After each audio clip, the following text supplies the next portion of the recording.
Hello.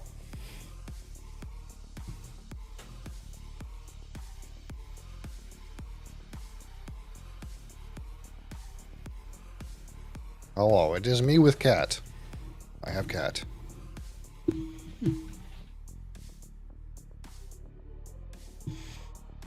You.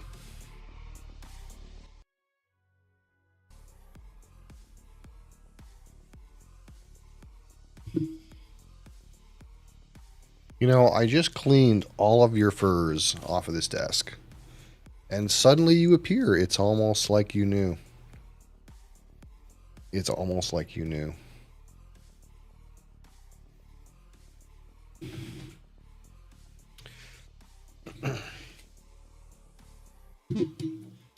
Anyway, I got like some like stream related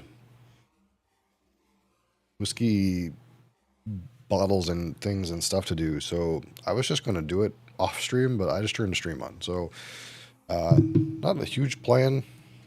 Right now, we're just going to do the stuff I was going to do anyway. So if you guys are in for that, here we are. You weren't part of the plan, though. I'm going to be honest. You were not in the plan. But of course you're here. She always is. Yeah, she's always here.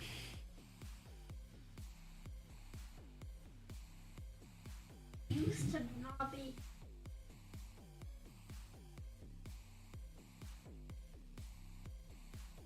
She expects me to be here right on time. If I'm not here at my regular weekday hour, she'll come start yanging at me. Like, what are you doing? Go to the computer desk so I can be loved. It's become a habit. That's why she's always here. And who knows where Mosley is. Look, I just cleaned all this up. You.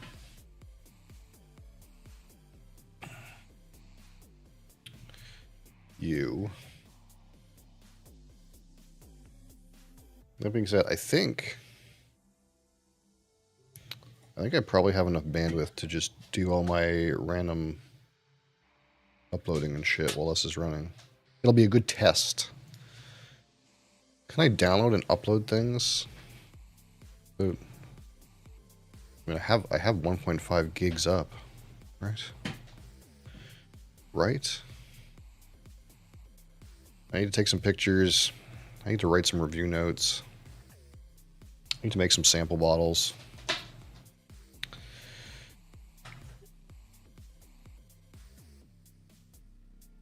Well, I guess you're going to have to be in the picture, Cat, if you're going to sit there like that. It's just how it is, I think. Did I send this to YouTube already?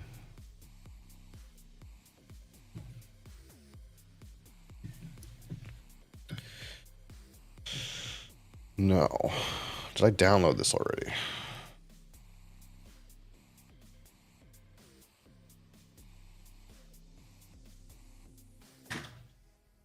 No. Okay. I got all my reviews got sent to the Discord server. So that part's done. At least we know the Discord part's done. But I gotta post and catalog new bottles.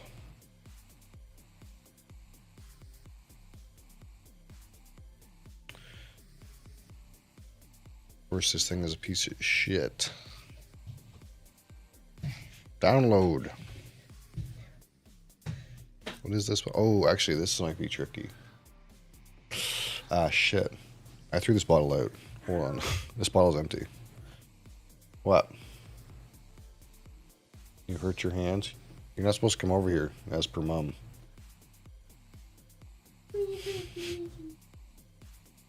You're not supposed to come over here, as per mum.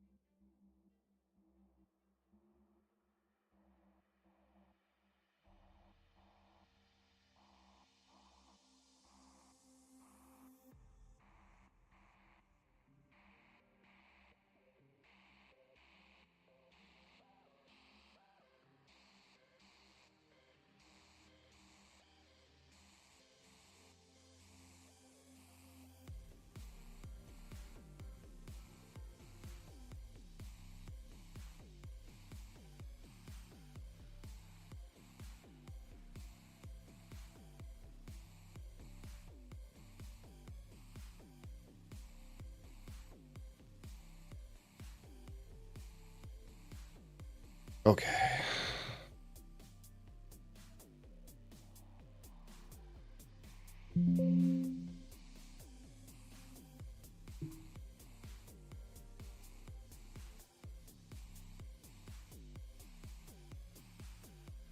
Does this go red? Seems fine.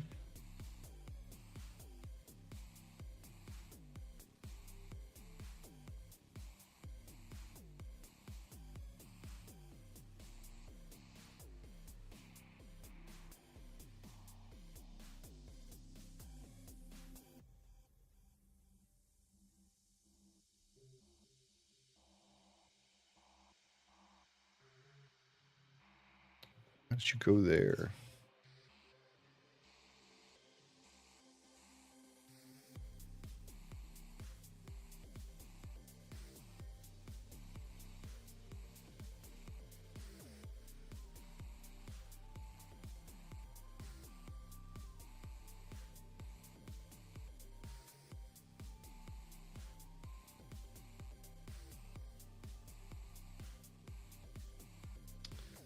Well, what pictures do I have of this?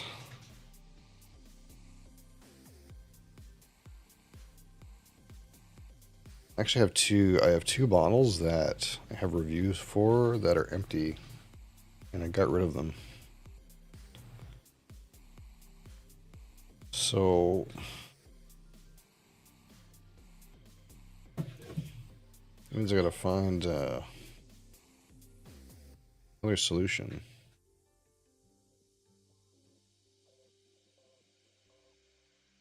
That picture doesn't really work.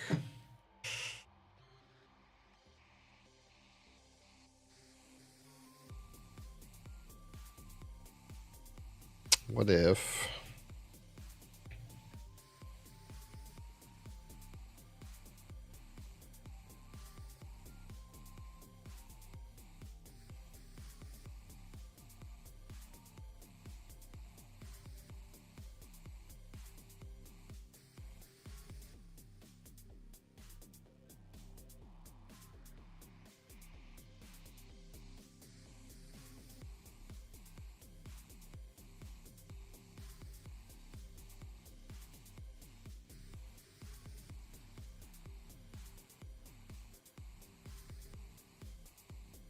Can I log the aspect ratio?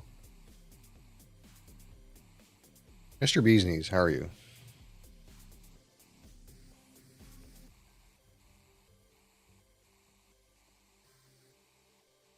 Cat, I need keyboard, I think. I need to lock the aspect ratio of this image. Oh, God. There we go. Let's see what we can do with this.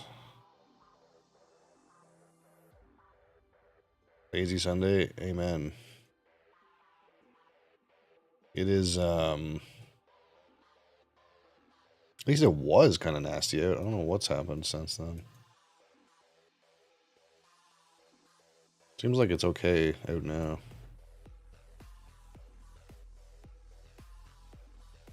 Let's try this. Save as copy. Let's go to thumbnails. Oh, cat. Okay, that should work, I think. I think that'll work. All right, so we gotta go over to YouTube. We gotta upload, select file.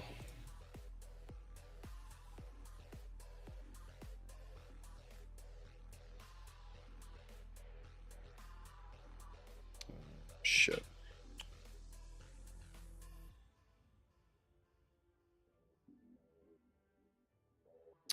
Bunch of wind over here, rained all day yesterday. Yeah, I thought it was supposed to be like a blizzard or something today, but it doesn't seem that bad right now. I had a bunch of like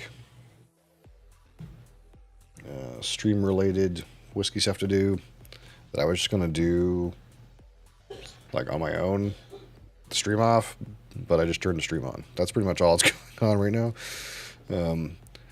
So I don't want to show the guts of my computer, so I can't really show exactly what I'm doing. But right now I'm uploading my review of the Connemara Peated Irish Whiskey to the YouTube channel. I had to take a picture for that, but that bottle is actually gone. I got rid of it, that whole thing. So I had to like edit one of my old pictures to fit the thumbnail. But I have like a bunch of bottles I gotta like take pictures for. So like this Suntory Owl I gotta take a picture for. I also have to take a picture for. Oh, we got this this Ben Romach 10 I gotta take a picture for.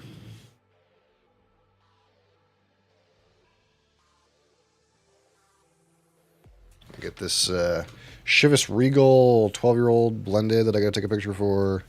I gotta do my like notes for these three too as well. I got a whole bunch of whiskeys down here that really need to be put in sample bottles, so I might do some sample bottles. And I might spend some time like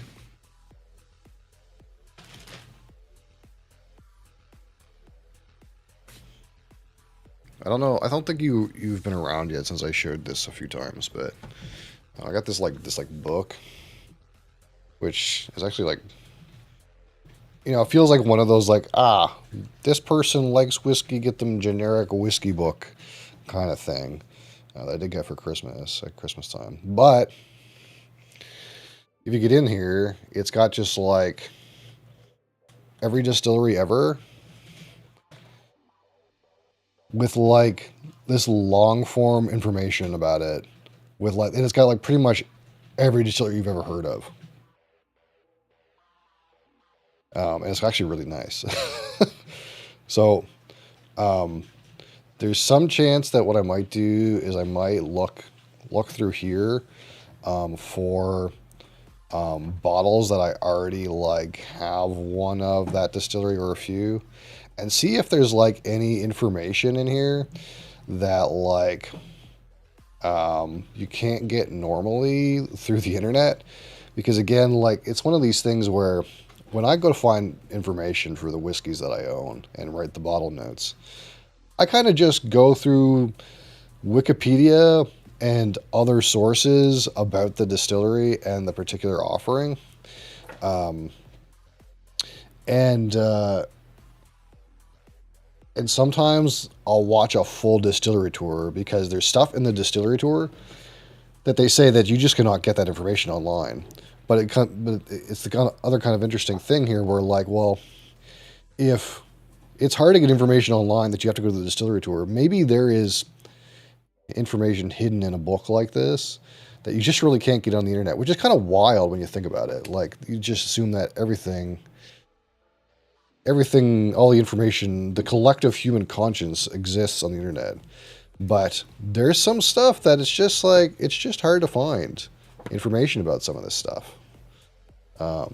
Like, probably like 70% of the book seems like it's Scotch. But I mean, well, can you blame anyone really? But it's like pretty much everything's in here. It's one or two distilleries per page. Some of the smaller ones, there's multiple ones in a page. But it just has everything. So I might spend some time looking through this and see if like I can get anything better into my notes. Obviously, like, the more I can like say, the more interesting things are for you guys. So I mean, there's two pages here about Lagavulin. This is probably more information about Lagavulin than exists on the Wikipedia page for it, to be honest. And they also have like notes down here, which I try not to read too much about notes, but there's notes about multiple bottles down here and stuff like that. And sometimes they have like little tidbits, like in the margin, they'll have like some little kind of like interesting related story. Generic. Yeah, the really the cover is not very inspiring. You look at this and you're like, oh, okay. But when you get in here, it's actually not too bad. Like for example, one of the things I didn't have any notes for this, but on I think it was Boxing Day. I was streaming at a weird hour, and Bentorius was streaming at a weird hour, and so I fresh cracked this Ben Romack because he raided me, and I didn't have any notes on this thing. And I also said at the time that I think it was 100% ex bourbon, which is not. It's a mix of ex bourbon and ex sherry.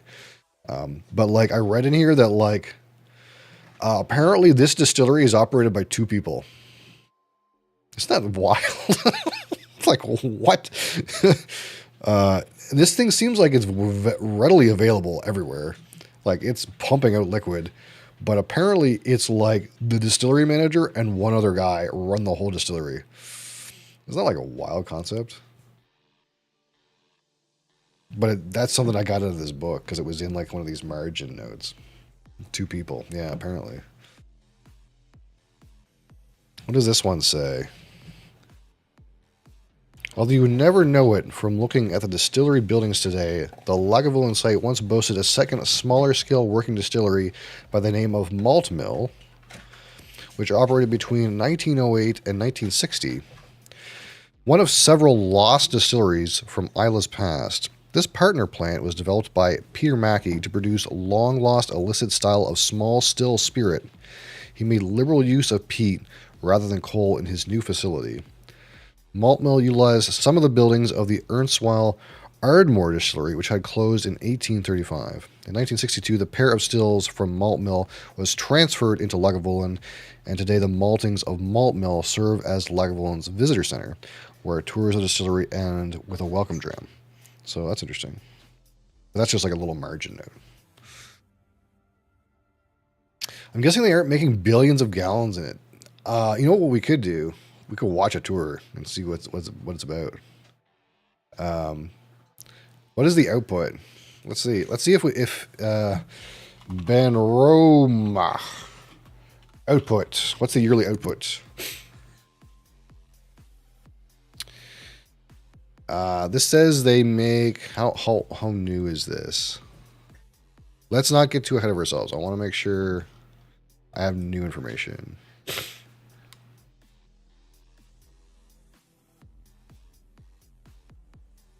They only produce 200,000 liters per year. That's actually not very much liquid. That's a very small amount of liquid. 200,000 liters. I'm surprised they only make 200,000 liters. Because I feel like these things are just readily available on like every shelf. Maybe they're not popular, but everyone I talk to seems to love this brand too, so it's weird. Got a fresh crack of that Abelard yesterday. Yeah, I think the Abelard is a mix. The Abelard 12, it's a mix, right? Is it? Actually, I bet you it's in here. Before I go look on the internet, I wonder if the Abelard 12 information about it is in here. It's mixed? Yeah, I think so.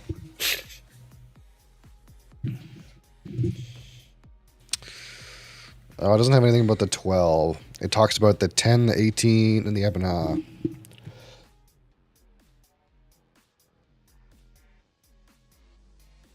Of course, the in-laws got me sick. Of course they did.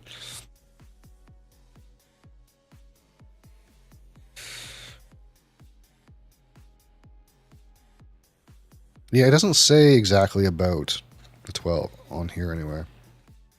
But yeah, I think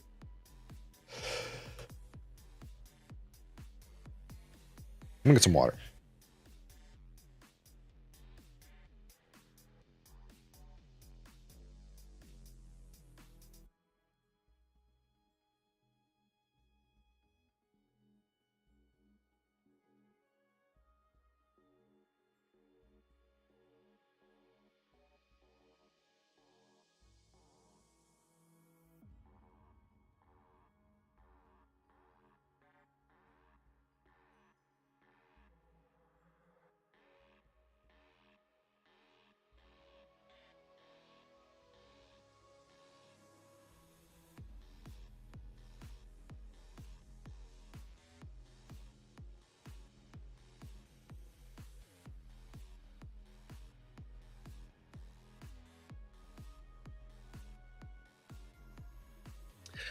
I'll use an ex-bourbon and sherry cask, then blend them. Huh.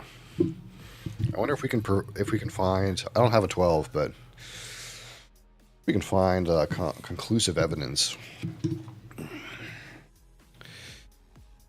First, before I do that, I have to take care of my YouTube upload, and then you know what? We'll go for a little adventure with that.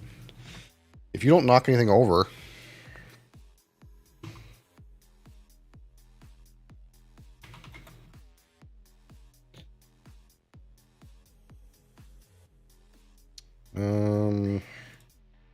Upload thumbnail. That's my water. I need that today. Playlist. Live reviews. No, it's not made for kids. Shit.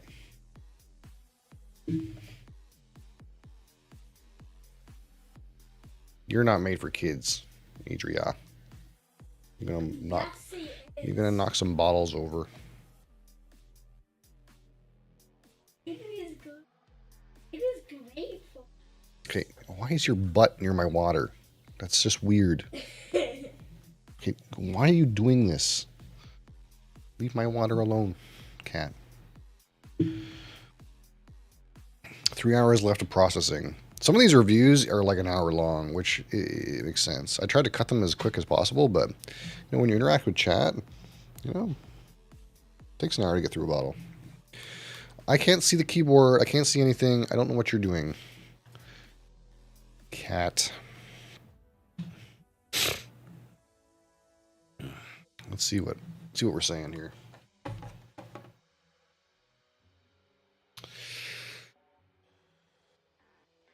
So more of the bourbon flavors, but I did get some of those plums and raisins too. Smooth and mild. Yeah, I think it's an 80 proofer.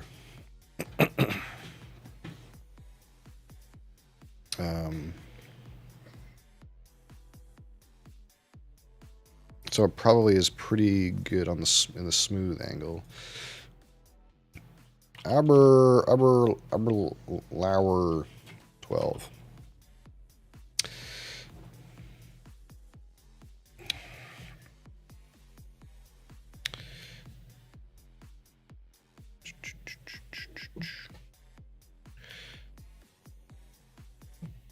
These merchants are not going to tell me my information.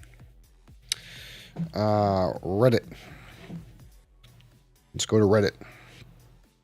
Let's see if Reddit tells me.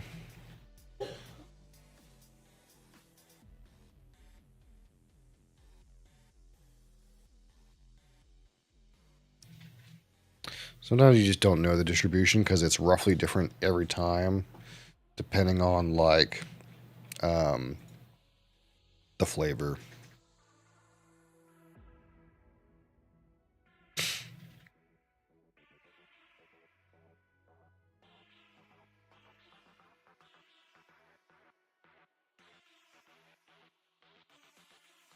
Yeah, no Reddit peanuts, no. This is one of these situations where probably I would have to go into a distillery tour and see what they say. That's the wrong one.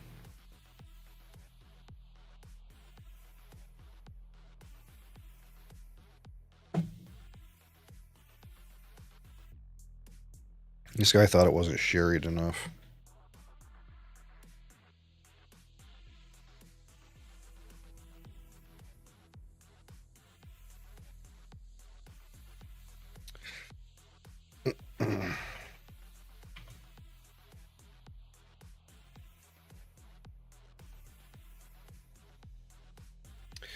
I'm telling you though, these tours, man, they tend to have more information than you can get on the internet. I was kind of hoping there was or we go to Eric. So this guy here, I don't know if you guys ever seen this guy, but this guy used to be like a wine guy, like a wine sommelier type of guy. And then he like fell into scotch and like fucking neck deep, and he's all over it now. But usually whatever this guy says is 100% correct. So I'm curious if he says anything about it. Like he'll give me the fucking full history of the thing, which we're gonna skip by that. For at least 12 years in American oak cask and ex-sherry cask. Then the two casks were married together in an undisclosed proportions. It's bottled at 40. Yeah, so he says undisclosed proportions. So to me, it's the kind of thing where probably it's like they roughly go based on the taste. Percent alcohol by volume. It sells for about $55. $55 in the United States 1 year ago, to be clear. One of the interesting things about Abelauer Distillery is, whereas most distilleries will age a whiskey in a bourbon cask for a certain amount of years, and then put a finishing, maybe 9 months, maybe a year, maybe 2 years, in a sherry cask, Abelauer finishes the whiskey in a bourbon cask, finishes the whiskey or completes the maturation process in a sherry cask, and then they decide how much they want to put of each into a bottle. So if you actually visit the distillery, you can buy an Abelauer bottle that's 100% bourbon cask. You can buy another one that's 100% sherry cask, and then make your own Abelauer marriage of the two whiskeys at home. Interesting. So at the distillery, you can get fully bourbon or fully sherried versions of either one, which I guess makes sense. One of the things they don't reveal on the website, and I don't remember them bringing it up at the distillery when I did a tour, is how much time do they allow the whiskeys from the two separate casks to marry together? Yeah, that's a good before point. They bottle it, or do they fill a certain percentage in the bottle of each and then let it marry in the bottle? In wine production, so you have a blend like a Bordeaux blend of Cabernet Sauvignon, Merlot, Petit Verdot, Malbec, or Carmenere. You have to allow those different wines to be together for a while so that you have a really good synthesis of the different grapes. You just can't just throw them into a bottle and then sell it. So usually in the wine industry, when you have a blend of grapes, after you bottle it, you let the bottle sit, rest, and let the wine marry in the bottle before that bottle is released on the market. And real high-end wines, even when they are released, people...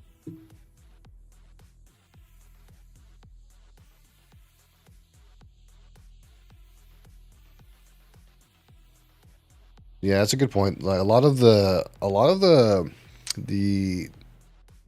distilleries that do marriages, sometimes it's not clear like how long they allow it to marry before they bottle it. I don't know what difference it makes. He might have a better idea, but I don't really know what difference it makes exactly. But that's like really common in Canadian whiskeys for them to blend them after they're aged. And I think that's something that Glenfiddich does too, is they have these giant vat barrels that are like too big to be considered aging spirit, and they'll put the spirits together in this giant vat barrel and allow it to kind of like mix together for a long time. So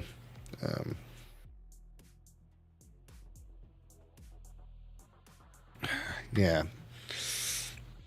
it's interesting that it's a mix, and it's probably that's the thing, is like with Aberlour, you kind of almost like expect it to be more sherry, but maybe that's just partially colored my personal experience. But I haven't had the Aberlour Abernat Alba, which is like 100% bourbon cask. That may be interesting to like see what that's like. You might get more of the distillate in that one.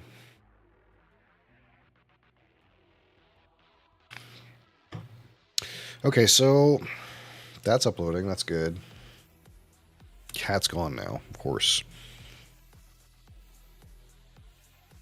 I cleaned all this, and then Cat came and put it all furry again. Blanton's, nice. Blanton's.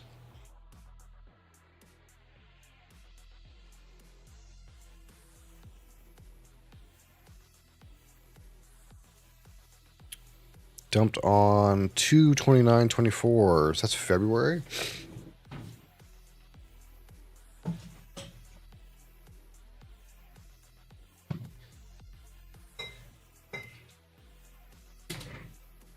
I think mine was dumped in March. Yeah, mine's March.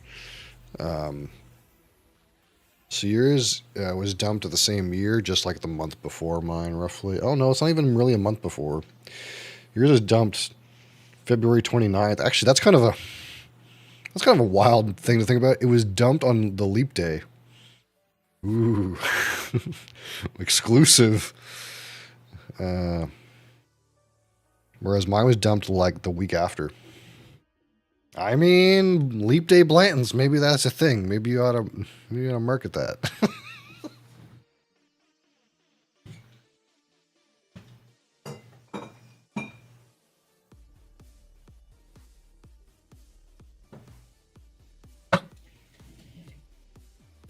That's a rare dump date. Yeah, but your barrel probably will taste a little different than mine. Obviously, no rush to open it, but when you do, it'd be interesting to see if you feel like it's super vanilla, because that one that we have is still like super vanilla.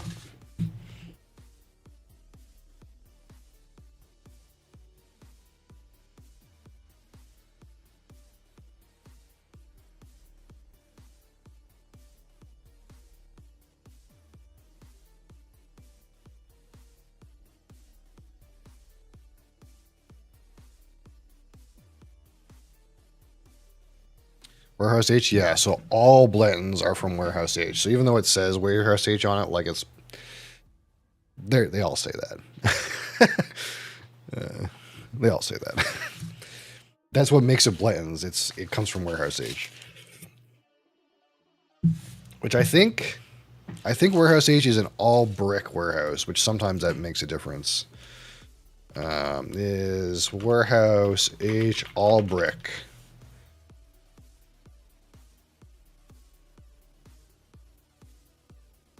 No, never mind. It's not brick.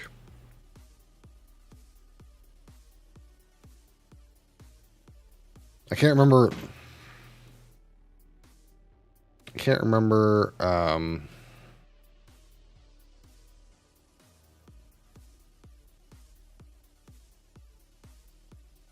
can't remember which warehouse it is. I feel like Brown Foreman has like an entirely brick warehouse, but I can't remember what warehouse Buffalo Trace has that's all brick. Or maybe I'm thinking of Heaven Hill or something.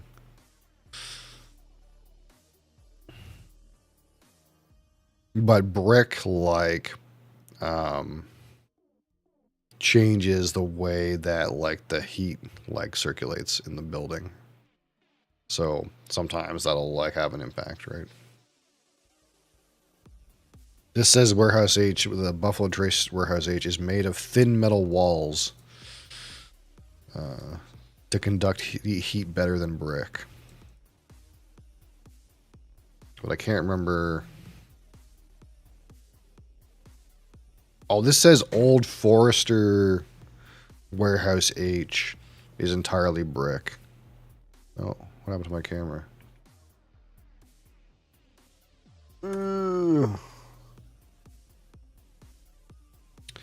So maybe I'm getting confused with Old Forester Warehouse H. Either way, they all come from Warehouse H.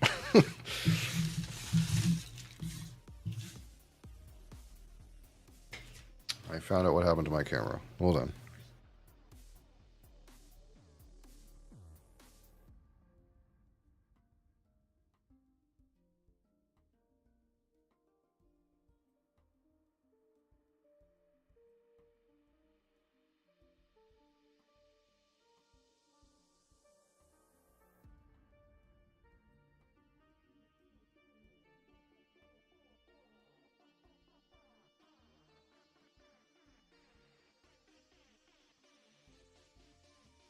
Okay, I gotta get rid of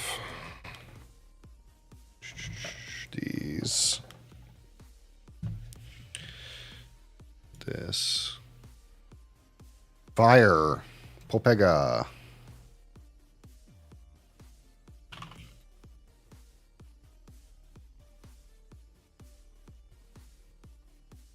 What's, what do we call that?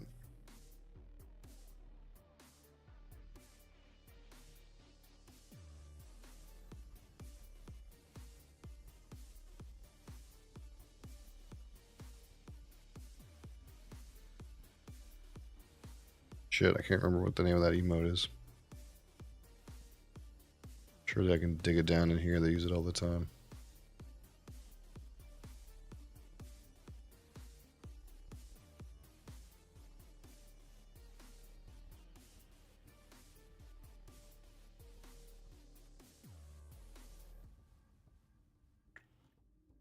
God damn it.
Oh, right. Derp.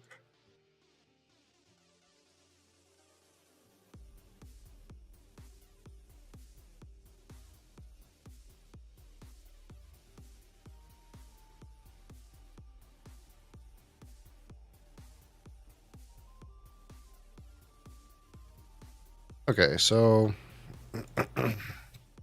get rid of this.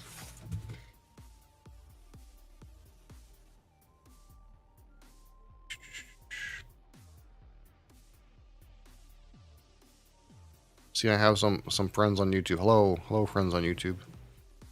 I am looking at the chat in case you want to chat. Okay, I gotta get rid of my spinner.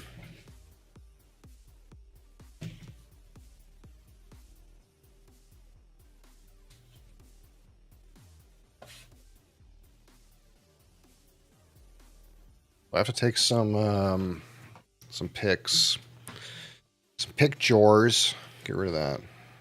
Minimize that.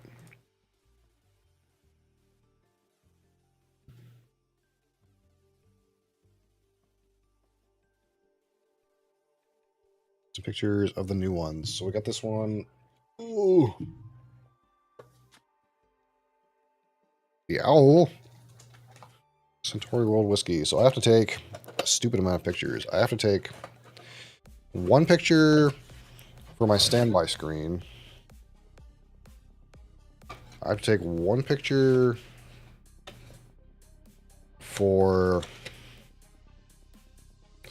one picture on the standby screen that fits the right parameters. I'm gonna take one picture to put in my spreadsheet, and I'm gonna take one picture for the YouTube thumbnail. So it takes a hot minute to do each one.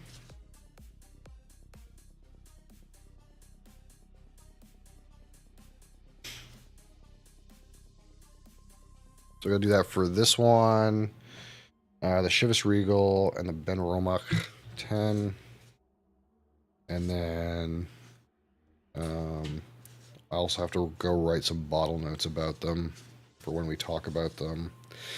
Then I have to watermark the ones for the spreadsheet and put them on Imgur.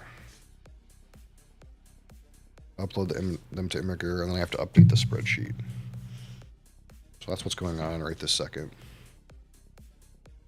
Got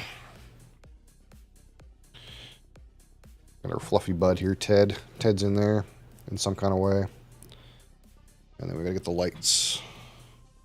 I don't think this will impact my green screen too much, but maybe it will. I don't know. Maybe the green screen will go all wonky. But we gotta get some good lighting in here.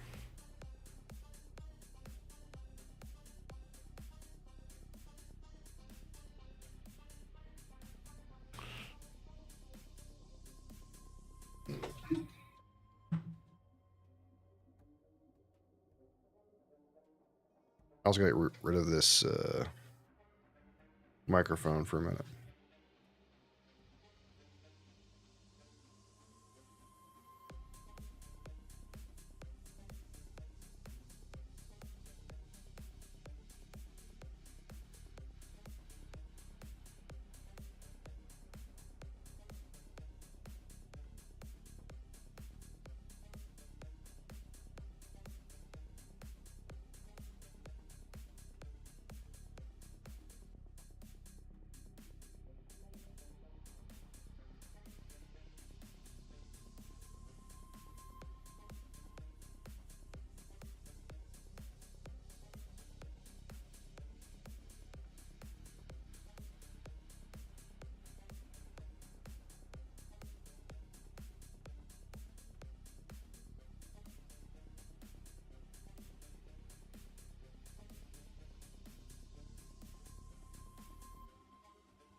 Okay, so I'm just gonna quickly do some preliminary edits on my phone.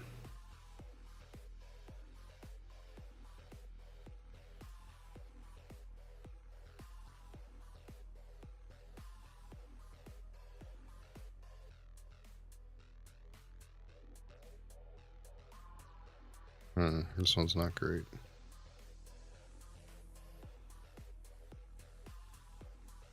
That's fine.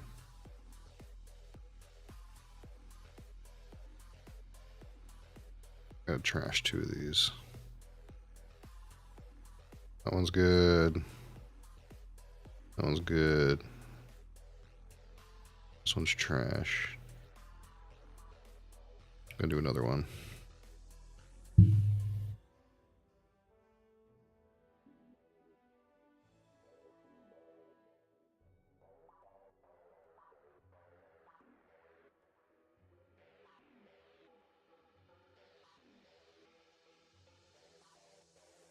All right, perfect. All right, so that one's done. Now I gotta do it for the other 2 as well.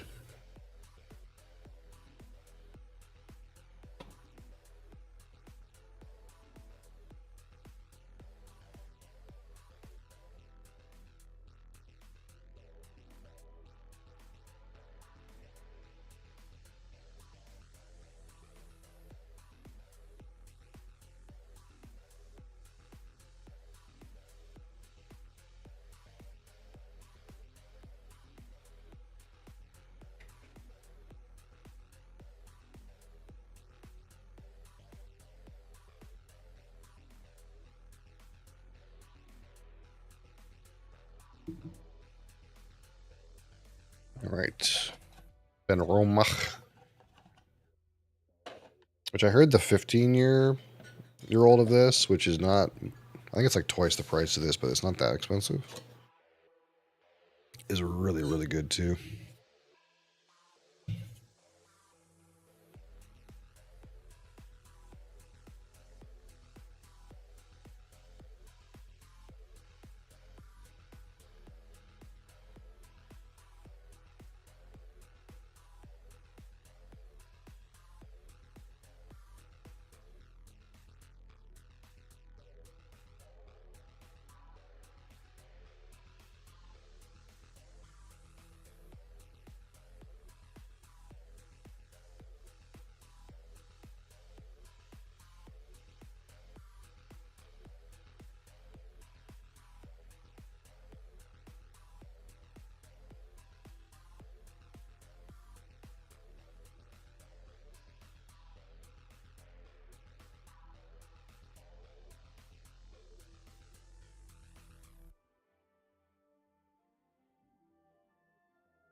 Alright, just this Chivas Regal one now.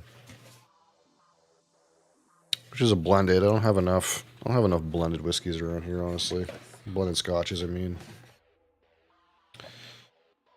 They do get a bad rap for like having grain whiskey and being a little on the smooth side, but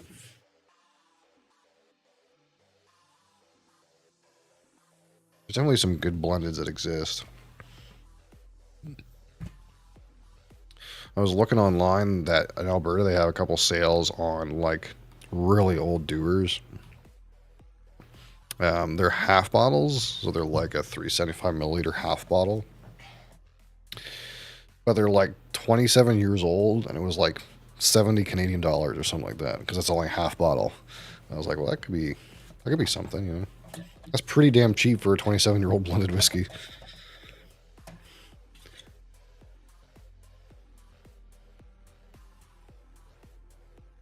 But I wouldn't expect too much out of that. You know what I mean? It's like one of those things where it's like, yeah, it's like really old for that amount of money, but at the same time, you also don't expect that much. Anyway, this is that this one, the Chivas Regal 12. This is also gifted to me for Christmas by. Actually, this came from Pawn TV. Maybe I should write Pawn TV's name on this. Does that make sense? He funded this whole bottle in theory. It's a bottle he enjoyed, I guess. So.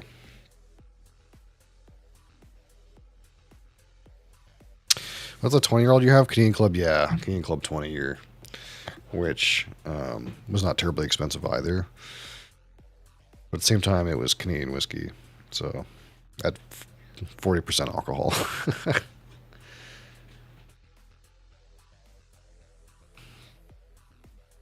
I don't know what actually don't remember what the ABV of those dewars were. Maybe it's also 40%.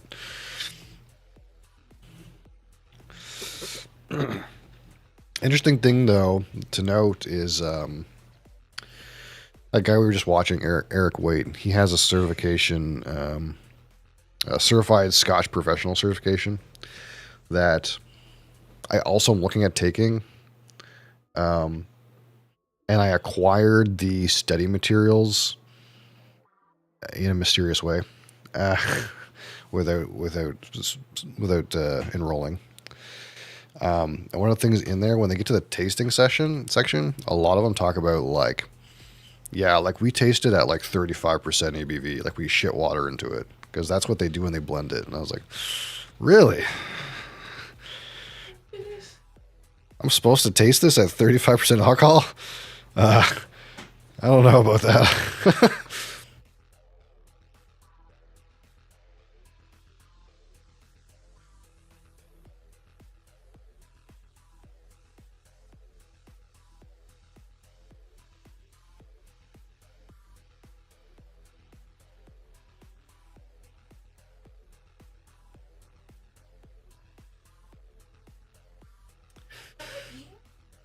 It's almost 3 o'clock.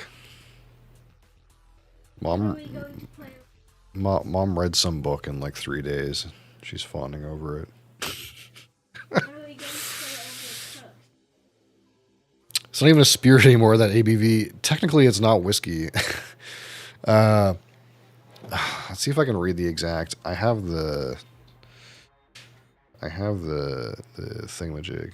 Well, let's get this picture out of the way. I'll get my pictures out of the way, and I'll show you. I have a PDF of the like study material for this certification, and it talks about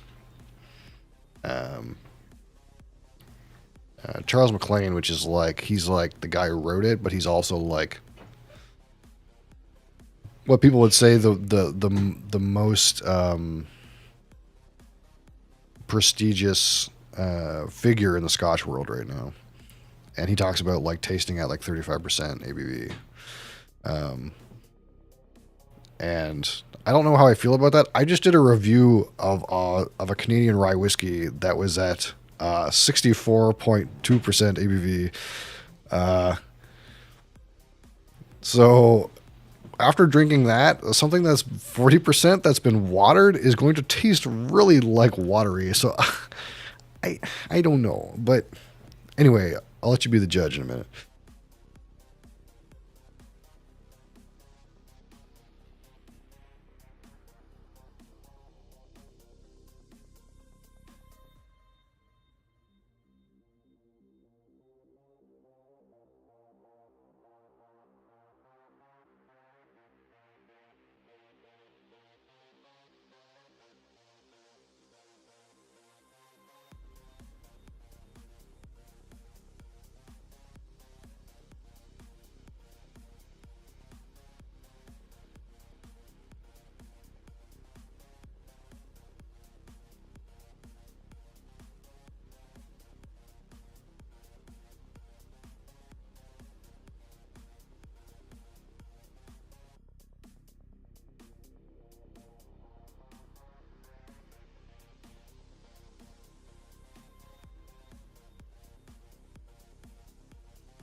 partially fucking blind now. Those things. Shit, I forgot to add a description to this YouTube video. Hold on.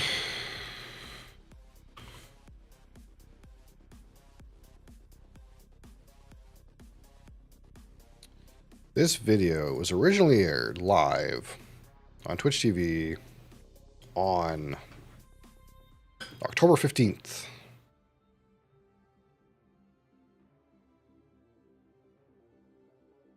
That's how far back we are right now. October. Save.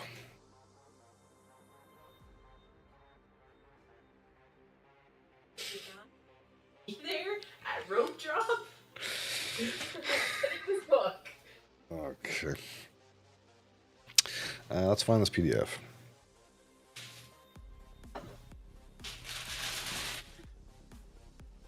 I think it's Blood Boiler TV. If you go, just are you on mobile? You might be on mobile. Hold on, let me post it.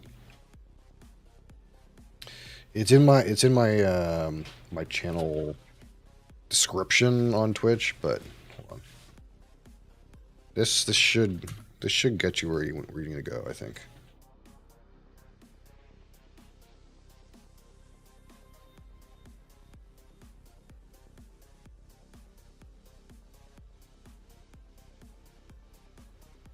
I've successfully lost 2 subscribers since I started posting to it, so we're awakening old subscribers that subscribe for completely different content from what I'm posting now, so that's okay. We'll get somewhere with it. We're back at the beginning. I could have just started a new channel, but why not?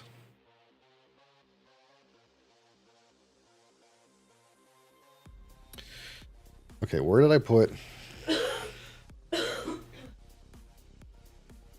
Where did I put this PDF?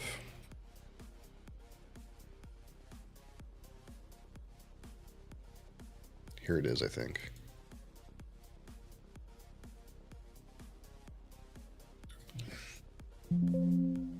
Oh, fuck off.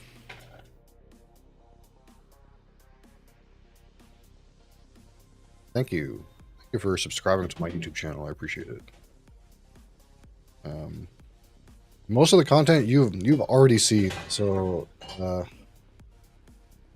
not much new in there. But I know in particular you're mostly interested in the spirits related segments. All the spirits related segments, my goal is to have them all chopped up and put in there. So if you miss a spirits related segment, it's long form. It's a whole hour. Most of them are a whole hour, but they're in there.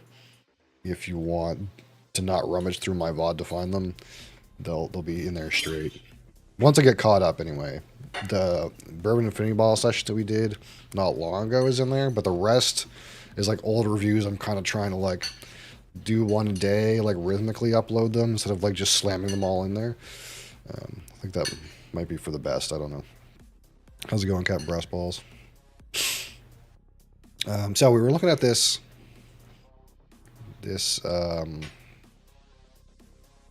how should I do this? Oh, that's the wrong thing to do. Hold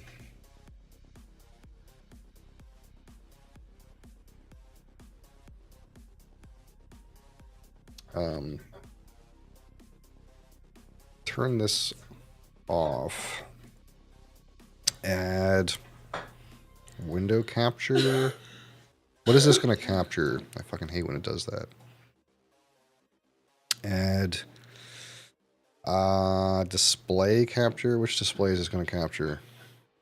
It's going to capture some random display. Yeah, I knew it was going to do that. Fucking hate that shit. Here it is.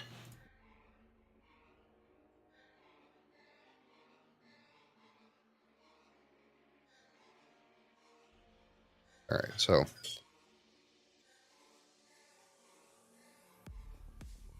This is the document that they study for this particular certification.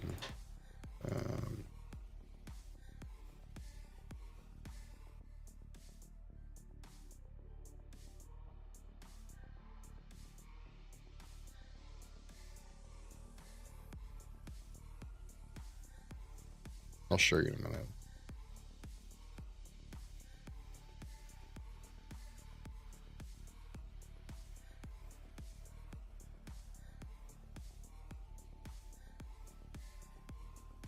So this one here, the Council of Whiskey Masters, Master of Scotch. Not Master of Scotch. I just want the Scotch Certified Scotch Professional. So this is the document for it, and it's basically a $400 program. And you get like a certificate and a pin and all kinds of shit.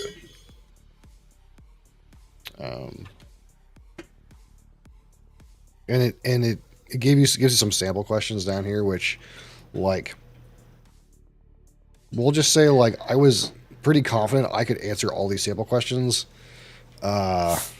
without studying. So I feel like I could probably get this done pretty easily.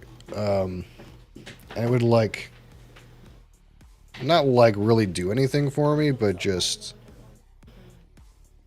like give some kind of, like, I don't know, self pride or self proof or anything that I fucking have some kind of idea that I know what I'm talking about. But the point is,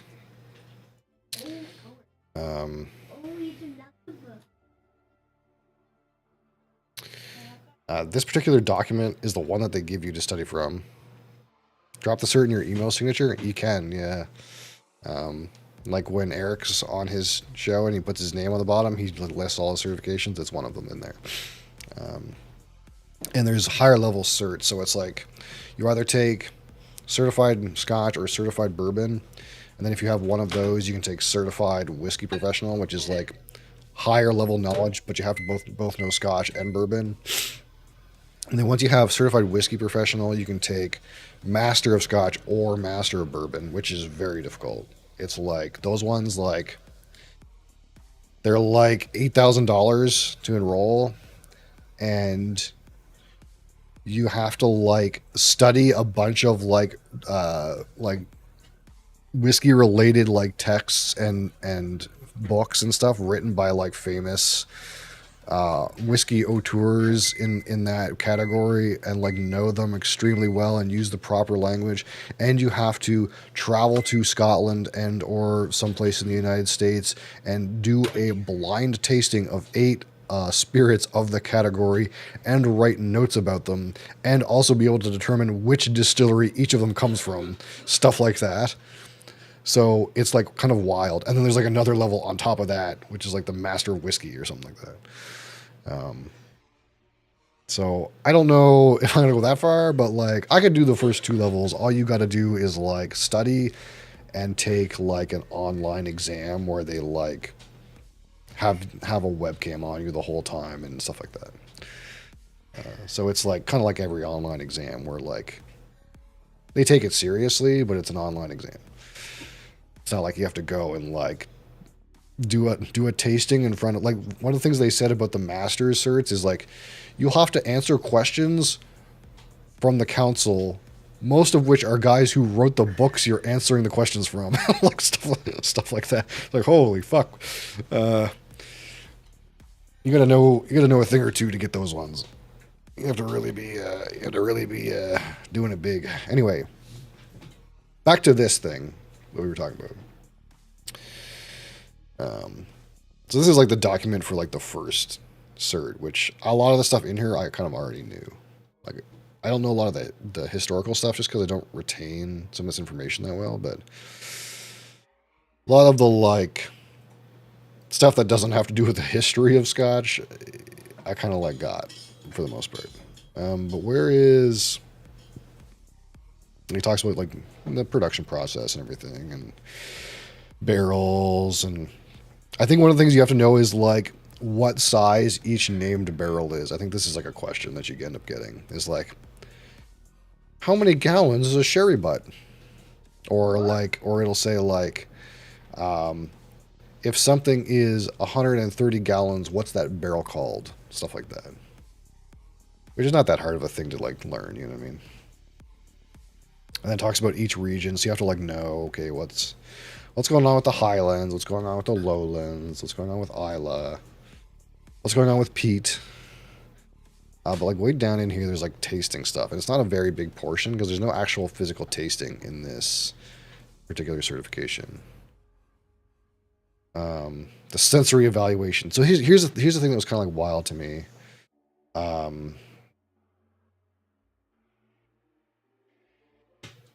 Aroma, smell, and touch. The liquid is nosed straight initially. When you note the physical effect the alcohol vapor has in your nose, then you add a little water, just enough to remove any prickle or burn and to open up the whiskey, releasing aromatic volatiles. And this is true about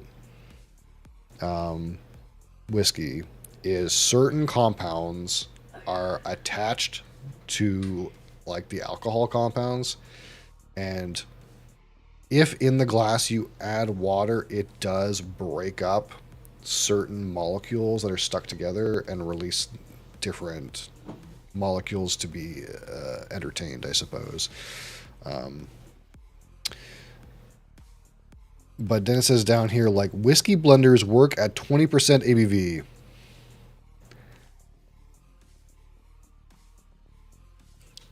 I really, like, you know what I mean? Like, this is like 40 proof here. Like, this is very watery. But the thing is when I read this, I'm reading this as like, most people who drink whiskey put ice in it and dilute it a lot. So when a blender is making a blend, they have to like understand what this tastes like under the strain of a lot of water. That's what I understand from this line.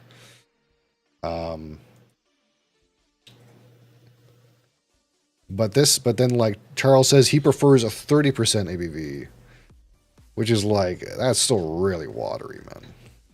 You know what I mean?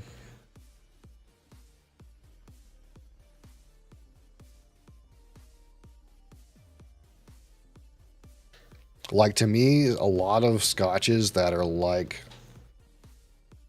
80 proof already are like lacking flavor.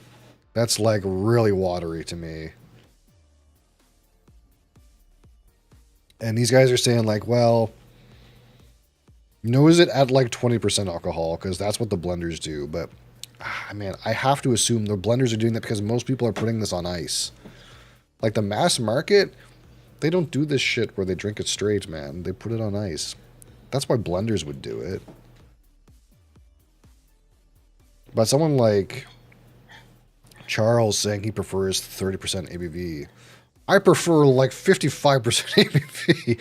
Like, if we're going to talk about preference, I feel like I've had a good amount of spirits to know my preference roughly at this point. I prefer if it was at like 55% ABV, not 30. So, I don't know. It's kind of weird. This is the part that to me is like kind of weird.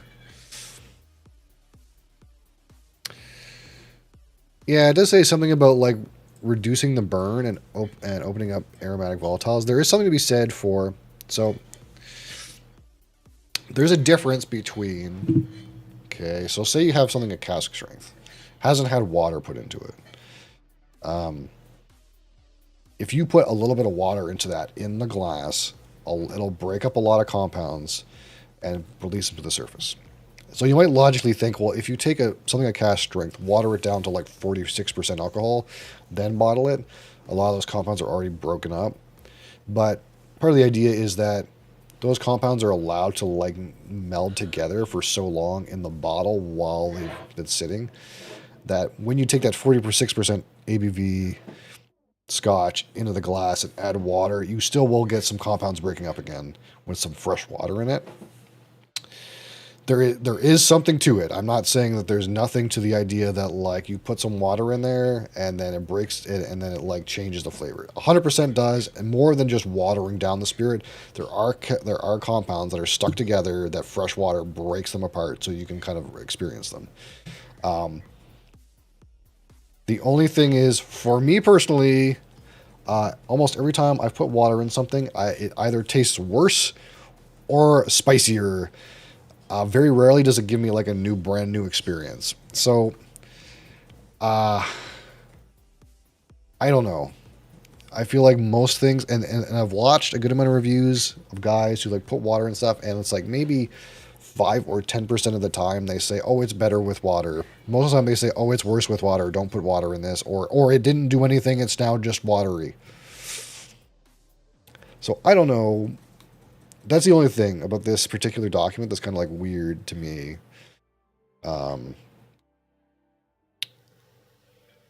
Where like we were talking about proof, and it's like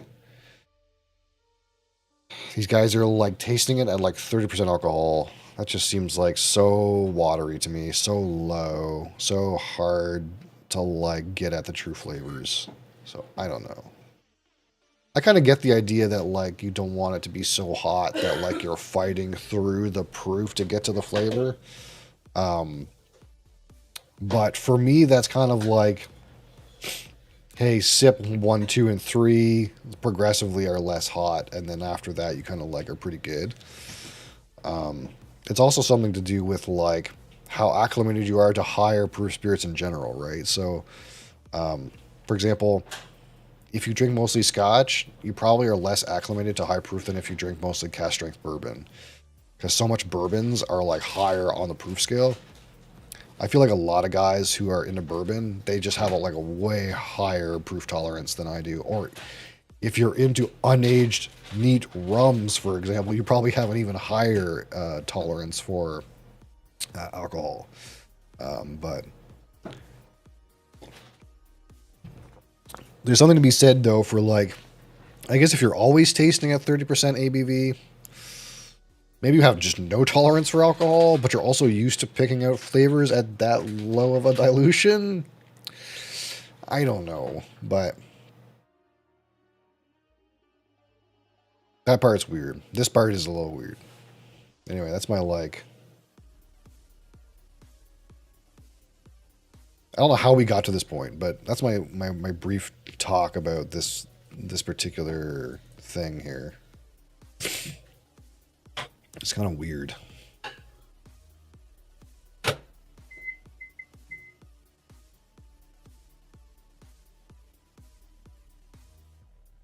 A lot of this stuff is like pretty like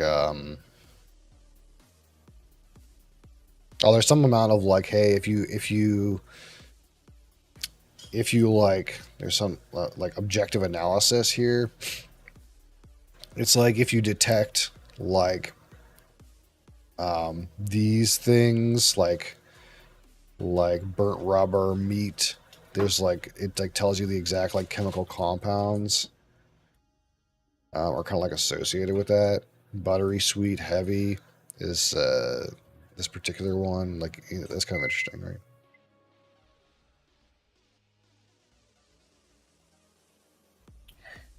Breakdown of the regions. Yeah, the weird part about regional breakdowns with Scotch is like there's always a lot of exceptions.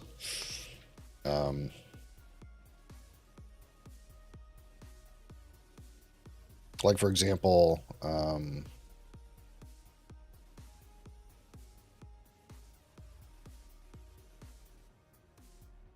like if you get into Isla, right? I can just grab this. I want to just move it. Anyway, look at Speyside for a minute. Look how slammed Speyside is.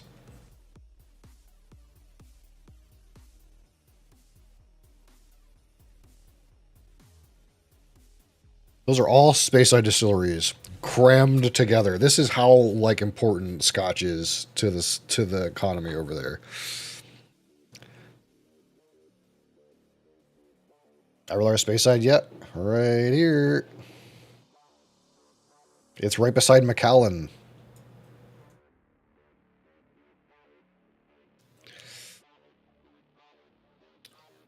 Like look at this set. This is all Clonvalmore. That just like that's not like a real distillery. Balvenie, Glenfiddich, Glendolin, Mortlock, Pityvac. I have never heard of this one. Dufftown. These are all like in this little clump.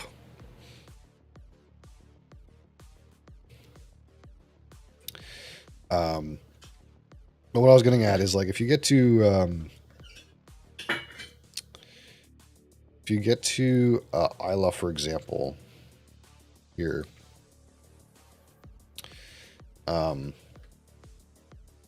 like so there's some characteristics that have to do with Isla that are like, well, the stereotypical Lafroig, Lagavulin, Ardbeg kind of character. Kilholman's very similar up there too, but like,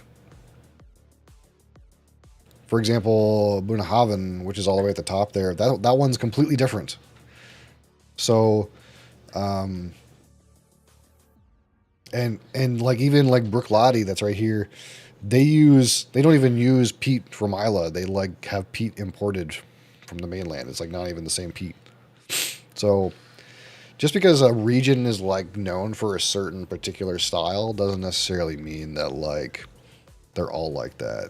So there are definitely differences in the regions, and you kind of like set a blanket expectations for what, you know, different regions are like, but there's always like all kinds of exceptions. Scotch in every block, yeah.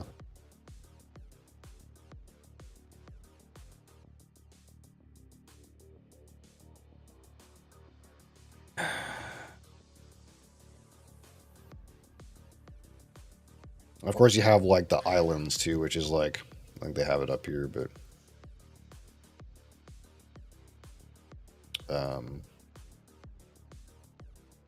the islands are all like slammed together, but they're like not even remotely the same.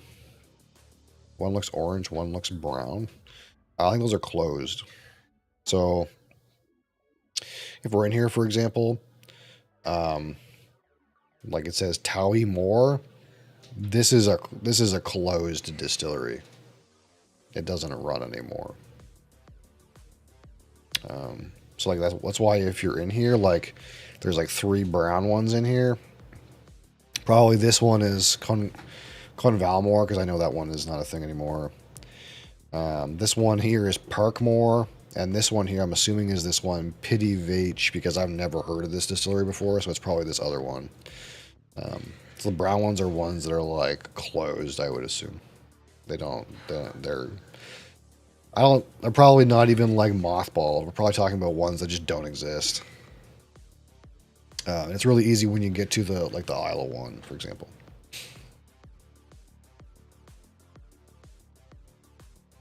So, for example, we kind of know Port Ellen is closed, but Diageo's reopening it, so this will be back. This one, but like Port Charlotte, for example, this one's closed. Port Charlotte is made at Bruichladdich. The Port Charlotte Scotch is made at Bruichladdich. Other ones are there. See, it says Scapa. Scapa's still open, even though it was closed for a while.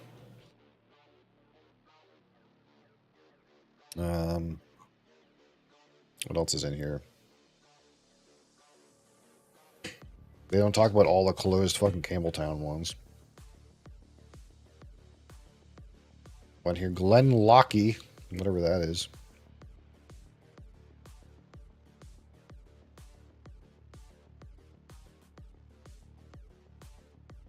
There's all kinds in here that are all over the Highlands, right? I'm not sure what this blue one is. I'm not sure what that means.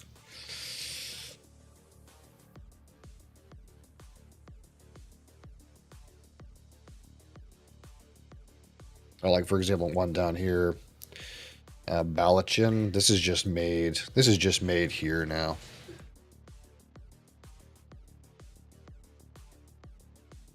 wonder if there's a... Is there a thing up here? Is there a... Oh, there is a legend up here.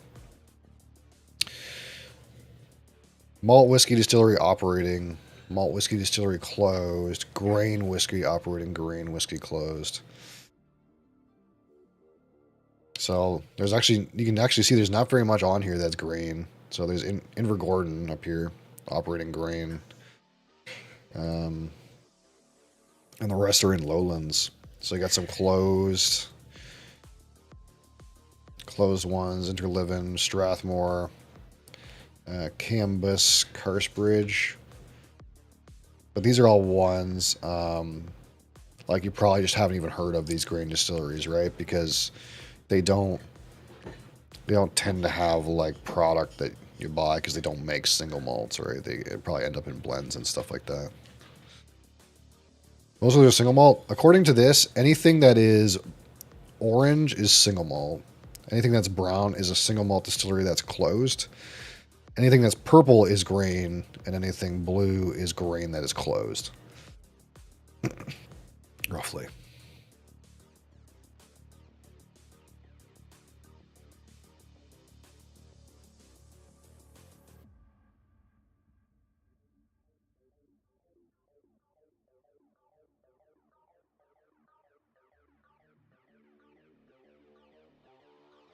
But I'm sure there's like, I don't know like what period we're talking about exactly. I'm sure it's there's probably other ones that aren't of note or whatever. I don't know how much of this information you have to know. I do know one of the questions, for example, one of the demo questions they gave was like, you have Glenmorangie, Talisker, Lagavulin, and Laphroaig. Order them by which ones are the most peated to the least peated. That's like one of the questions.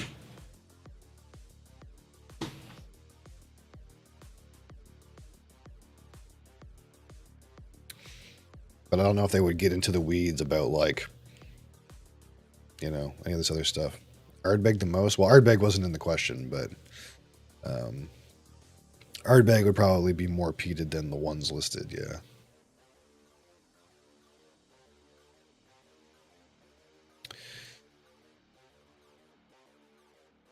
But anyway. Yeah, so there's some world where like I might study for this thing.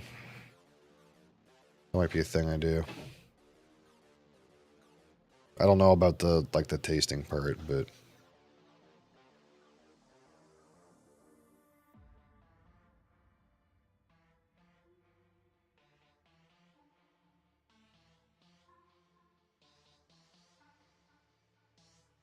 because you have so much free time. I know I don't.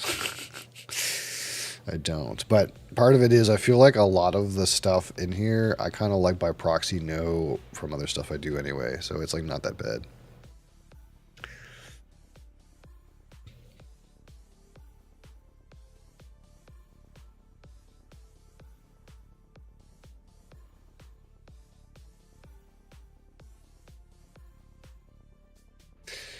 It's interesting. It talks about like having a room particularly geared to making sure you nose it properly.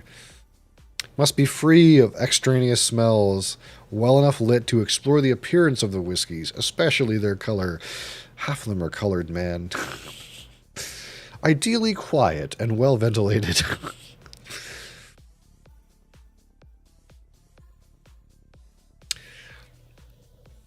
Glassware. This is fundamental. Traditional old-fashioned glasses, whiskey tumblers, are hopeless for sensory evaluation. You need a glass which will collect and deliver the aromas to the best advantage. Ideal is a Glencairn glass, a spirits nosing glass, a sherry copita, or a small brandy snifter.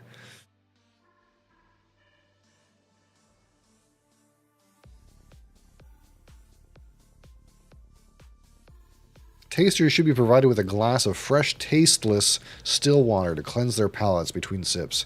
Jugs of cool but not iced water should be available to reduce the strength of the samples being considered.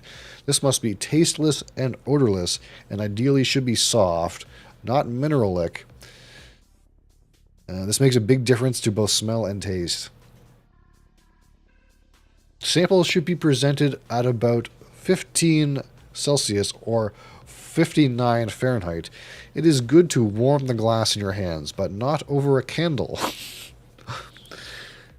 Exposed to the air, the flavor of whiskey changes in the glass. This can be checked by placing a watched glass over top. For serious evaluation, it is well to leave the samples uncovered for a time, and then nose them again after 30 minutes and 1 hour.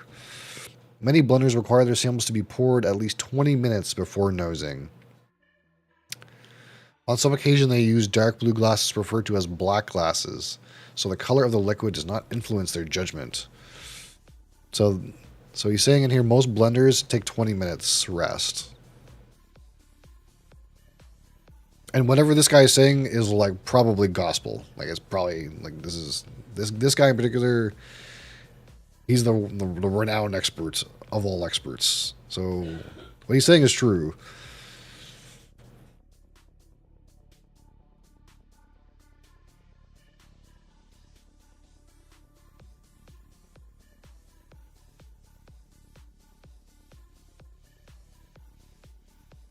Interesting. There's a correct color scale, it seems, and it's all using wine names.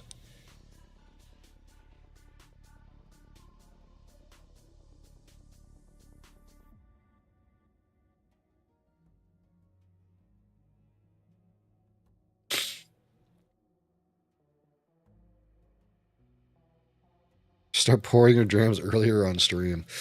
I don't know, maybe. The crappy part is like I want to like show the bottle before I pour it and then pour it actively because that's part of the experience.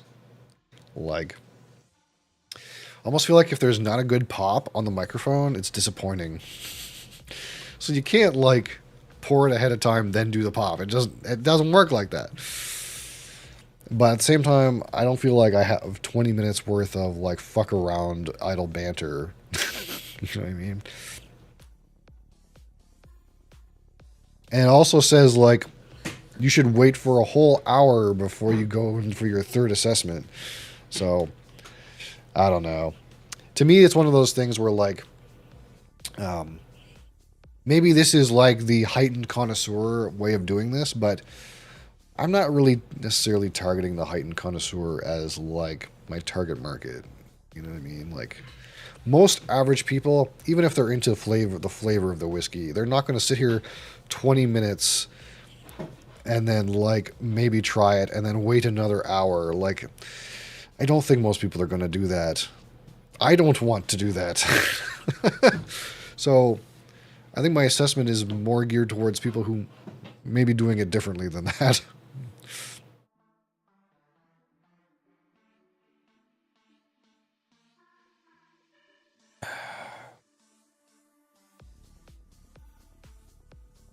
We're using the word nose feel here.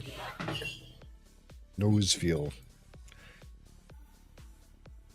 There's a taste wheel here too. Oh, here, there's a smoke cloud. Interesting.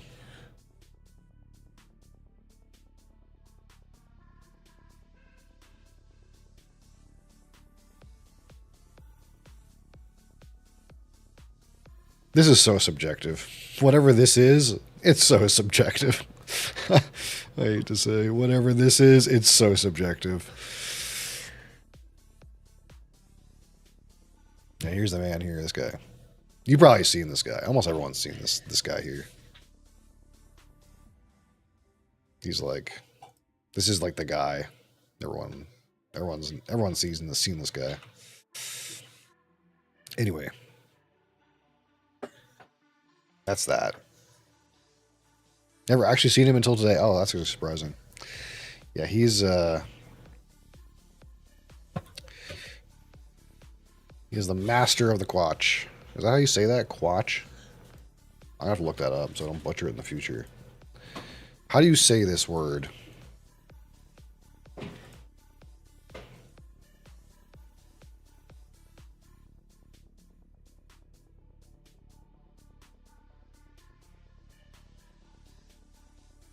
Quake. Quake. Master of the Quake. Is that right? Let's try this one. Test drink. Scots, it is said as Quich. Quich. Blech. Yeah, it's even like less on the back K than that.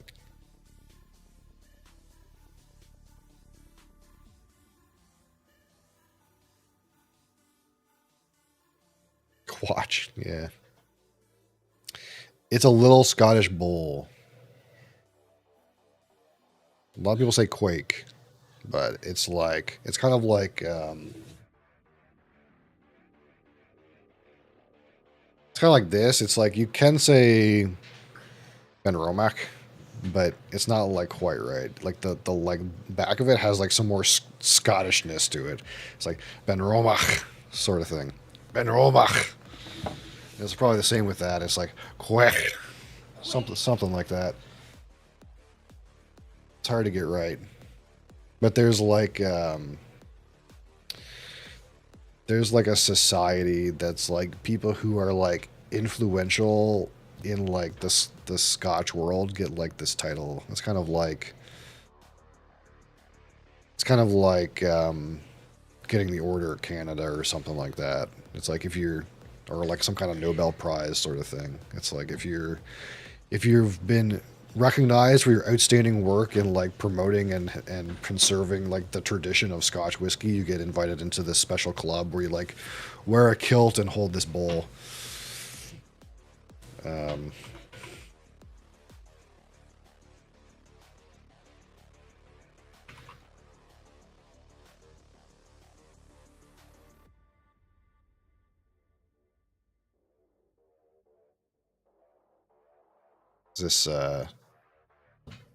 This thing. They all get their picture taken with like the little bowl.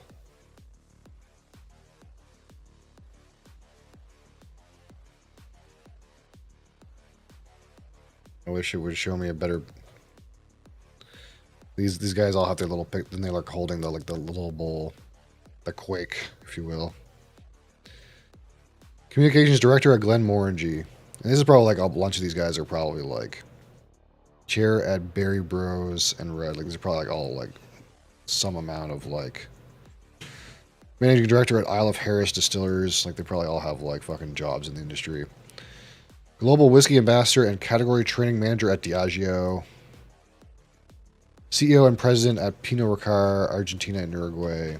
There's probably like a whole bunch of these kinds of people, right? But like that guy who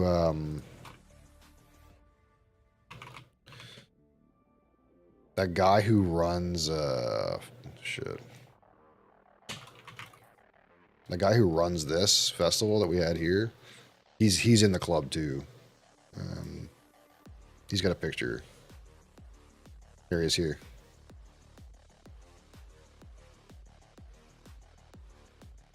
Where you like get their picture with the little Quake.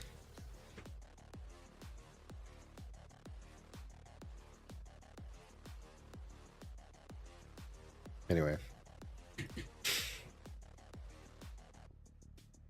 I don't know what the purpose of the Quake is.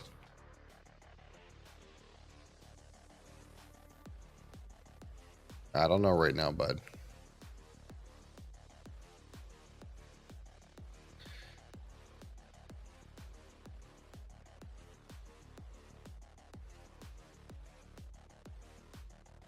Drinking from a Quake is a symbol of trust, friendship, and love, apparently. Did they put scotch in it? That would make a lot of sense. Seems like it. It's like a traditional Scottish drinking vessel.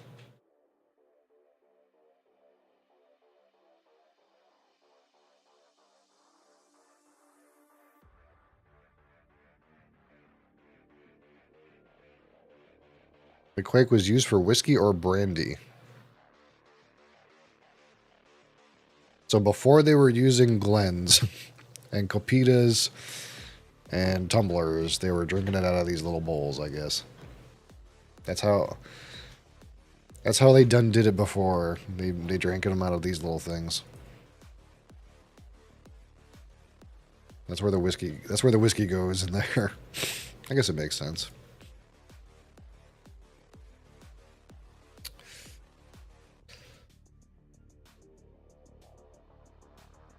All right.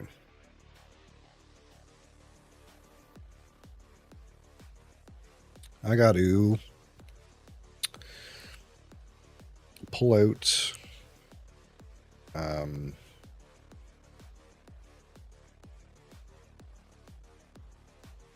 those images. Oh shit, I gotta send them to. I'm gonna pull out those images and I gotta send them to the places where they need to go.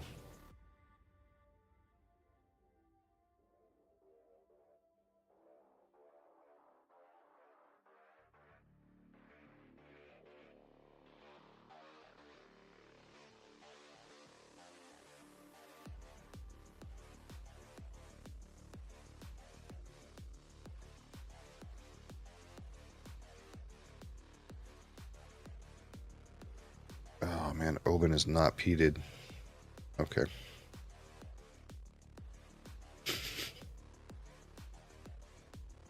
I low-key like sort of hate when people say that Oban has got some kind of peat to it. It really doesn't. I think Oban is peated. You're kind of joking a little bit.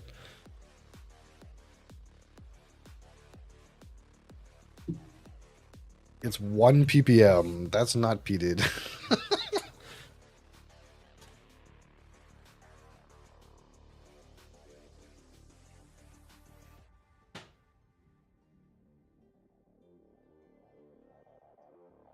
It's not even lightly peated. Don't go to people and say, hey, if you're looking for a lightly peated whiskey, get Oban. Don't say that. It's dusty down there now. A plan is in the works to get rid of my floor whiskey, which is all under my desk right now. I got too many now.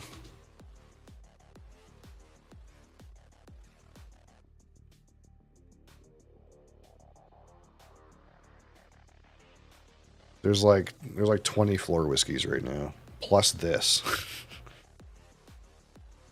There used to be like a couple and it wasn't too bad. Now it looks bad. That being said, it's kind of convenient to have all these bottles like just like within arm's reach, you know?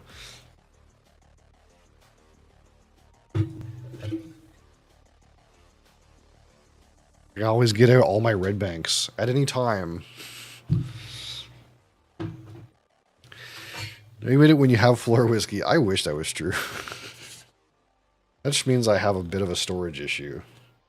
I'll know I've made it when, like, I can spend $1,000 on a bottle and not feel like it's a problem. I'll know I've made it at that point.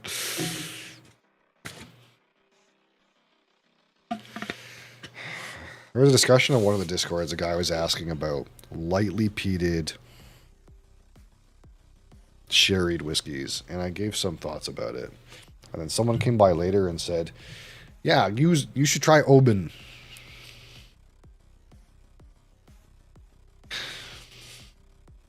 This is not peated.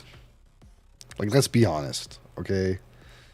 If you think Oban is peated, you're kidding yourself. Not only do they say it's 1 ppm, it doesn't even taste like smoke.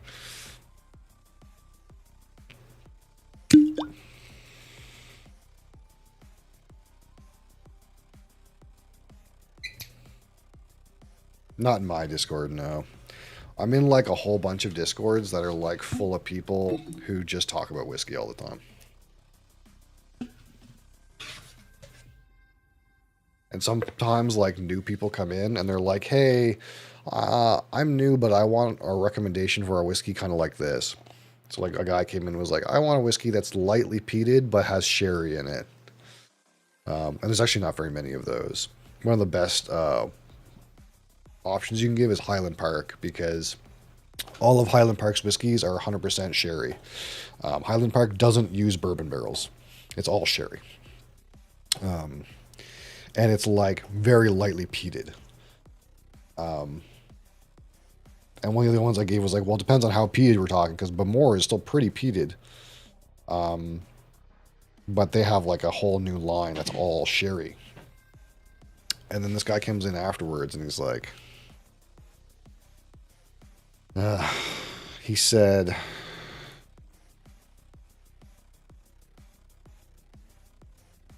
Springbank 10, which you're not going to find that. Highland Park 12, which I would agree with. Oban 14. Oban Distillers Edition. Or Talisker Distillers Edition. I don't know if Talisker Distillers Edition might be sherried. I actually don't know.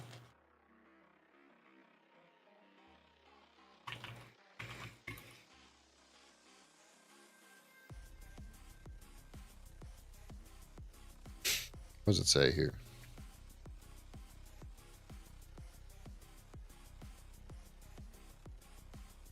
Yeah, see, the Talisker Distillers Edition, this one says it's matured in Oloroso seasoned American oak casks. What's Oloroso?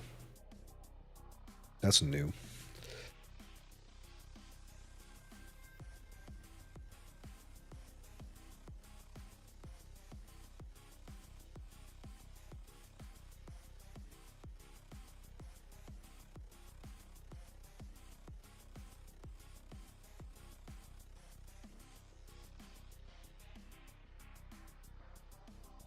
Apparently, Oloroso is like Oloroso sherry that has a touch of Pedro Menez in it. So I guess that probably counts. But Oban is not peated. Okay. This has got 1 ppm in it. It's not. I just hate, I kind of like low-key hate when someone says, I want lightly peated, and then someone says Oban. Oban is really just not peated. I feel like you're like giving, I don't know.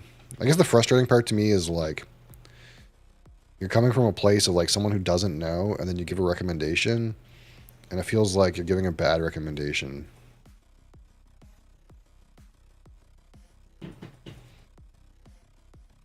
So like the person who doesn't know is like coming away from it like with bad knowledge. You know what I mean? Like don't tell people that Oban is peated. Like there's no smoke on that at all. There's like a little bit of something in the like back palate of this. I'm gonna try it in a minute just to make sure I'm not crazy. But man, just don't go to people and say like Oban is lightly smoky. It's just not.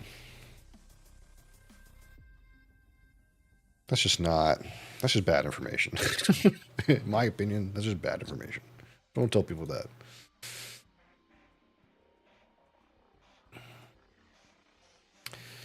Okay, so I gotta go over here and get my pictures out.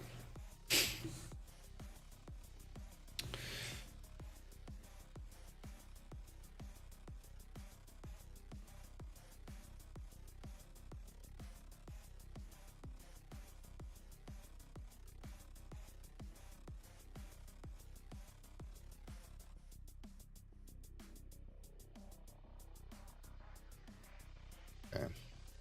There's all those. I don't remember which one is supposed to go where. Okay, so this is a thumbnail.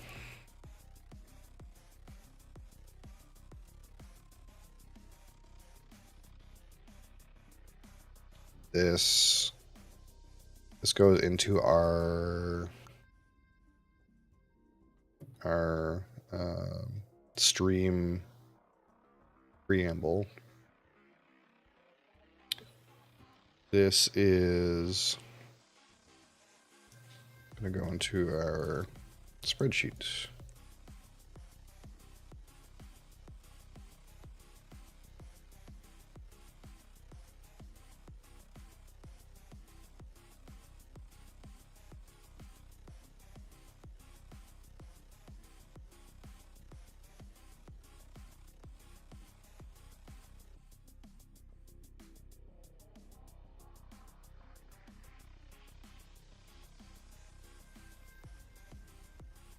And I don't need these for thumbnails yet, but I'm kind of like trying to like get ahead of the curve on the work while I'm doing this other shit.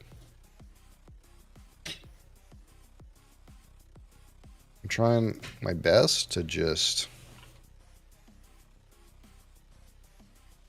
be as efficient as possible and do the least amount of this busy work.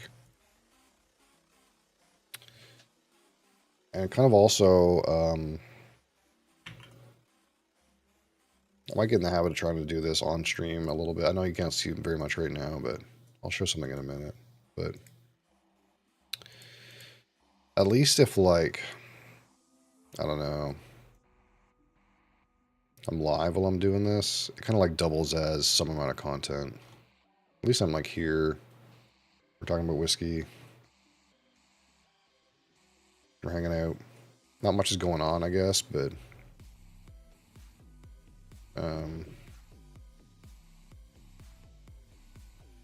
feel like it's better than me not broadcasting. I don't know.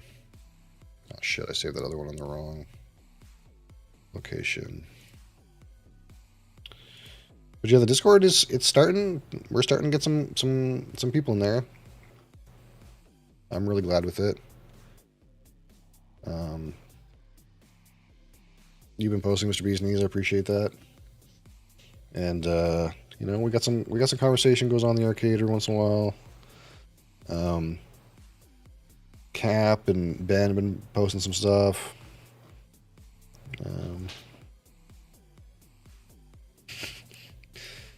We had to Mead post his blue raspberry sour blast alcoholic beverage, whatever that is. I'm down with it. You know, we're growing. That's good. I like it.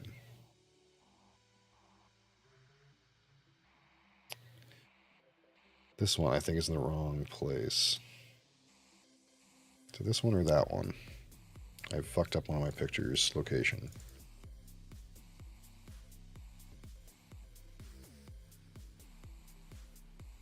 '07 is in the wrong place. X. No, fucking open the file location.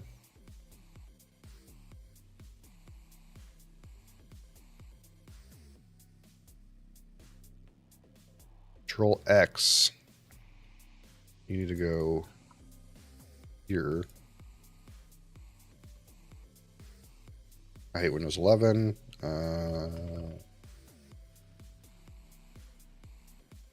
No. This is the wrong place too. Shit.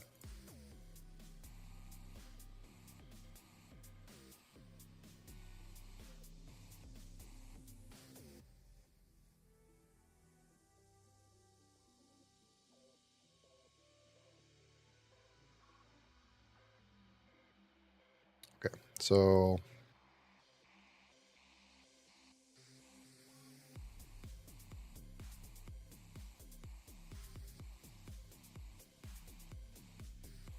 you can see my game that's not running.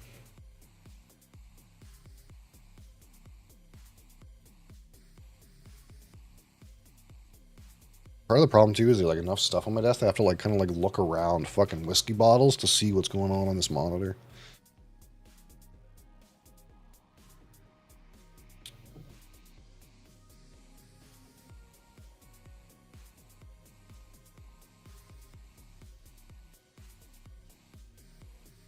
Where'd this go?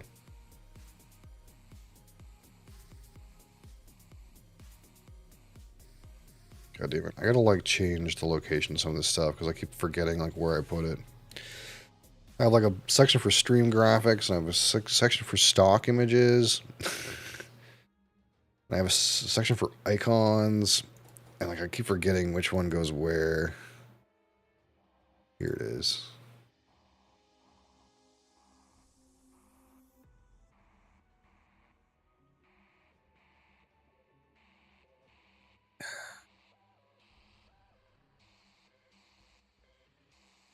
So all we do with this is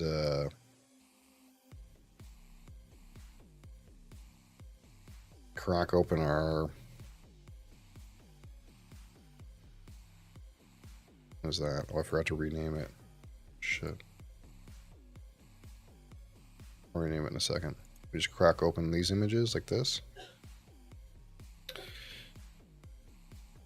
And then we post our watermark in them. Bloop. Just like that.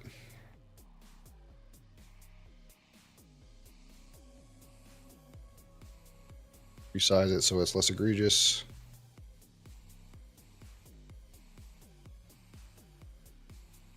Then if someone steals my picture on the internet, they know where it came from. Or at least come find me. You see my picture, come find me. I'm sure there's like a billion pictures of this like that exist, but I always think of like, sometimes I'm looking for a picture of a bottle and I just can't find it. That's like 10 years old, say. So if my picture is the one that somebody randomly finds, at least maybe they'll come to my Twitch stream. That's all we're hoping for, really.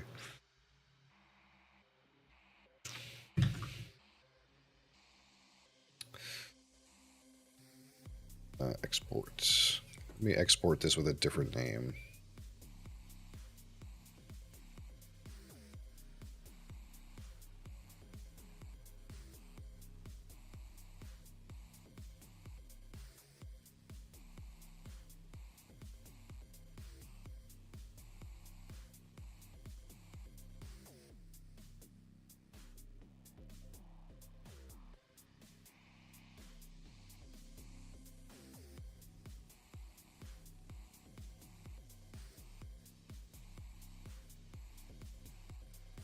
The other ones I had. This one.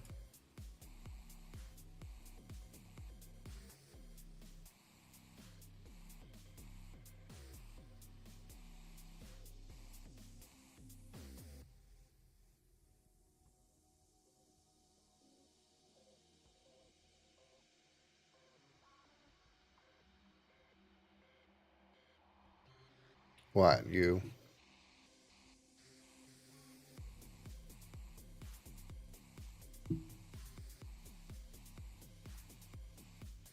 That's mine. No. Why are your feet on my keyboard? No. No.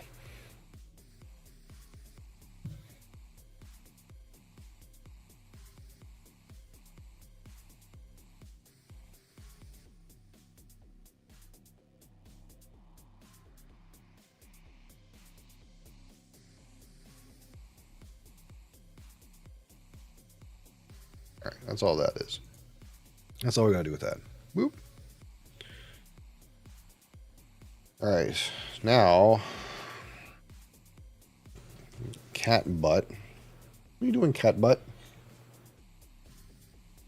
Now we have to make some notes for those three.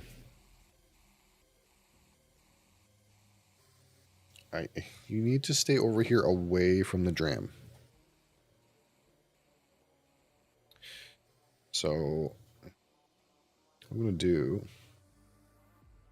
I'll open the notes for a different Suntory product.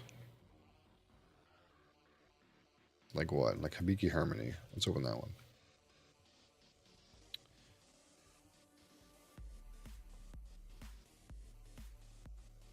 Cat, I need to access the keyboard. It's required for this portion of the process. All right, so Ayo, ow, World Whiskey. Oh, we have a lot to talk about with distilleries with this one. Hold on. Where'd it go? Hold on. God damn it, cat. Can't see.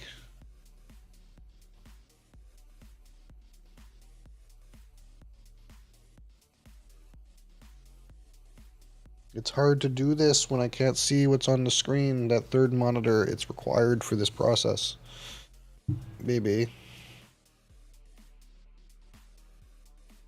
I don't want to tell you to fuck off, but...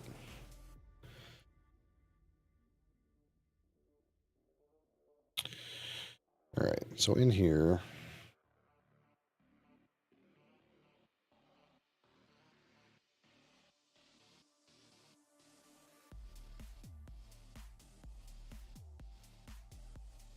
It should tell us all this stuff comes from. So you have Yamazaki, Hakushu, so we know that. So I need to use the keyboard, baby. Okay, look, it's maybe just not a great time right now. Oh. I need to make sure I'm using the keyboard.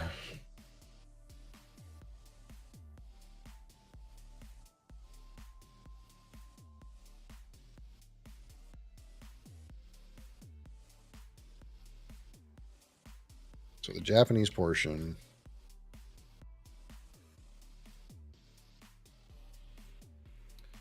And then the Ireland portion is Cooley. We gotta like make sure we know all these things.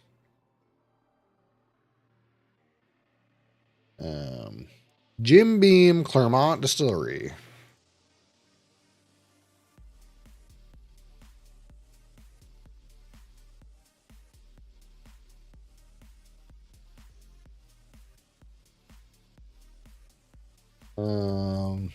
Alberta Distillers.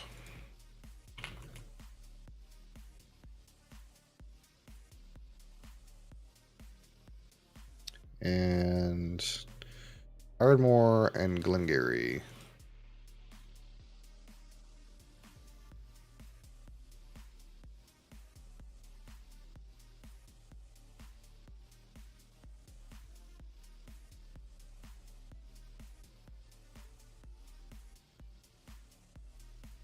Let's change how we format this. Try to like standardize how all these things are written in here, but sometimes I forget.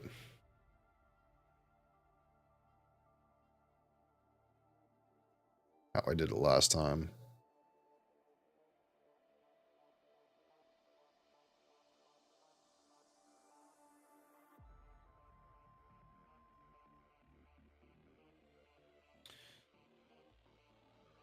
Tory Global Spirits, this is blended Japanese whiskey. No, this is blended. This is blended world whiskey.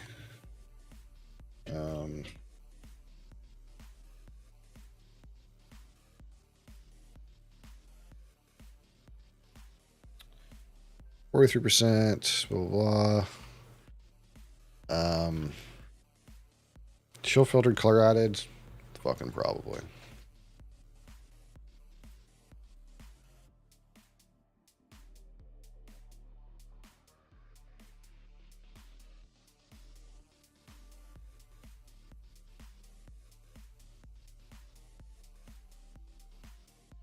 I don't know is...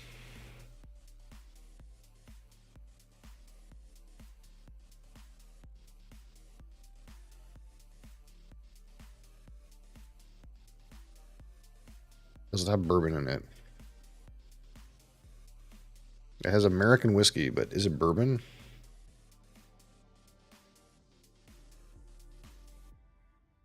This person says there's a clear kick of bourbon. Is there?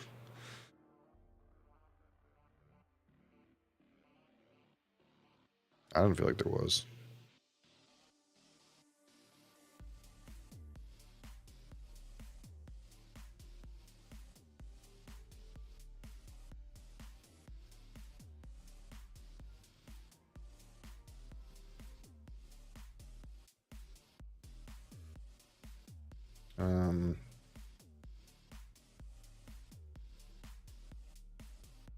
How old is it? Can we get a guess? Whose guess? Anyone got a guess? No guess. No clue.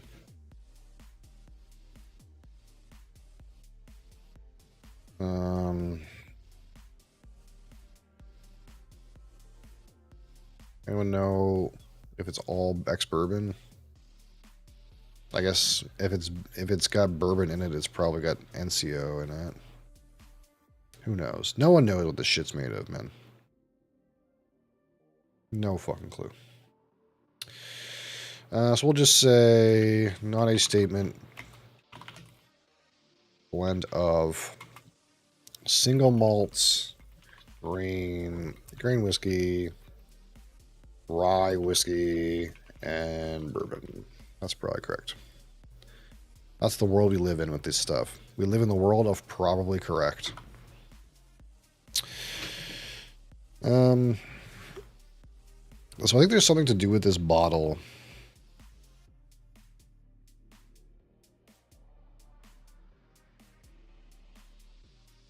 Like the fact that like the labels on the corner is supposed to be some kind of thing.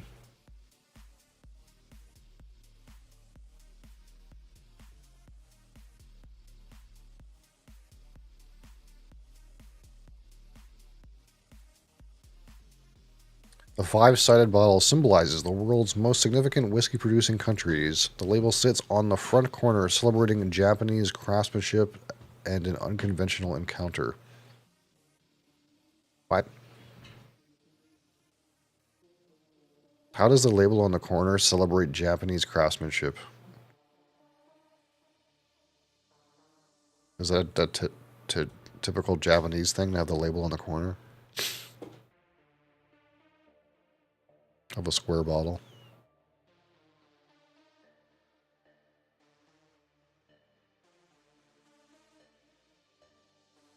We will write. Um,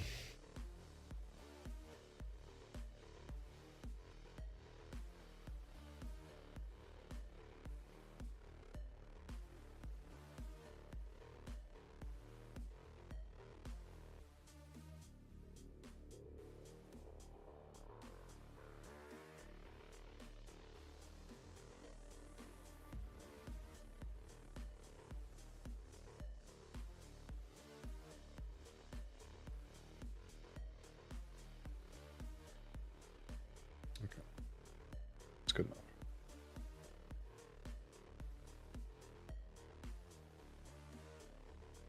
So what's going on with this? Tastes like pine. It smells like pineapple.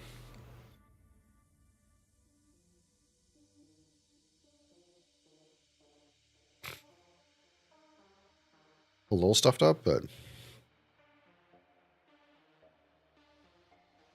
tropical fruit notes. Some maltiness in there. And peat.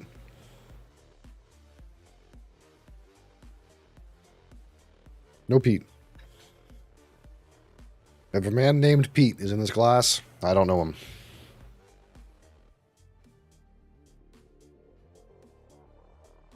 Just like a bouquet of tropical fruits. All the pineapple, peach, apricot,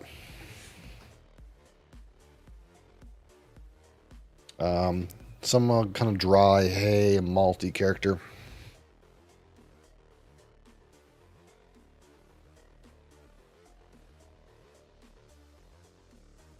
Is this smoky?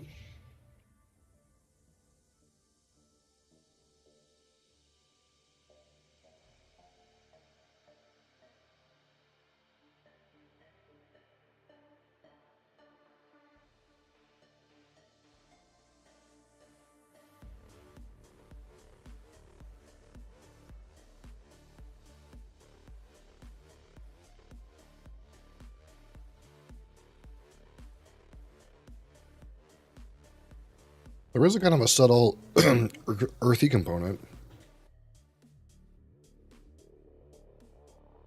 I think when you go into this trying to find peat, you might trick yourself into it being smoked, but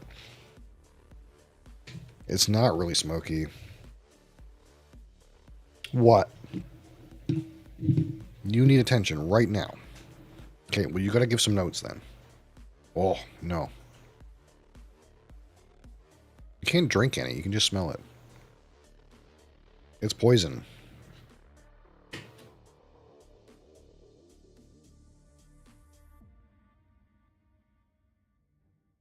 Yeah, it's still like the same. It's like fruity, tropical fruity, high on the malty character.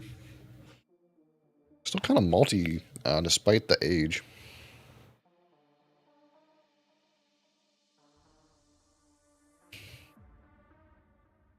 Yeah, just like apricot, peach.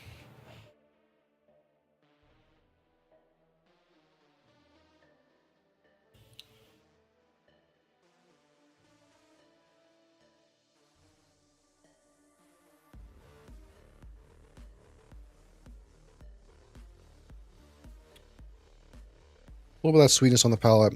Some bacon spice, earthiness back palate. Some spiciness on the finish. A little bit of chocolate in there.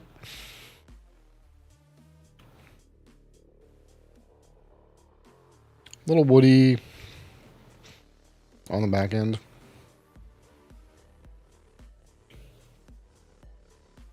Highland? I don't know if I recommended a Highland, but for me, like light peat and sherry is Highland Park. That's like where you would go. Because it's like 20 ppm and it's sherry matured. That being said, the peat on Highland Park is a little different than the peat from other distilleries, right? Because Highland Park's peat comes from Orkney and it's very heather dense, whereas the peat that comes from Islay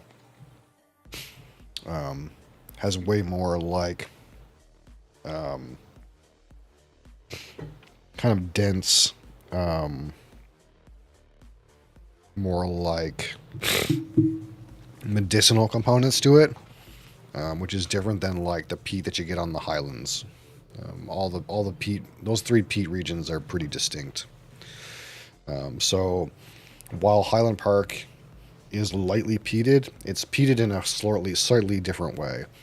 I almost guarantee if you haven't had Highland Park before, and I know you've had a couple Islay Smoky guys,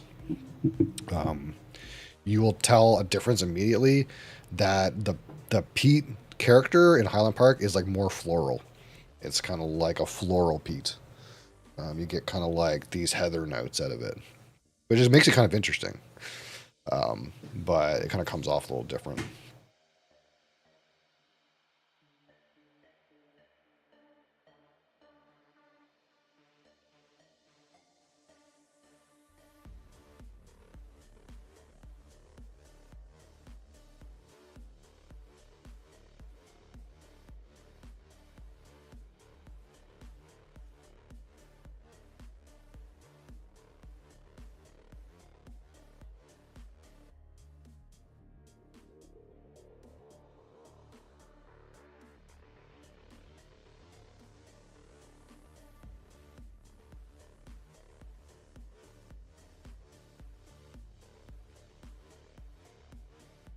But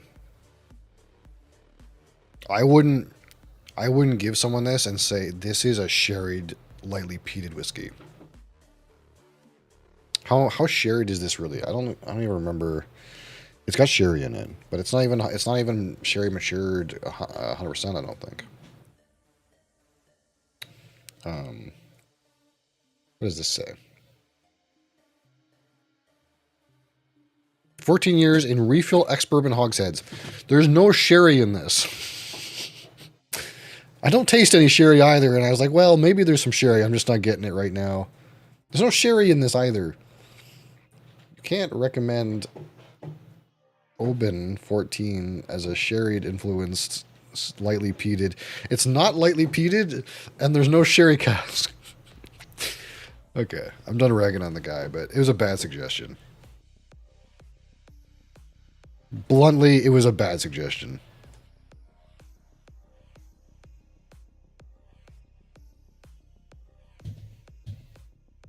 Move that, man. Yeah, I try not to, you know. Like, if anything, the guy provided input. You know, we like people to participate. It's just, it's like one of those things where it's like, you know, try to come at it from an angle where you know what you're talking about, like a little bit, like just a little bit. Don't like blow hot air. Don't like clearly you don't know. You have no idea. Don't pretend you know. I try really hard not to pretend I know things that like, for example, one person was talking about Tamdu earlier on one of these Discords, and I've never had Tamdu, and it's like, well, I can tell you that Tamdu is not peated. But the thing is, like, I know Tamdu's not peated. Even though I haven't had Tamdu, I know Tamdu's not peated. But I tried not to be like, oh, Tamdu is going to taste like this, because I don't know. I've never had Tamdu. I know that people say it's similar to Macallan, and that it's kind of sherried. But I did try to provide the information that Tamdu is not peated. It's not a peated whiskey. You're not going to get in there and get a smoke component. It's unpeated. Just like this is 1 ppm, and it doesn't have sherry casks in it. But I don't want to be too, like... Well, you see here. You know what I mean? I don't want to be too Poindexter about it, but...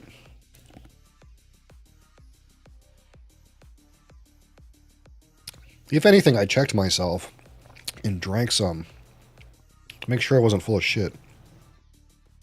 What are you up to, Cat?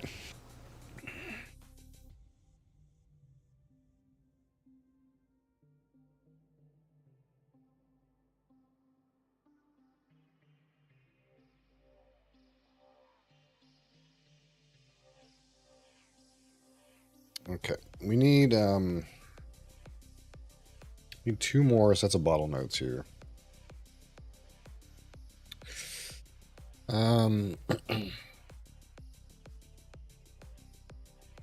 We need one for this one.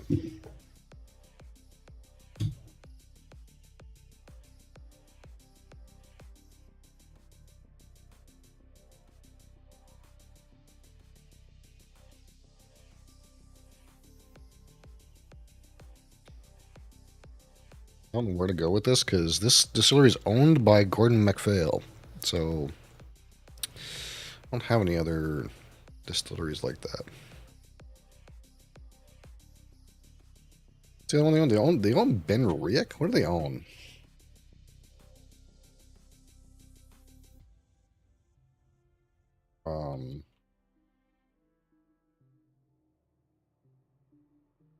Ben Romac, the Cairn. Is that it? They own the Cairn. I thought they were like building another one too, or something like that.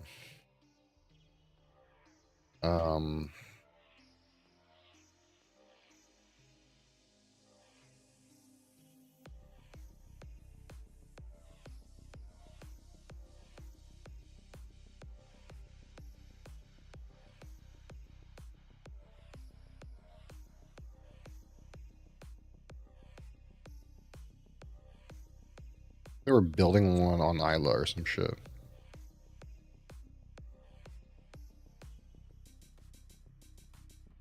Oh, maybe the Cairn is the one that they're building.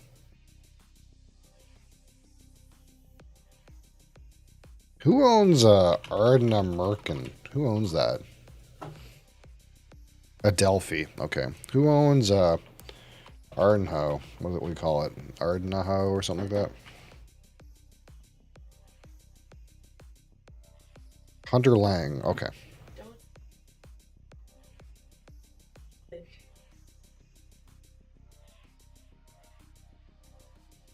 Are you listening to the book? Okay. Maybe I have to listen to that audio. Wow. Okay, so that didn't help me. Ben Romach. 10. And this is a Gordon MacPhail.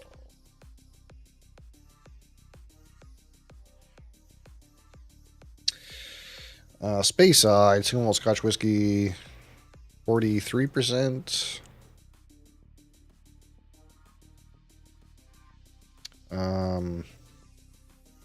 So that makes it 86 proof, non-chill filtered, natural color. It's natural color.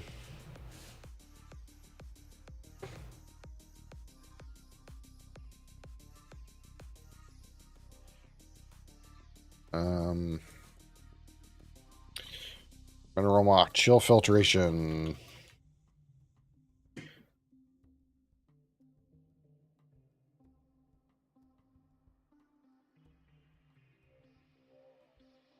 See, this is like where we get the deets. This guy talked to a rep And he said that it gets chill filtered, but it doesn't do much, quote unquote. And why do it?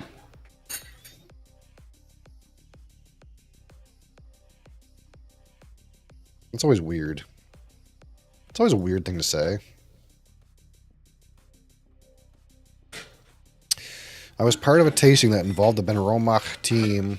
The chill filtering came up. Their answer was the treatment is extremely mild and changes nothing with the taste.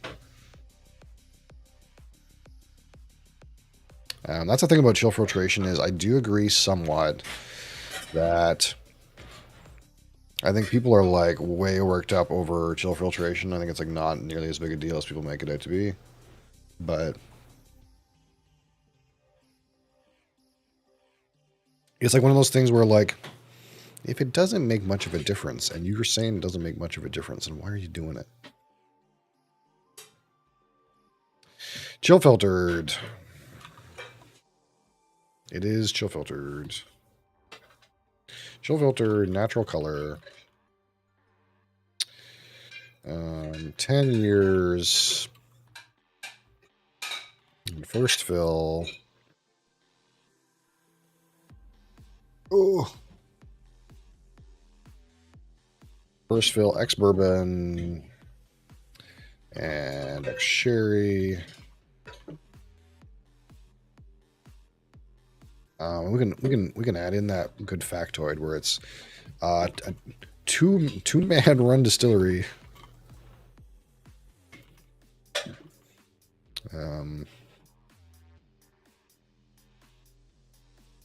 It's not a lot of information, but I feel like we can pull some information. We might revise some of these notes out of what we read out of the book anyway, but we'll save it for when we do that.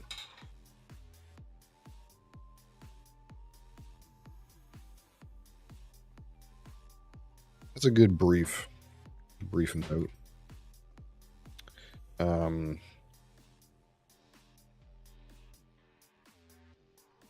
See if I can find the cask distribution. It's probably just some distribution that nobody knows.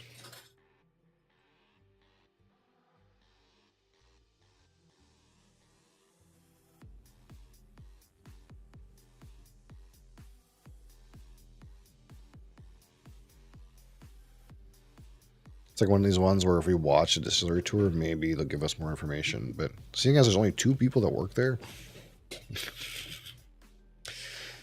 wonder how much of a tour you'd get.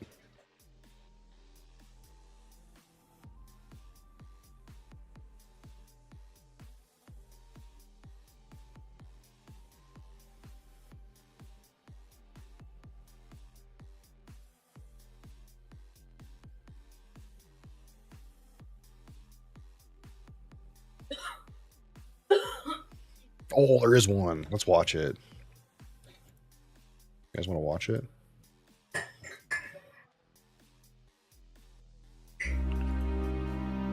It's only 14 minutes long.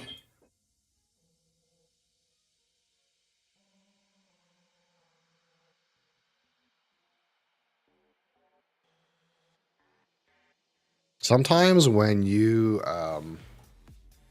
watch these tours, you get some deets straight from the horse's mouth that you can't find anywhere else. It's interesting too. The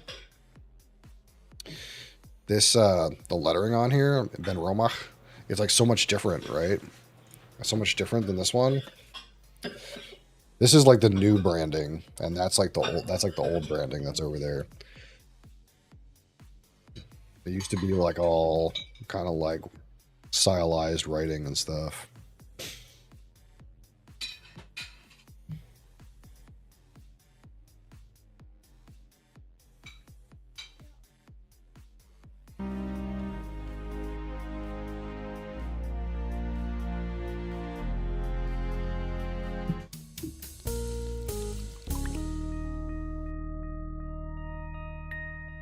Hello and welcome to Whisky.com, where fine spirits meet. And today I'm in Scotland at the Ben Romach Distillery. And the Ben Romach Distillery was founded in 1898 And the Benramach distillery is one of these distilleries that has been sold very often. It has been had discontinued production, so it had many production stops. And the last Yeah, I time think it was sold was in 1990. maybe he'll say it in a second, but I think before GM bought it, it was mothballed. Like, I think it hasn't been running for a while, but I can't remember. It's like they bought it in like 1993 or some shit, or something like that. Like it was not operating until like 93. Maybe he'll say that, but And it was sold to Gordon and MacPhail, the independent bottler, and they reopened the distillery in 1998. Hey Cap, how's it 20 going? years ago, and at this first day, they filled the first cask and had it signed by Prince Charles. And this cask now. We're just watching. We're ad hoc watching a Benramach distillery tour. I just wrote some brief notes on the on the Benramach 10-year-old that I think you were here when I opened this one and we tasted it. I wrote some notes on it, but we're gonna do a little watchy of the distillery tour. Since we read in the book that supposedly only 2 people run this distillery, so that's kind of wild. Dishes are happening. I'm sorry if it's loud. We're just chilling. We're just Sunday chilling around here. Now was actually bottled 20 years later at their jubilee, and they actually sold or auctioned off the bottles for a beneficial cause. So that's a really nice thing. And today we find out why the distillery is so traditional and what this tradition is actually, how this tradition is affecting the production of this whiskey. So I've told you the distillery is really traditional, and this is one of these traditional tools. It's actually quality control. Once you have grinded down the malt, you fill up this box here with a bit of the grist, and you close it, and then you shake it, and actually separates the grinded down malt, and it separates them into the flour, the grist, and the husks. And then you take them to a scale, you weigh them, and you see if the malt is actually from good quality. Interesting. This here is also a very traditional. I've never heard of mill. that before. It is the old Bobby mill. It is a roller mill. These are always wild. This is always one of the most interesting parts of these distillery tours is like their malt mills are always from like some shit in the 1800s. It's like they just never change them. Why change them? And I don't know if this guy, Ronnie Lee, I don't know if this is the same guy, but I can't remember which distillery we were looking at. I can't remember if it was Tobermory or what, but it was like all of the malt mills that all these distilleries uses are so ancient, no one knows how they work, except for like this one guy that just goes around Scotland fixing them all. That just grinds down the malt into a grist that is later used for the mashing. What is really important is what goes into this mill. The malt for the Benramach distillery is from local maltings. That means everything that the distillery uses for malt comes from Scotland, so a really Scottish product. They take a few different malts for their different expressions. For example, you have the organic, that's an unpeated malt. So the distillery has to I'm curious how shut down peated this is, for a few actually. days and do a bit of cleaning to get all that peat smoke out of their system to produce an unpeated whiskey. Then we have the 10-year-old, the 15-year-old, and the other expression. It says here that it's roughly 10 to 15 ppm, so that's slightly lighter than like a Highland Park. And it's all locally grown malted barley. Interesting. They are at about 10 to 12 ppm, and in the end we do have the heavily peated, which is around 45, 50 ppm, so a really... He said 10 to heavily 12, peat so that's smoke slightly less whiskey. than the website said, but... The other thing is you need water for a good whiskey. The distillery has a local spring, that is the Chapeltown spring, and that supplies the distillery with fresh spring water because this is just really important for the distillation. So the next step here is the mash tun. It is a beautiful copper mash tun. It's a semi I'm trying to like keep the audio at a good level, so if you guys can't hear, just let me know. I'll turn it up. auto mash tun, and it takes about 1,500 tons of grist to produce 7,500 liters of wort. Yeah, they have 3 cycles. All right, perfect. Where they wash out all the sugars and all. Looks semi-lauter, starches, yeah. Almost everyone's doing wash semi-lauter bags these to days. Produce the beer or the wash for their distillation. Yeah, they have 3 cycles. That means the first and the second cycle goes on to the fermentation, and the third cycle is so low on sugar and starch that they actually use it in the next run to wash out even more from the grist to produce more of that sugary substance that later becomes the whiskey. So here we have another one of these traditional factors for the distillery. It is the old wooden wash bags. Yeah, we were looking at these before. Most of these guys are still all using wooden washbacks, and like most of them are actually made with Oregon oak in the United States. But these things last supposedly like around 30 years or so. So they're probably not too terribly expensive to replace because they're all made of wood. But I don't know what difference it would make if it was stainless steel. Which one uses stainless steel? I think Glenfiddich's new washback is stainless steel. I think it's Glenfiddich that's stainless steel. Craig Ellicky. Craig Ellicky has a stainless steel one. That's the one I'm thinking of. I don't remember about Glenfiddich, but Craig Ellicky has a stainless steel washback, like a giant one. They're made from Scottish larch. They're actually made from the wood from the washbags of the previous owner. I think the old washbags were probably pretty old, leaky, so the distillery broke it down and they made from the good wood, they made new washbags. So these washbags This is are actually Scottish wood. really Interesting. old, at least 35 years, but you can't really tell how old they are. They've been And refurbished what though. else does the distillery is they have a traditional way of fermenting. What's the washback do? The washback is the fermenter. So when you think of where the actual alcohol initially gets made before it's distilled, these are fermenters basically. They're just that's just what they call them. They call them washbacks. As you can see, you have the CO2. But I think in drawer, beer, which is typically you call them a government fermenter. regulated, but you don't have the switchblades. The switchblades usually break down the bubbles so it doesn't bubble over. But they don't need that because they have what they call a cloudy mash. And that means you don't have that many bubbles in there and it doesn't bubble over. So yeah, very traditional. Also, the fermentation is really slow. The average time for fermentation is about 90 hours, which is extremely long. Yeah, 90 is really long for Scotch. I'm starting to forget the numbers from the other tours, but a lot of them are doing like 50-ish hours. I think when they talked about Oban, I think Oban was like 70 hours or something like that, and that was like to get it all fruity, right? So 90 hours is Again. Thank you. 90 hours is really long.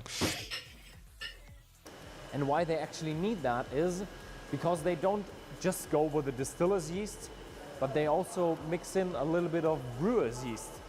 Distiller's yeast is a very strong, fast yeast that gives you a lot of yield, but the brewer's yeast is more flavorsome. So you have.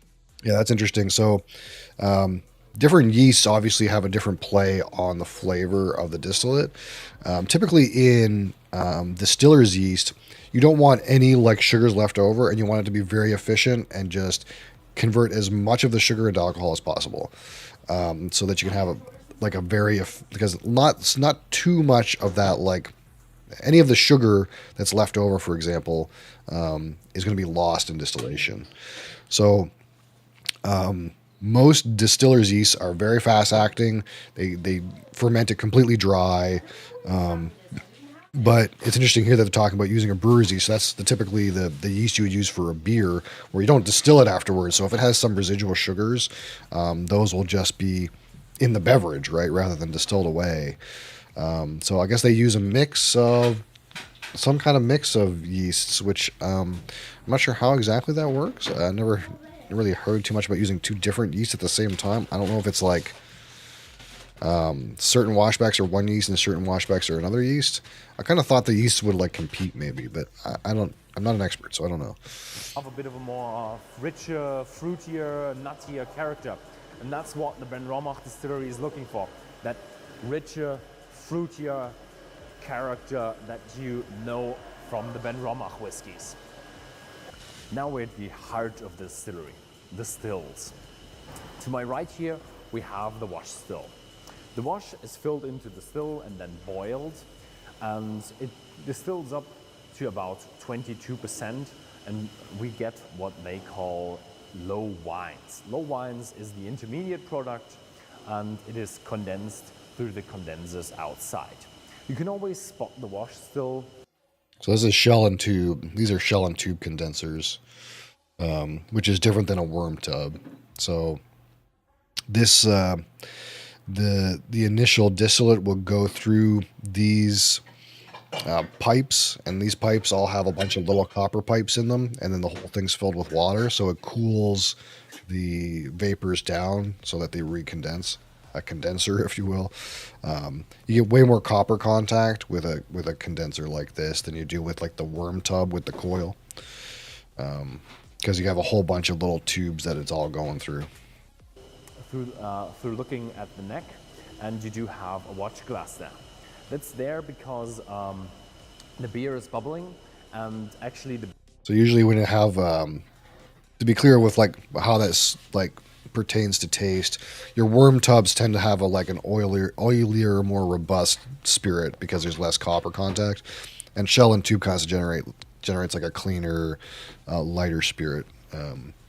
Typically, beer has some solid bits in it, and you never want to have the wash still over boiling, because if these solid bits get into the condenser, they can clog it up and you get an overpressure, and that is really, really dangerous. And then we have the spirit still, the second distillation process, and that is really, really important for the character of the whiskey. First of all, you look at the shape of the spirit still. And here we have a pretty round, pear-shaped with a reflux bowl. So you can straightforward distill it. And what is also really important is the speed at which the still is run. So here at Ben Romach, we have a hard pace of 1.5 or 1 hour, 20 minutes, which is pretty fast. So this means that everything is. There he is, one of the two guys that works there. Have a lot of oily and other. That's 50% of the workforce right there. Character particles being distilled and taken into the final product, and that means you do have a really rich flavor, some strong, even spicy character that comes out of this spirit still. Outside the distillery, we do have the condensers. They are shell and tube condensers, just condensing it down to a final product that is around 67% ABV. So the hard piece is between 63% and about 72% for the final spirit that is then filled into the cask. Nowadays, all the distilleries do barcodes and computer systems, but not Ben Romach. Ben Romach does it the old traditional style. You do have a stencil, and then you roll on the name of the distillery. Here it says Ben Romach. And then you have the year 2018, and you also do need a cask number to remember what you filled inside the cask. This here is the stencil for the cask number, and then you put it on the cask and you roll it on, so you have the paint on the cask. Here it says Ben Romach 2018, number 1989. So really a very old, cool, stylish way of remembering where your cask is, because you take the number and you write it down, what you filled into it, and then you bury it.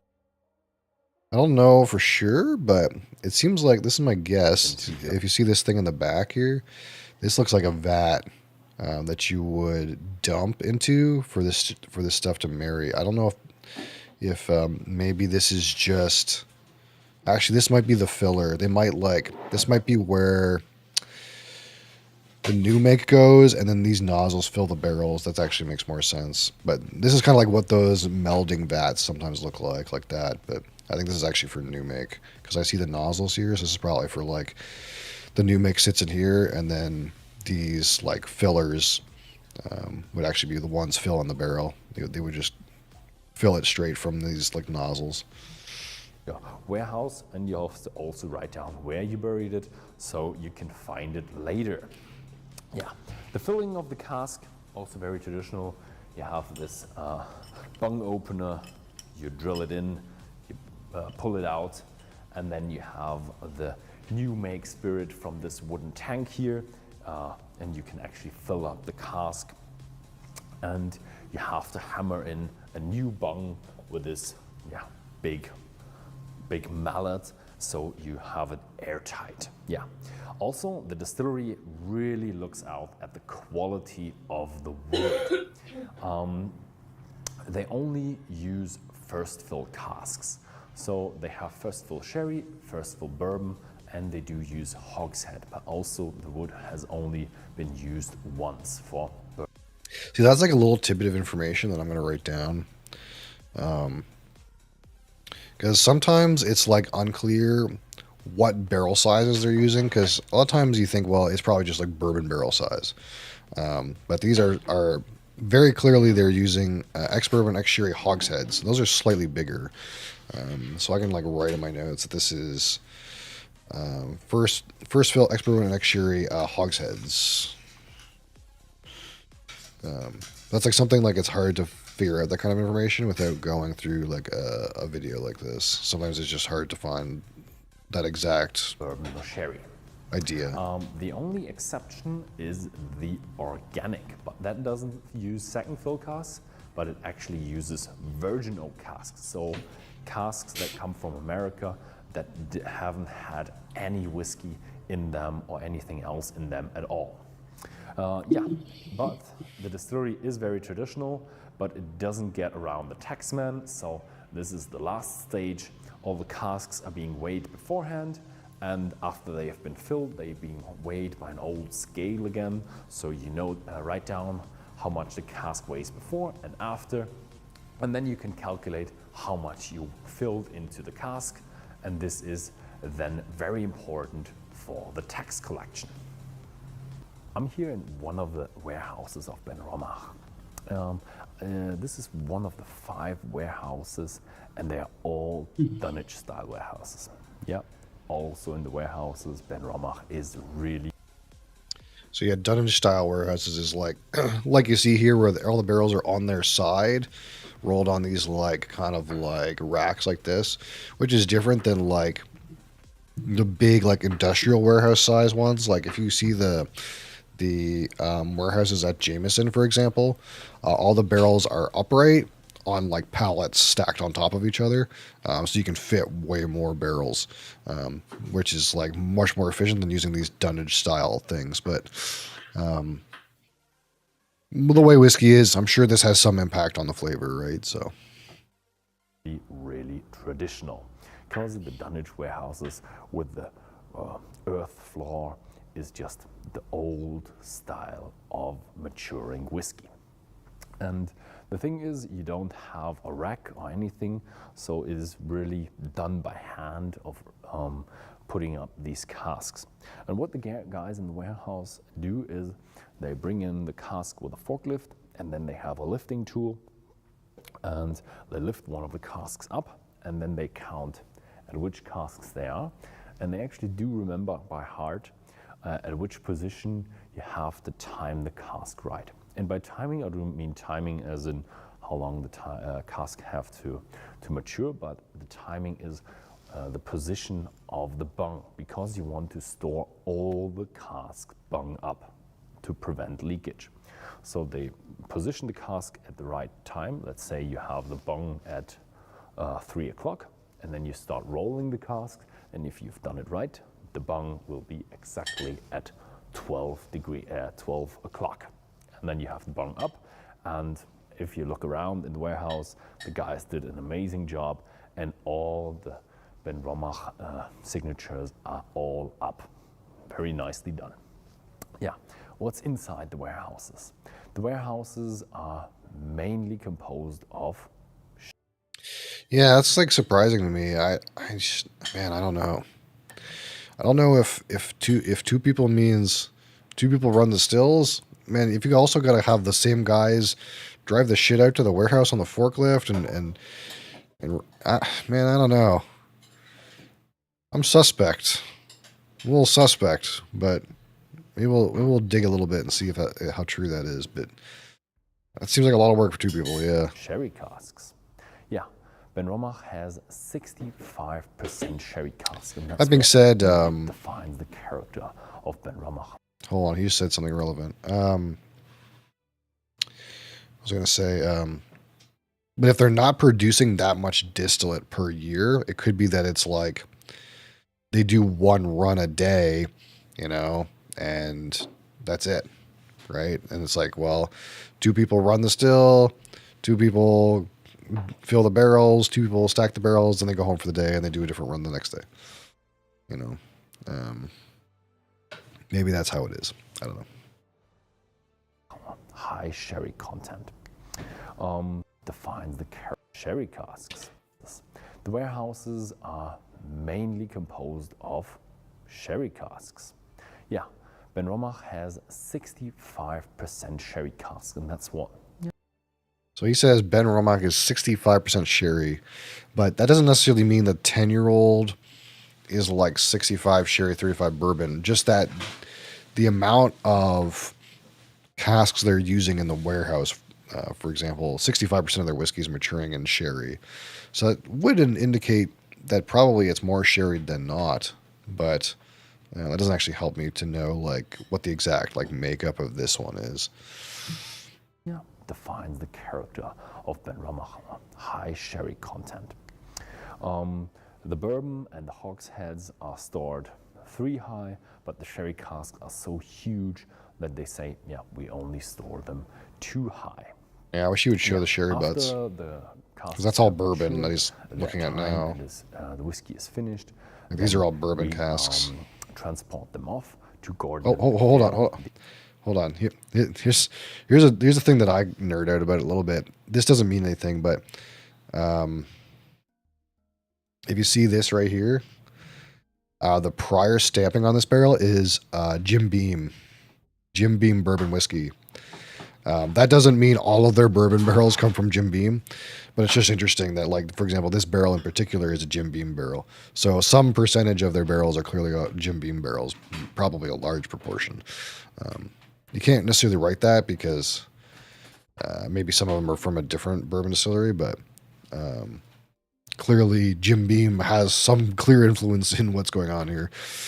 The independent bottler who owns the distillery, and they have a bottling line and they bottle the whiskeys that are then being sold all around the world. So I highly encourage you to go out, find some Ben Romach whiskey and enjoy it, because it's just a very... No tasting in this one. Sometimes he goes and does a tasting after this part, but okay, that's not so bad. We didn't learn very much though. That being said, we didn't learn that much from that. It was interesting. It is really small. It is a really small distillery. I'm curious though. Can I use this? You're kind of right in the way. So, I mean, I'm not sure what you want me to do.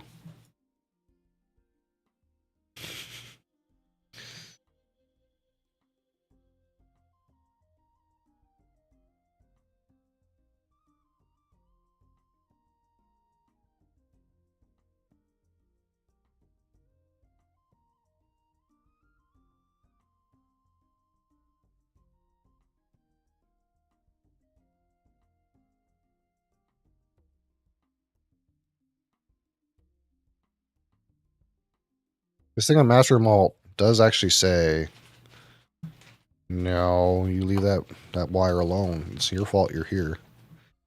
This thing on Master Malt does actually say that there's only 2 people that work there. Wonder what this says.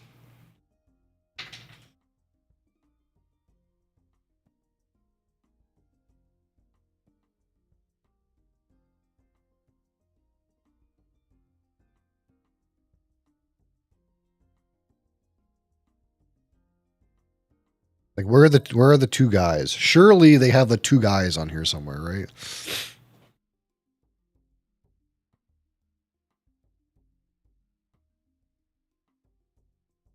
I don't know. That looks like 5 guys. Oh, this is different. These are like promoters. Yeah, there he is right there. Ross. He was the guy that was in the video. There he is, Ross. Who's the other guy, though?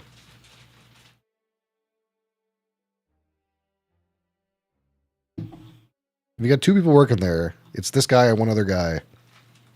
Apparently.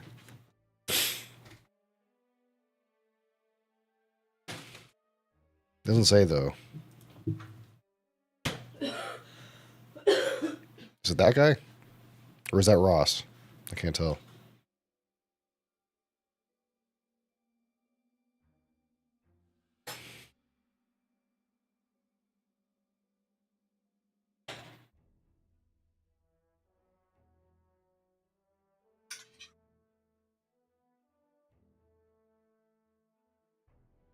I mean, that's a guy that doesn't look like Ross. That guy there. Some other guy. Who's that?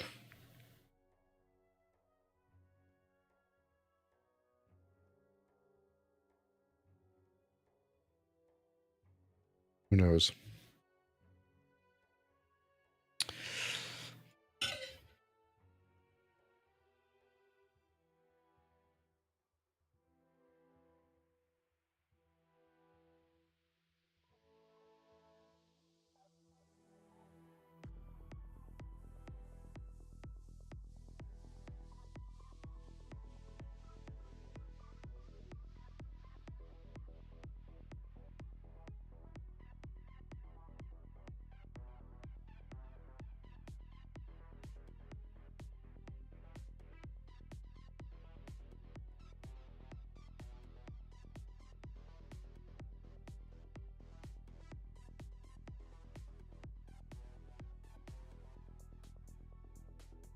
I don't know. Everywhere I look, it says only 2 people work there. 2 employees and no computers.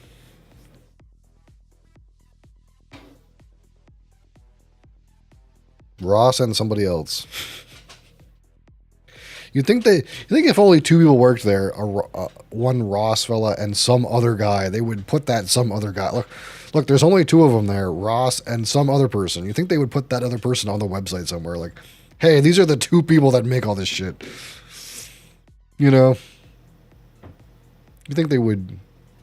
They would be like, hey, this is our other 1 employee. Can't find the other guy though. Poor other guy.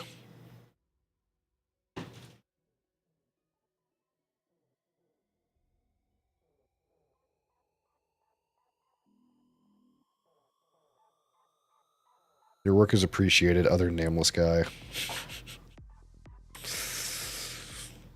Oh well. Okay, so that's done.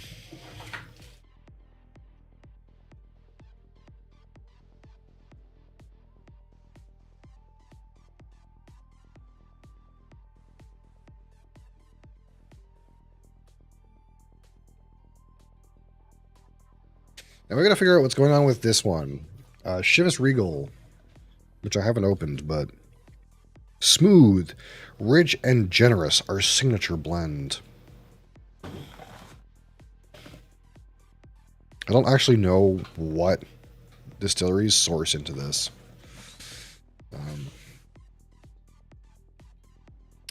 So let's see if we can find out.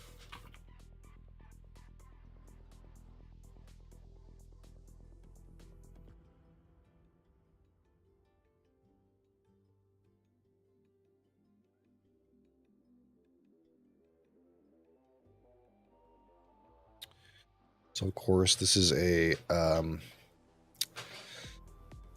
Pinot Ricard product. Let me get out my blurb about Pinot Ricard real quick. Where's Jameson?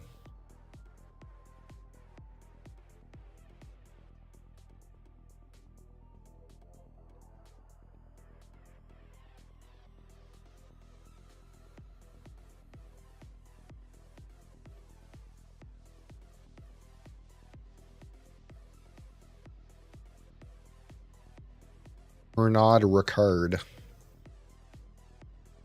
Pernod Ricard.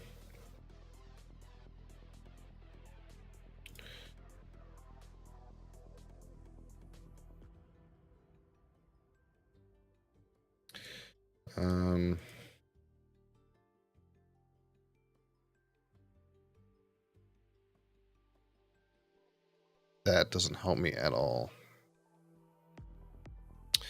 40% ABV, 80 proof. This is a blended Scotch whiskey. It is chill filtered. Yep. Natural color. I think there's no way it's natural color. We just assume these things are colored.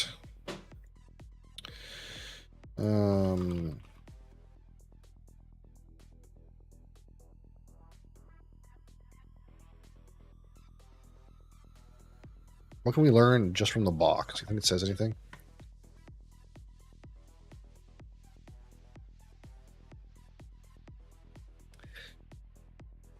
Blend of precious malt and grain whiskies from across Scotland, each matured for a minimum of 12 years in carefully selected sherry and bourbon.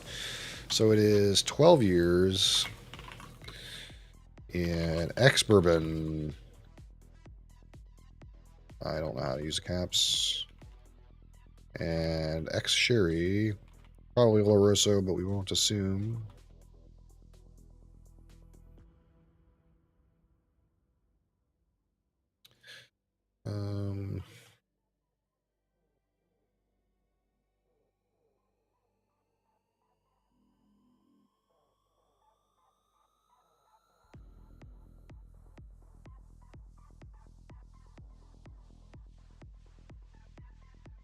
In 1939, saw the debut and continued success of Chivas Regal 12-year-old blended Scotch in the U.S.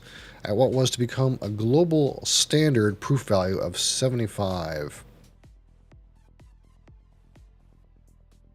What? How is 75 42.8? I'm so confused.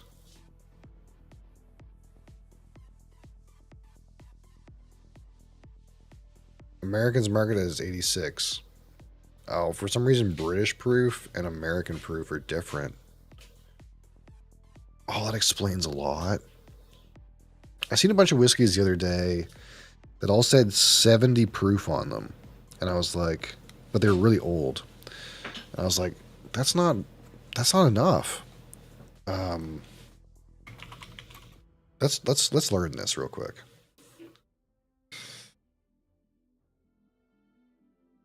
Because in the United States, proof is just double the ABV. So 40% alcohol is 80 proof. But in the UK,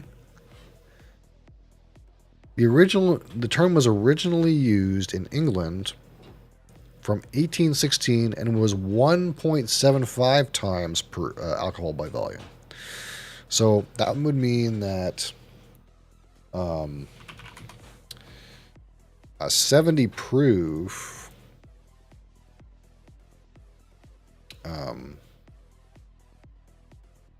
is 40% alcohol in the UK metric. Oh.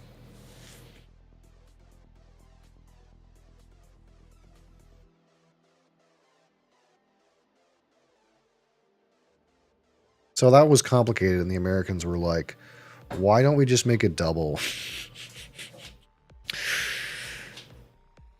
And then Canada and the European Union were like, why do we use proof? Let's just get rid of that. Interesting.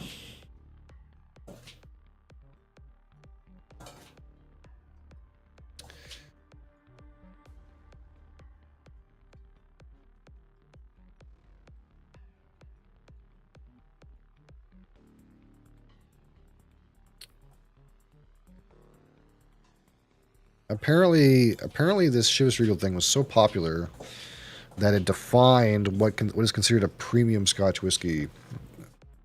Does this say premium on it? That's one of the things, honestly, about blended Scotch that I kind of don't get. Like when I go look at like blended Scotch categories, some of them say like premium and deluxe and stuff like that, and I'm like, these are all like the same. This says quality, age, cost, popularity, and demography would define a premium Scotch whiskey. At least 12 years, high cost, high sales, high demographic, high end. Wikipedia is confusing me right now. Nothing says premium on this.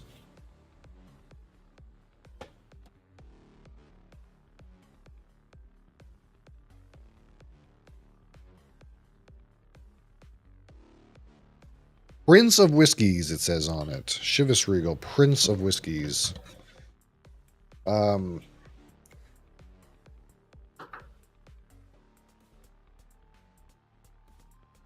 What is there rules for writing the word deluxe on a Scotch?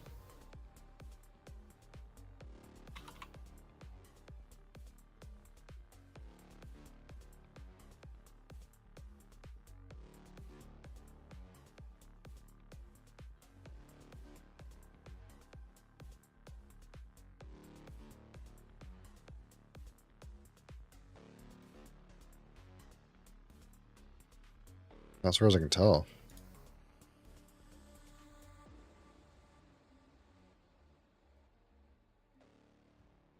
So it's just nonsense. Okay, the whole thing's nonsense. Good to know. That's all I wanted to know.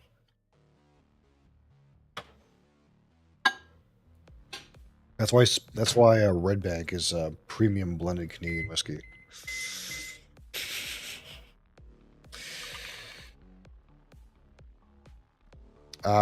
What are the source? What are the source distilleries for this? Can we find anything?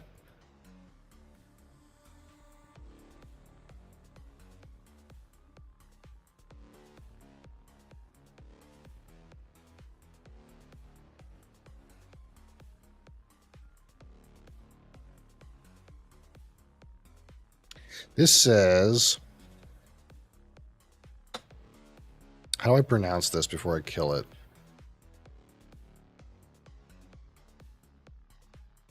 How do I pronounce this exactly? Strathyla. Strathyla. Okay. So apparently it's mostly Strathyla, single malt, but also includes malts from Longmorn, the Glenlivet, Alta Bavin. What's this? How do you pronounce this? Keep sending me pronunciations.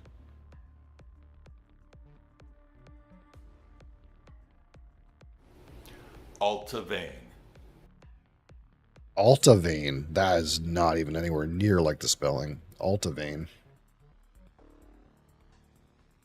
Glenlivet, Altavane, Milton Duff, Braes of Glenlivet are also used.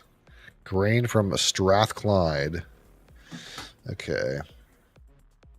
So let's just write mostly.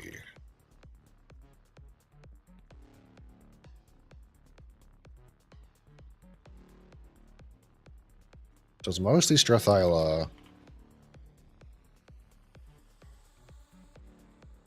Also contains malts from Longmorn, Glenlivet.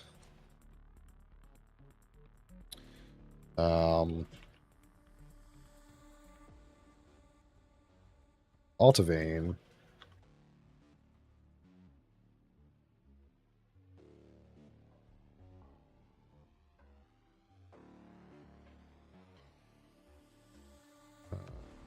Milton Duff. And Praise of Glenlivet.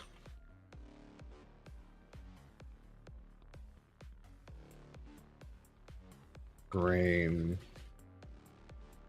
whiskey from Strathclyde. Okay.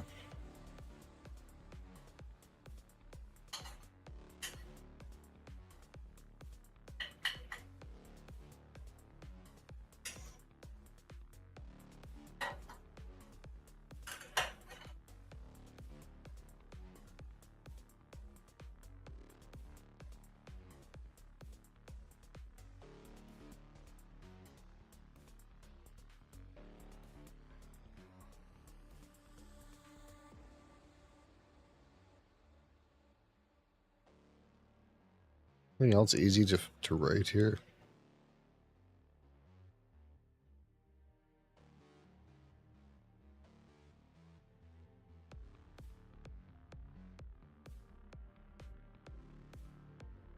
All right, bees knees.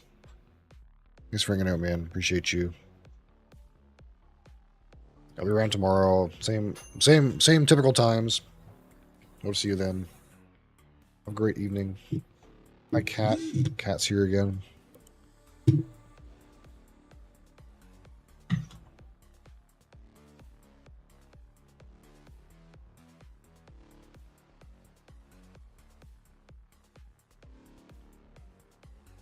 the 1973 film The Exorcist, the character Father Dyer brings this whiskey for Father Karras to drink after the death of his mother. They share it, and he remarks, "Where'd you get the money for the Chivas Regal, the poor box?"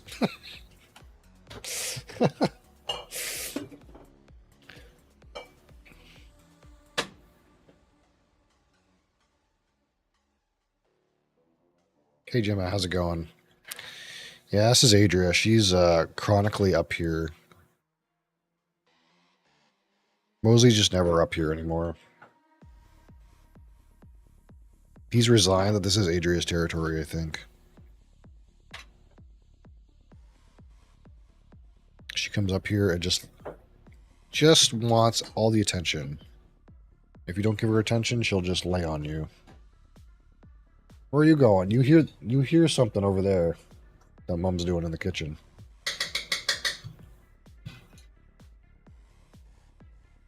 I heard something that sounded like a can opener, and then she's like, "I'm going over there."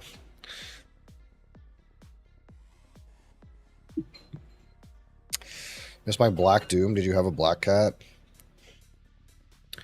We have a black and white monkey around somewhere.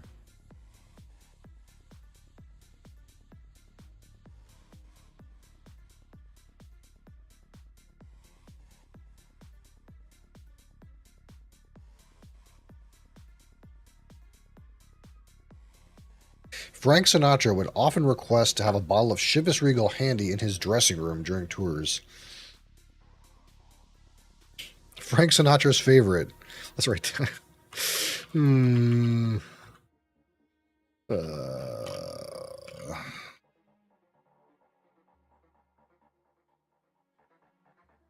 That's probably not accurate, but it's a good meme. Save as.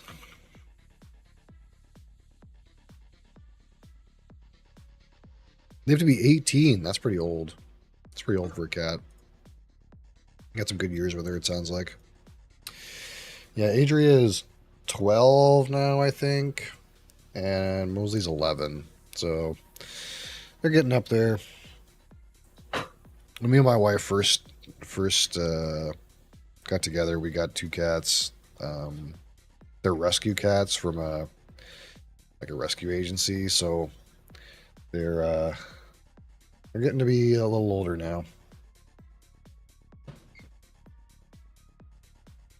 Major was part of like a large litter.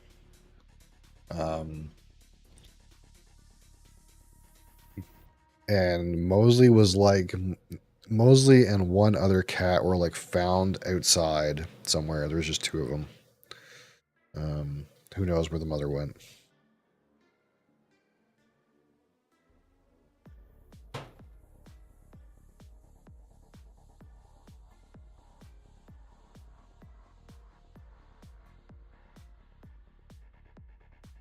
Okay, so that's good. That's good for those, for the most part.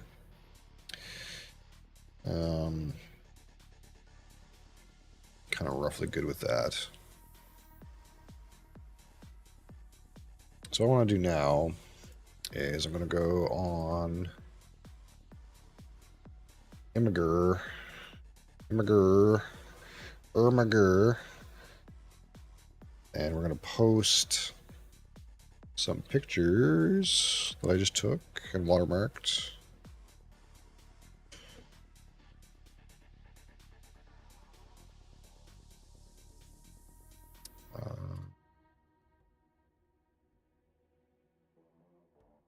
Make sure I get the right ones.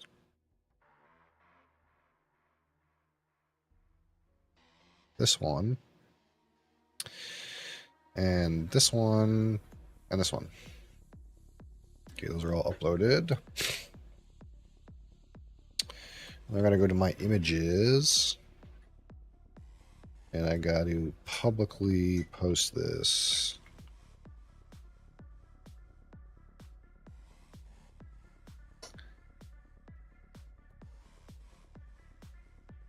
Alcohol, whiskey, drinking, whiskey, drinks,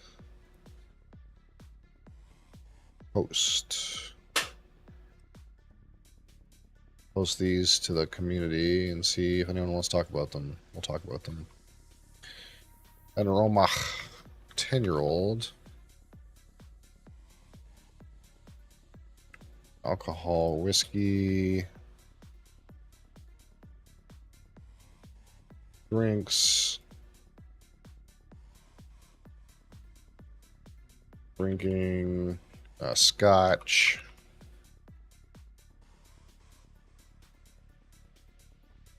post.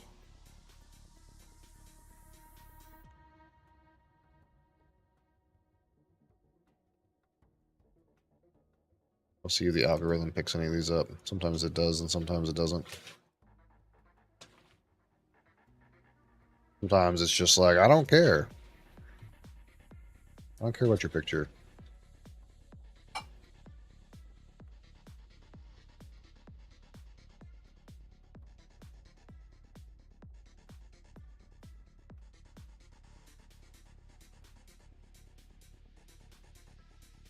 Boom.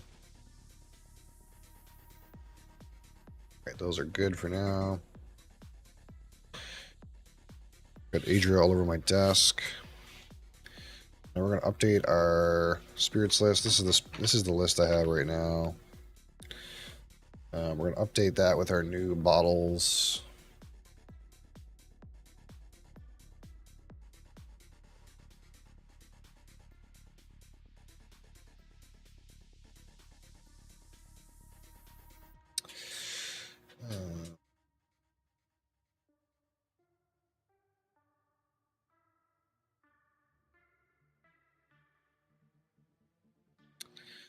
So this is Romach, 10-year-old. And we're going to change the picture to this picture. Copy image.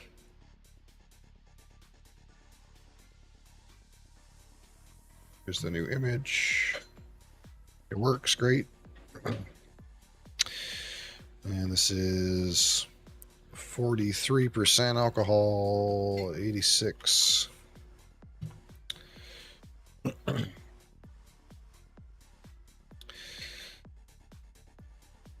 This is 70. 25.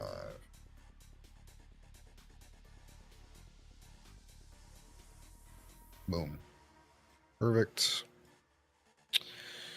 What's the other one we have? Oh, the world whiskey. It's a good thing I had changed my Japanese section to international.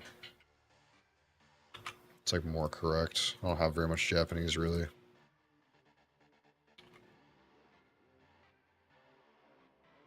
Shit.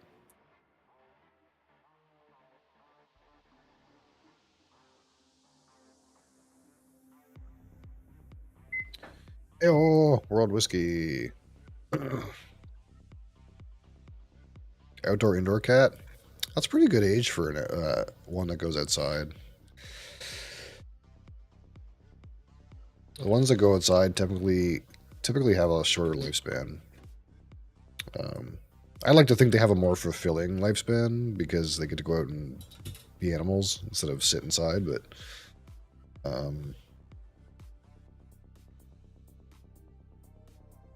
they do tend to like just be subjected to more things. So.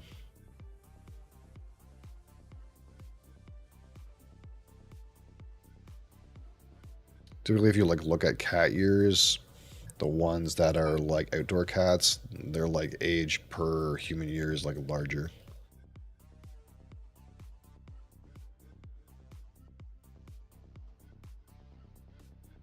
You're in Norway? Nice. Yeah, in here we are, like our two cats don't go outside. I mean, we're in an apartment anyway. They'd have no way to get. We're in the apartment on like the top floor. There's no way they would get back in. So they always got the two cats we have always been indoor cats. So they don't get into too much. But when I was growing up, we had a cat that was indoor outdoor. But I can't remember what exactly happened. It was the kind of thing where like the cat was outside and it like didn't come back inside, and it was outside overnight, and then we never saw it again. I can't remember how old that cat was, but pretty old.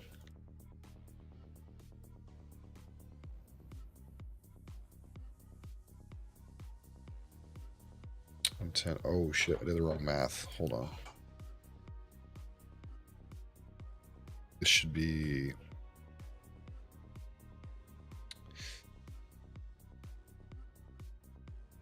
$305.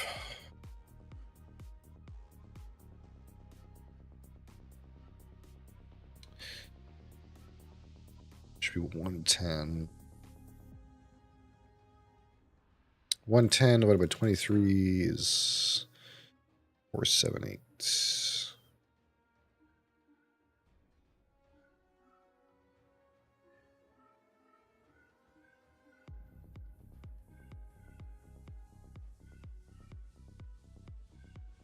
You were 2? Yeah, I can't remember when.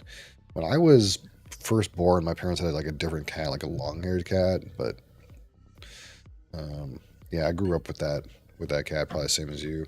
She was like just a little tiny cat though. She was like the runt of the litter. She was just a little tiny black thing. I don't think I have a picture for you, but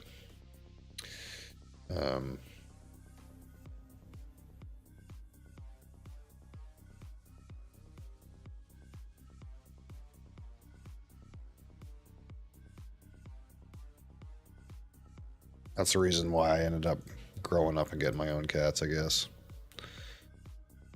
I had cats. I had a cat growing up. That cat was important to me, so.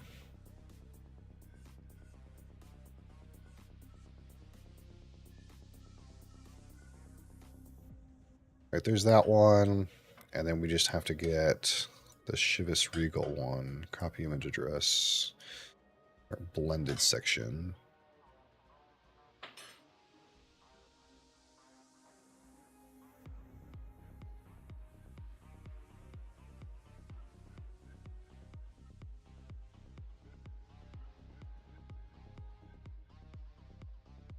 Shit. Chivas Regal 12.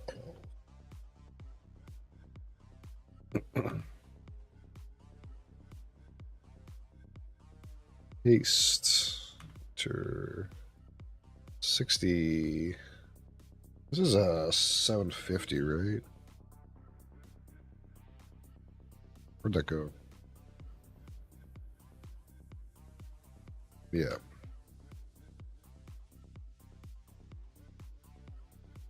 Oh shit, I fucked up. Hold on.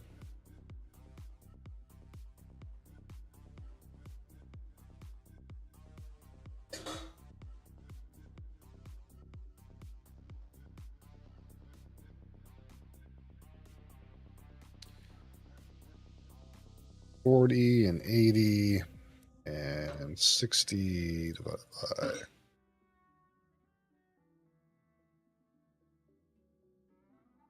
Boom. All right. Up to date, I think.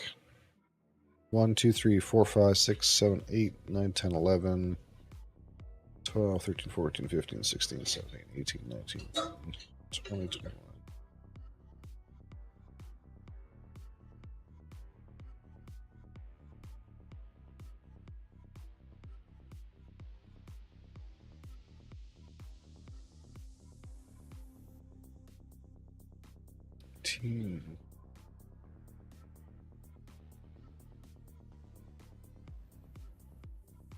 All right. I should be up to date now. So people are liking my alcohol. I appreciate you, people. Hit me with a like.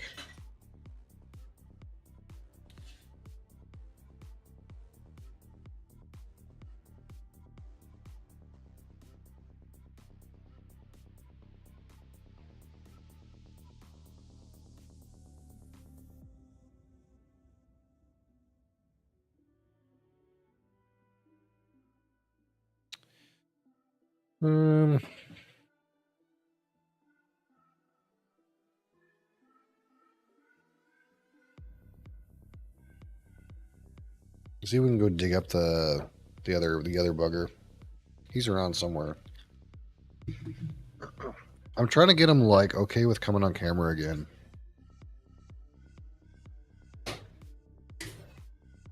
Cause he's like the more ridiculous one.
He's getting scared of the screens these days. Are you good? He used to be up here all the time, but he like watches TV and gets really into television. Like I think he's like he sees stuff happening on the screen and he gets all like anxious. But he used to roll around here and stuff all the time. What? There's nothing going on. You big baby.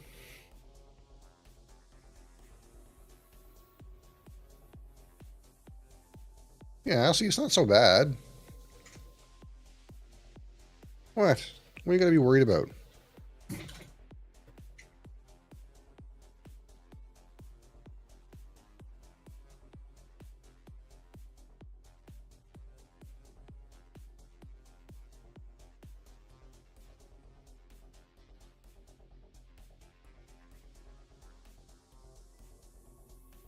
There you go.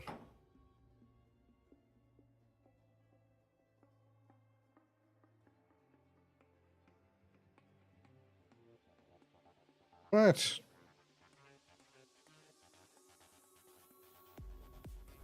He's also a little bit of a troublemaker, but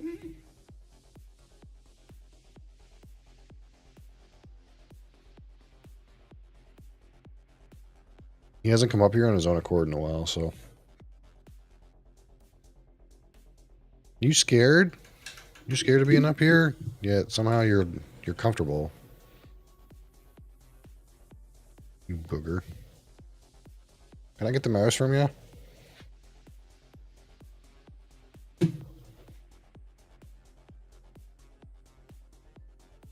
Somebody posted a comment. If you're going to drink blended whiskey, Suntory is a good way to go.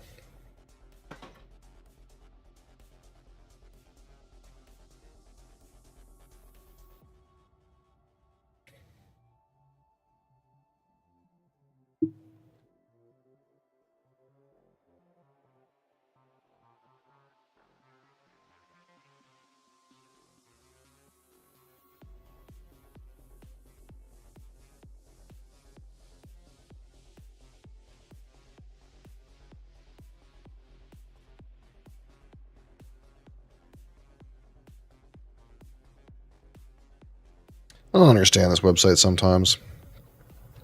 Sometimes I like post the pictures of my drinks and they get like downvoted into oblivion. And sometimes I post them and they get upvoted into oblivion. Who knows? A strange system. Come on, Mosley.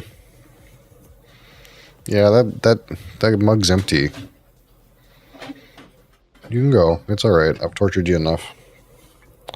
Oh, I'm loud. Thanks, Mosley. Thanks for killing everyone's eardrums. Sorry.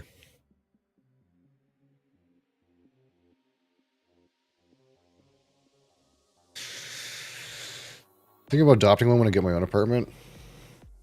Yeah, so long as your landlord's okay with it, for sure. I think they're good for an apartment. Depends on how big, but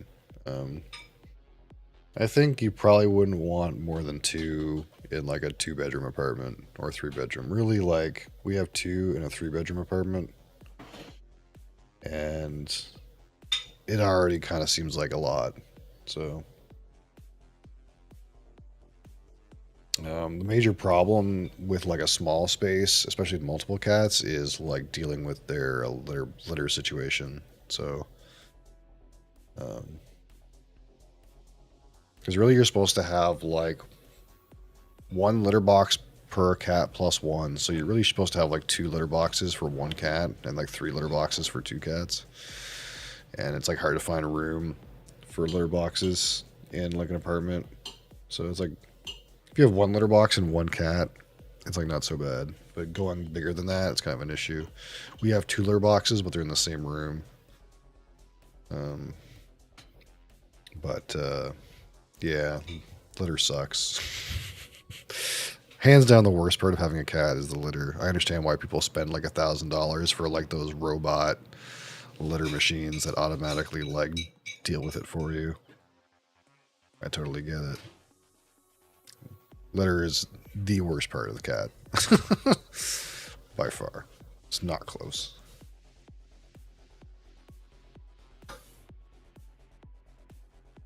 But I wouldn't have it any other way.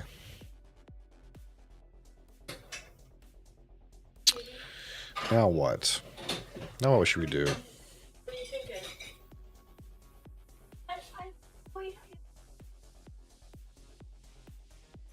Got most of the stuff I would have done. It's sample bottles, I guess. That's the thing. That's the other thing that's left.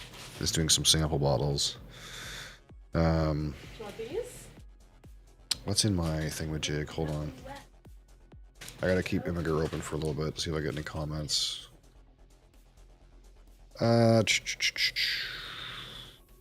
Where's my sample sheet?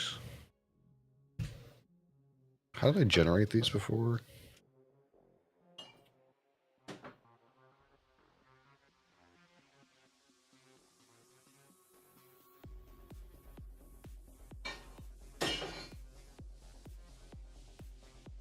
I remember how I generated these before.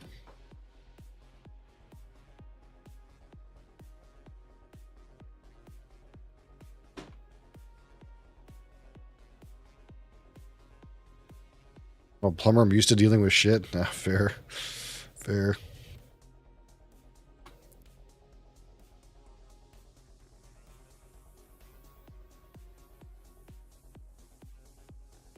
Man, I can't remember.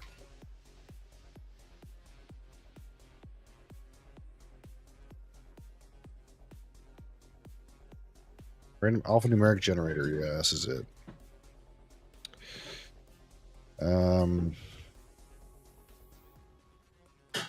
String length 1. Number of strings. Let's just make 20. Unique strings only.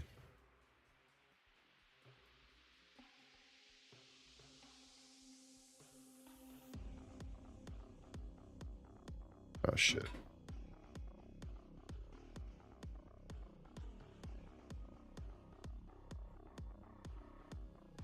To make sure none of these are already in use.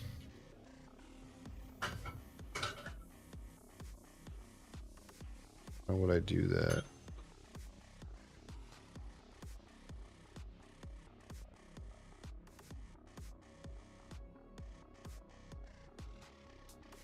I guess that's how you would. It's a pain in the ass.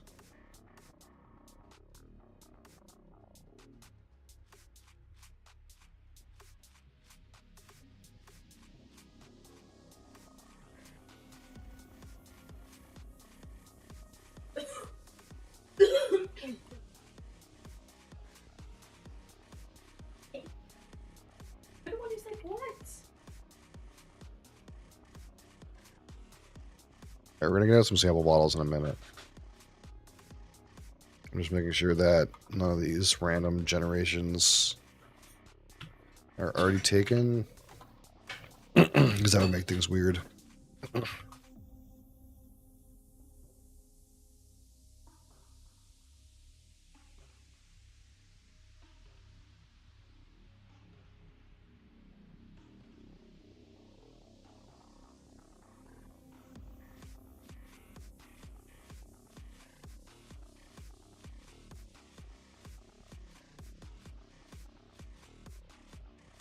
You're a plumber, right? How do you like that?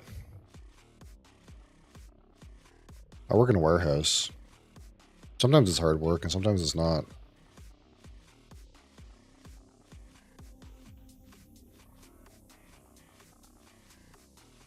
It looks good.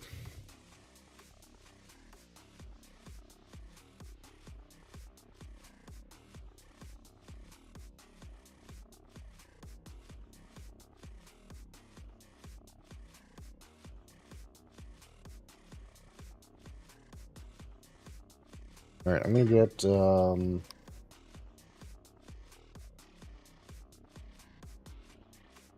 if I can find my small funnel. I'll be right back.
Alright, so I need my stickers. Here's some stickers. And I need my Sharpie. I don't know how many I have to do. I guess maybe I should find out what's open. This is open. Everything there is open, so it's 4. Probably easier to find out what's not open.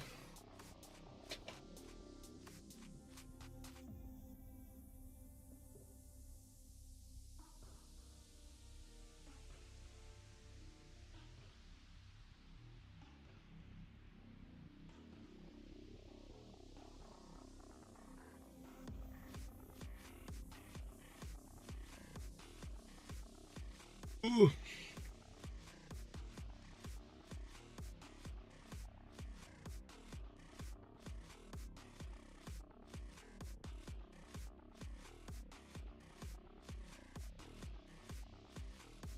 These 5, and I think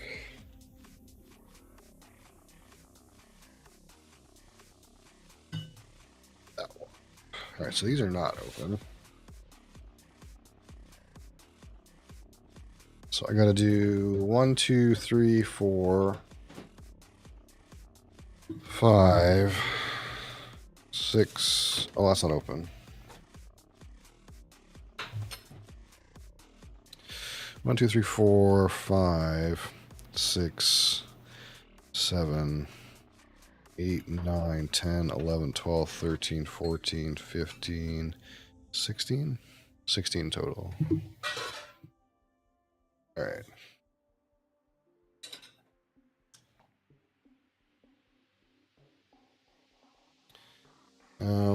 What,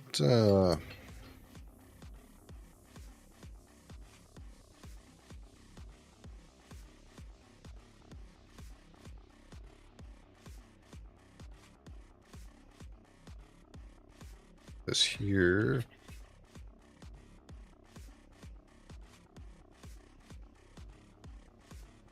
We can put on a distillery tour, a different one, while I'm doing this. That's what we did last time.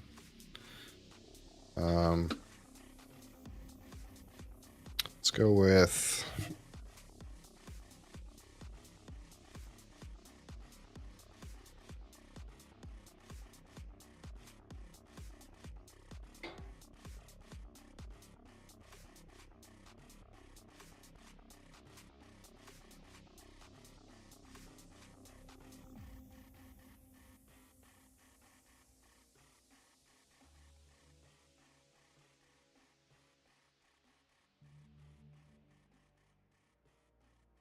We do Heaven Hill.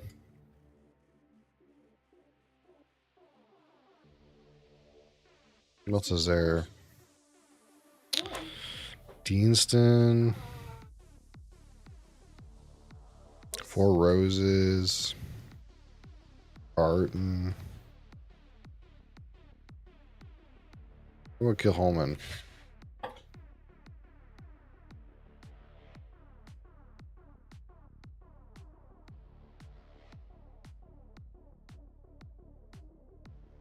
Oh, it's a long one.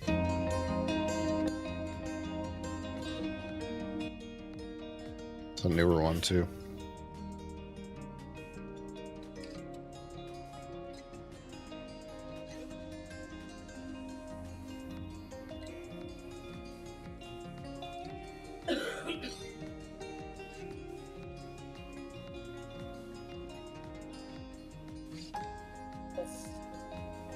I actually.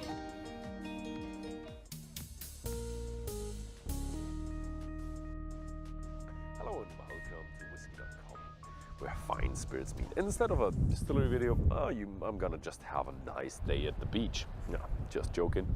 It is a nice day at the beach. It's a bit chilly and it did a bit of raining here, so yeah, it's not like we're gonna do some bathing today, but here at the Machia Bay, it's really scenic. It's a beautiful white sand beach. It may be looking even a bit better if you don't have a rainy day. And the thing is, swimming here is not really recommended. First of all, it's the Atlantic Ocean. It's never gonna get really warm there at the Wow. coast of Isla. And the second thing is that You're seeing it with the Atlantic Ocean, bud. there are strong currents out there, so don't go anywhere out there. Just stay in the coastal region, and then you're probably gonna be safe. Yeah, I'm gonna try some Machia Bay, as this is the Machia Bay. I'm gonna have some of the actual whiskey Machia Bay, because they say it's always tasting better here at the beach.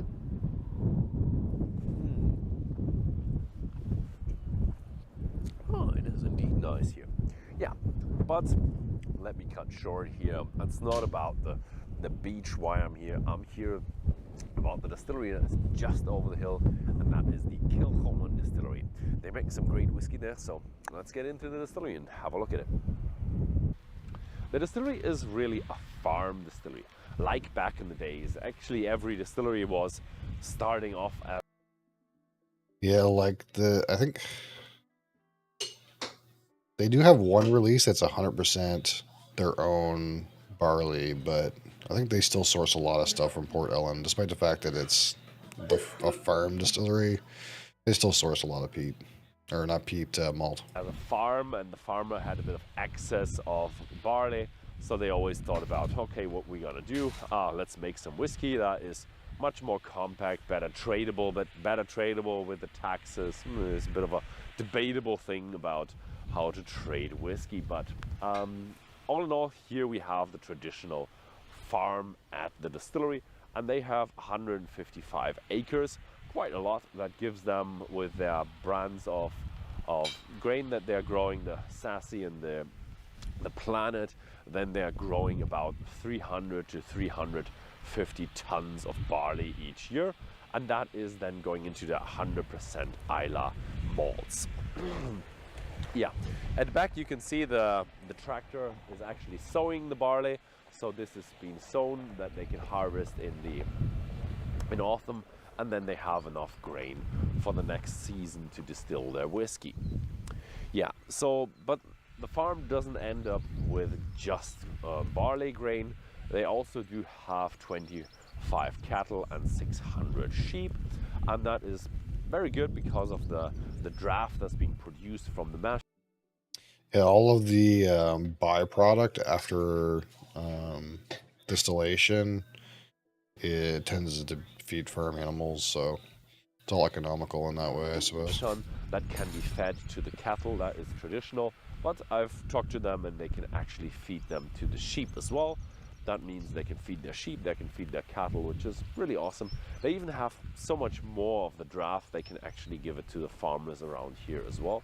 And yeah, that is quite amazing.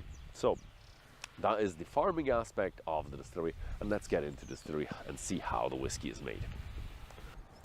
The history of the distillery is not a very old one, and it starts in 2004, 2005 with the family of the Wills, and they, under the leadership of Anthony Wills, he was in the bottling business, independent bottling, also a bit of a wine business, and he was connected with his wife a lot with the island. They came a lot to Isla, and they seen the opportunity, and they really thought about it, and they really loved the idea of a farming distillery, down to earth of the old style of distilling.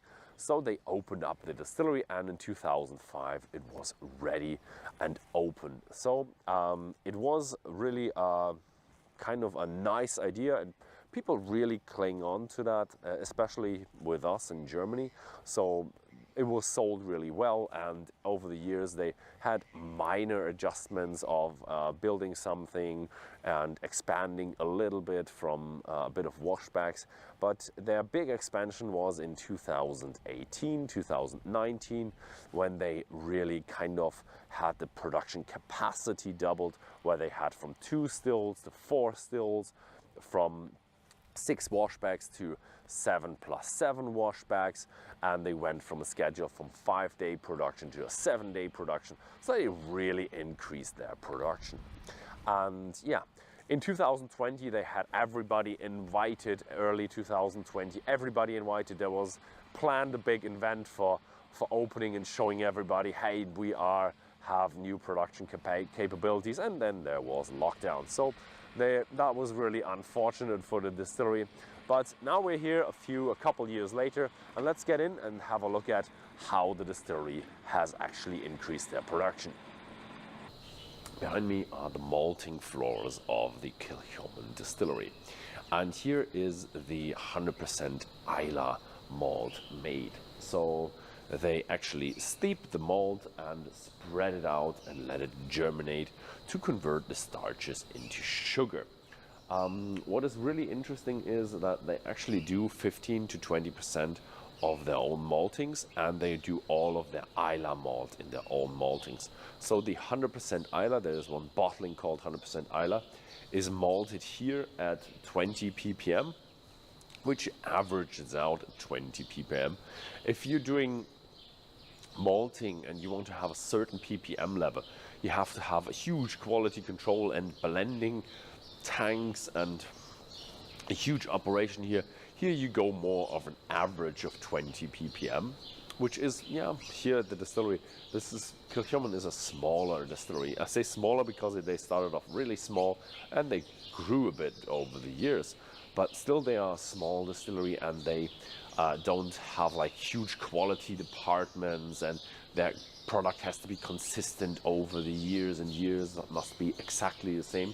They are, yeah, bit more of an artisan, craftsman style distillery, where you have your product of the Islay barley that sometimes is a bit different here. This barley is from last year. Last year was a bit of a rainy year, so the grain is a bit smaller. So you have to make do what you get from Islay to have the 100% Islay malt. So there will be a bit of a difference between the Islay malts, because of the fact that you have different years, regionality, and different types of climate over the years.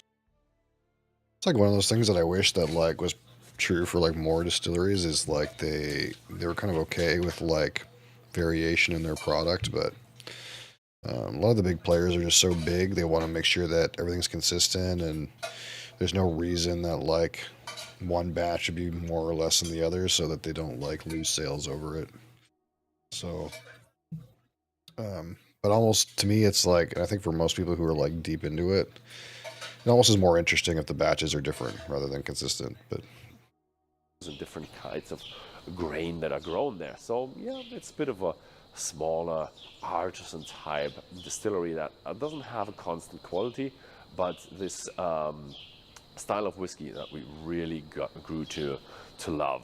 When you've actually germinated the malt, you got it into the kiln, and they are smoking it for about 15 hours with hand-cut peat. So they just go down to the log and cut some peat, put it into piles, let it dry a little bit until it gets a layer of, like a dry layer around. It still has some moisture inside, and then they light it ablaze in the kiln, and every time it grows a bit too big, the fire, then they just take more damp pieces of peat and just put them on the fire, so it smothers down and just creates a lot of smoke. And that's exactly what you want for the first 15 hours, where you smoke your barley or your malt to a very smoky kind of grain. And after that, it's about 36 hours of drying, so it's dry enough for the malt mill to pick it up without any troubles. Yeah, so this is how the malt from the distillery is made. As I said, 15 to 20% is on their own maltings. The rest is bought at about 50 ppm. Yeah, so this is it with the malt, and let's find out how the next step of the whiskey is done. After the malt has been dried, it is off to the milling. And you have two types of malt here. You have the 100% Islay and you have the commercial. The commercial is pretty easy. There are certain numbers you have to adjust the gap to, and you get a pretty decent result. there's that ancient malt mill again, which it's like locked in a cage. It's very, very, very important. You gotta lock it up. But this one isn't even the same as the other one. It's like all the malt mills are like different, but they're all ancient. That's so wild. salt, you can adjust them, tweak them a little bit to get it just optimized. But that is standard practice within the business, and that is tested and trialed over the years and pretty easy. With 100% Isla, you really have different approach. You have to have a different approach to it, because some years the grain is a bit smaller, some years the grain is a bit bigger, and that means you really have to adjust the gaps. There are tables, people do know what they have to adjust it about to, but for the first batches to do with a bit more difficult, because you'd have to really guess where to go, and then you have to optimize quite a lot to get the best results out of the grain that you got this season from. Yeah. What is really nice is the mill is really built, has so much capacity, so much production output that you really don't have to get another mill. As they doubled their capacity in 2018, they didn't have to do anything with their mill, but they invested a bit of the hoppers and the grist bins because they really wanted to have everything separate from the 100% Isla and the commercial malt. So the 100% Isla malt doesn't touch any of the commercial malt, but they have their own grist bin, and there's always 100% Isla malt in there. So that is really the separation. So let's go on to the next step and see how the old and the new still are separated into really two kind of production strings within the distillery. The still room in which I'm standing right now is now kind of a two-part room. If you see the stone pillars at the back there, they actually did knock down a wall.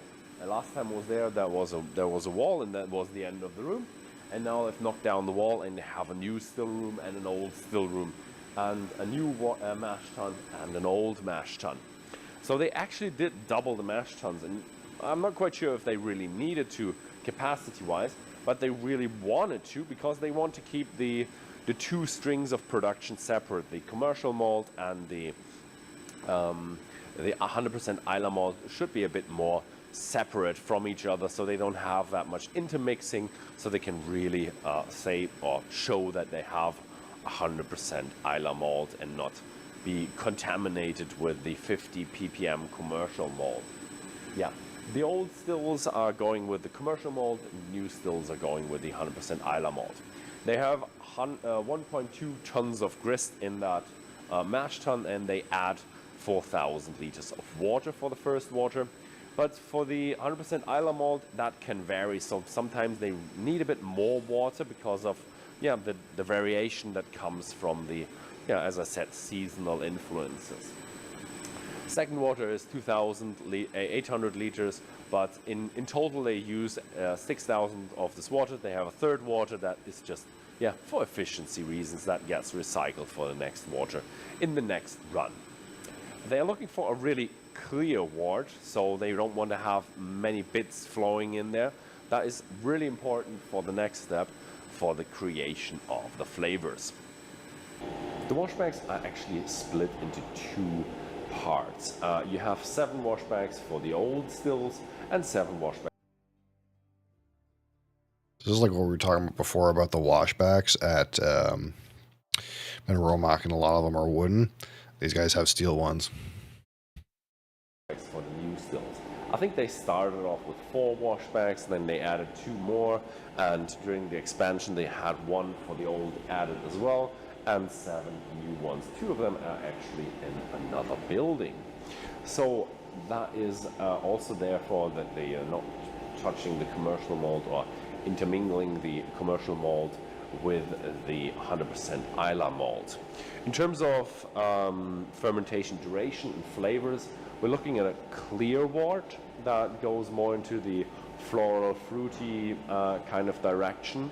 Then we have 84 hours of fermentation, which is quite long, so we also have a lot of fruity and floral esters growing in the second part of the fermentation, where there's a lot going on except of alcohol fermentation, so that's where the flavors are grown.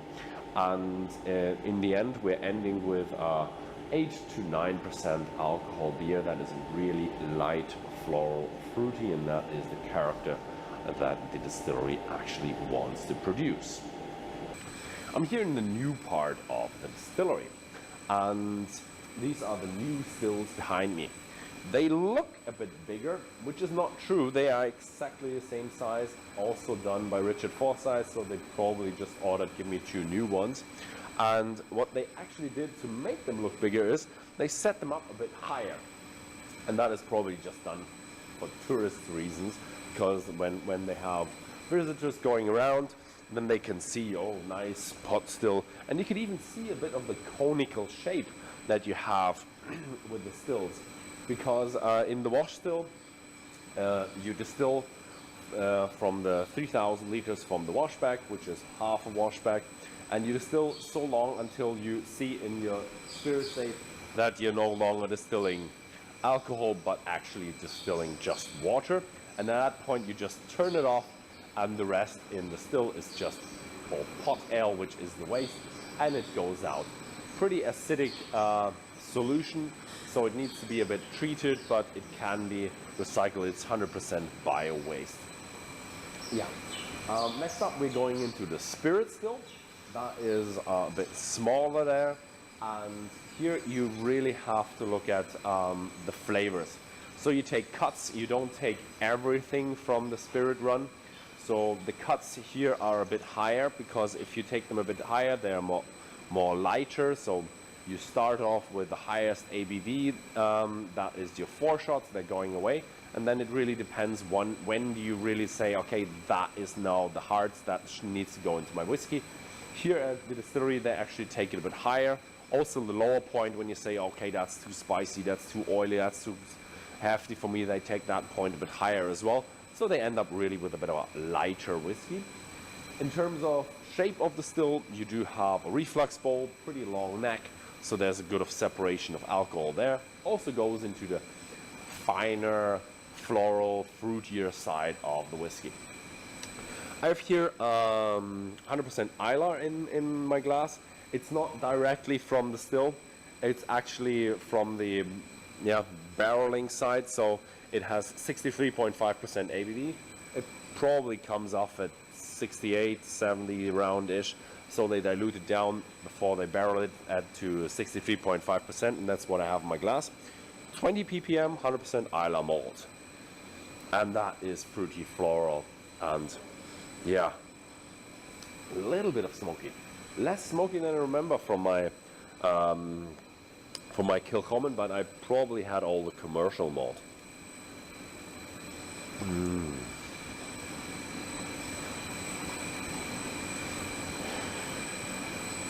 Very sweet for my taste.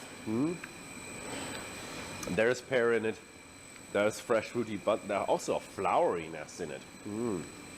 Really feels a bit floral. I like it. And the smokiness is not overwhelming. So it is, you realize it's some Islay malt, but it's really on the very low end, where you'd still consider it an Islay malt in terms of peatiness. Or typical Islay malt, there are unpeated Islay malts. Yeah, so this is the distilling side of the business, and yeah, let's head on and have a look how they do it in the casks. The warehouses here at Kilchoman are very, very traditional. You have stamped earth floors, and the casks are only stacked 3 high. And when I stack 3 high, usually it's 3 bourbon casks high or 2 sherry casks high. Here they extend that rule a little bit, and they go with 2 sherry casks and 1 bourbon cask on top. That is a bit daring, but it looks like it still holds, and it doesn't seem that anybody died around here. So this one image is actually like a pretty good like sizing difference, just like mental sizing difference, like how different these barrels are. So holds, and like this is a sherry butt, this one here, and this is like I'm assuming this is a bourbon hogshead up here. Doesn't seem that anybody died around here, so it works. So you can see how much bigger this is, how much bigger the sherry butts are compared to the hogsheads. because this holds like twice as much liquid, basically.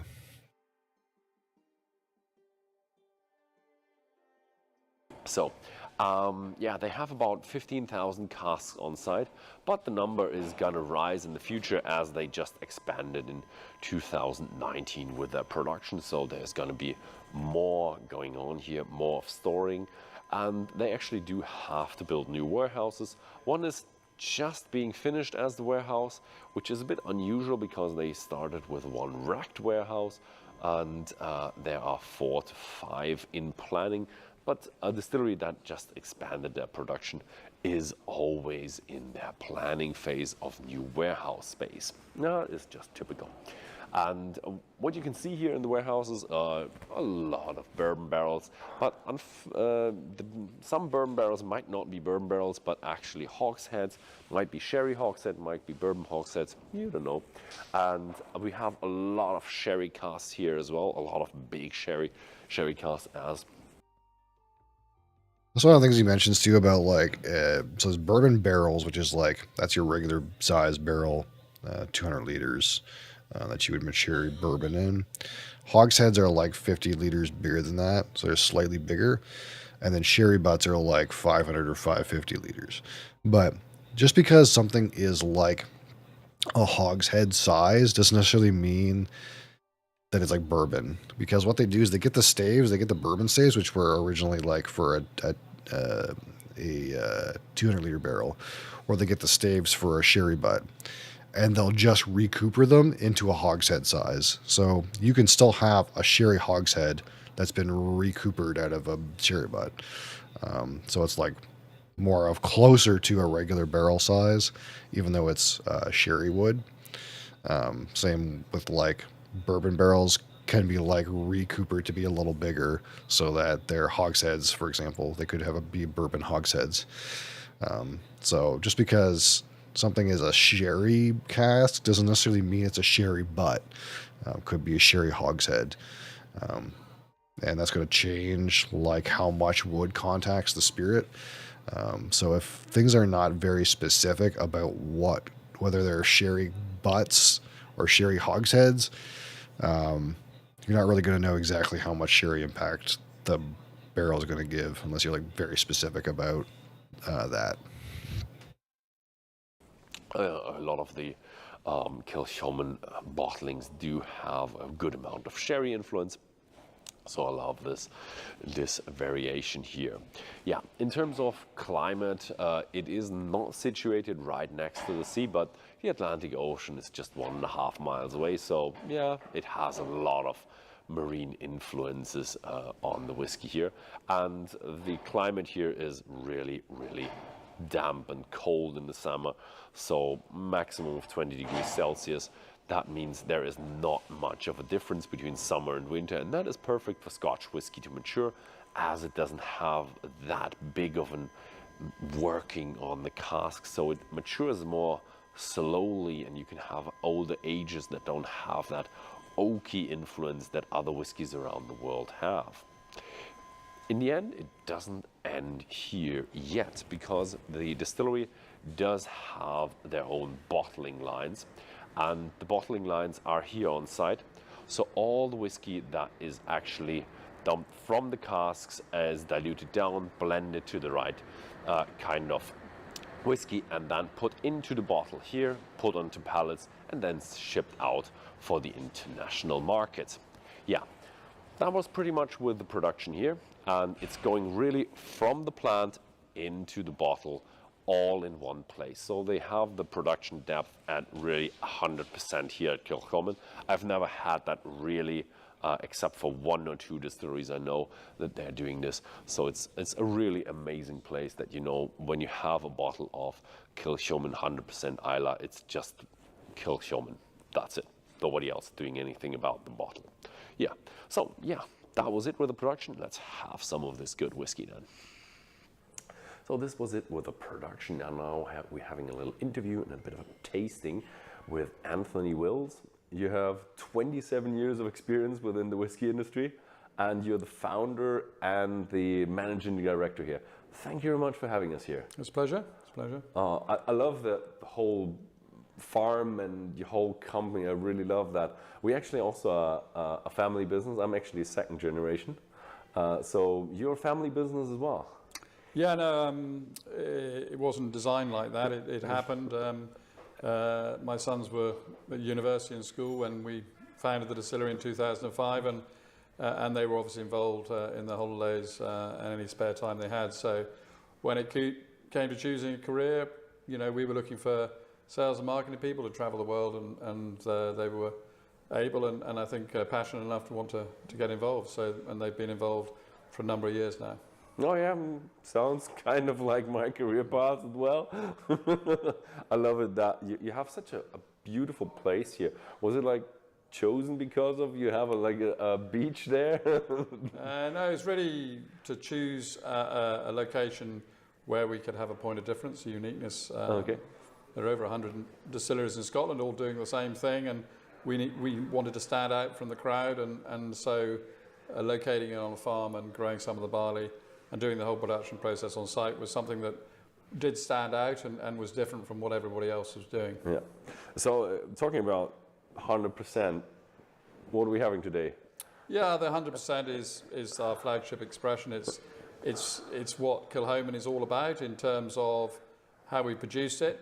We're producing it from the barley we sow in the fields, right the way through to malting it on the traditional floors here at the distillery, production, the warehousing, and finally bottling it. So it's unique in the sense that it's a single farm, single malt that we've created here, and we're immensely proud of that because very, very few distilleries can say that they've produced their malt from barley that they've grown in the fields and taken the whole production process through on site. So, you know, this is Islay in a glass, this is Kilchoman through and through in terms of the production process. We can choose the barley variety we sow, and we can decide on the peating level right the way through to choosing the cask and bottling it. Okay, so just for the video, this is the 12th edition from 2022, and this is Publican. Yeah, so that's Publican variety of barley. Okay. So we give as much information of all the ingredients that have gone in, and Publican is the barley variety that we used back in those days. So the 12th edition, we do one release a year. It's a small release because we only produce about 20 to 25% of our total production is from our own barley that we grow on the farm, and that's to do with the size of the farm and how much we can process in a given year. I have to say 12,500 bottles. It's a decent amount of a limited edition. Yeah, I mean, I think that as we've grown and as we've increased in the number of markets we're selling to, then it becomes increasingly more difficult to give each distributor, each market, enough to go around. So 12,000 sounds a lot, but it's not. Not now, after the 12th edition. It might have been in the first, second, and third editions, but and each year we've produced it, it's slightly older. So this is over 8, 9, and it's over 8 years of age, and we've put some of our older vattings, older casks in the vatting. So, you know, as we release it, it gets a little bit older each year. Oh yeah, but still, I think for a company of like you, you're not like a big company conglomerate, and your output is with these stills, it's still 12,000 is a good amount, and hopefully that will be more in the future if you have now 4 stills. Yeah, I mean, well, it's more to do with the land and how many of the fields we can bring back into production in terms of barley. Yeah. So we have a drainage program so that we can bring more of our fields back into barley production. So we're increasing the malt floor size by doubling it in this year, so that we can actually produce more of our own malt from our own barley. So, but it's not to do with the number of stills we've got, it's down to the number of fields we've got that we can produce barley from. Okay, so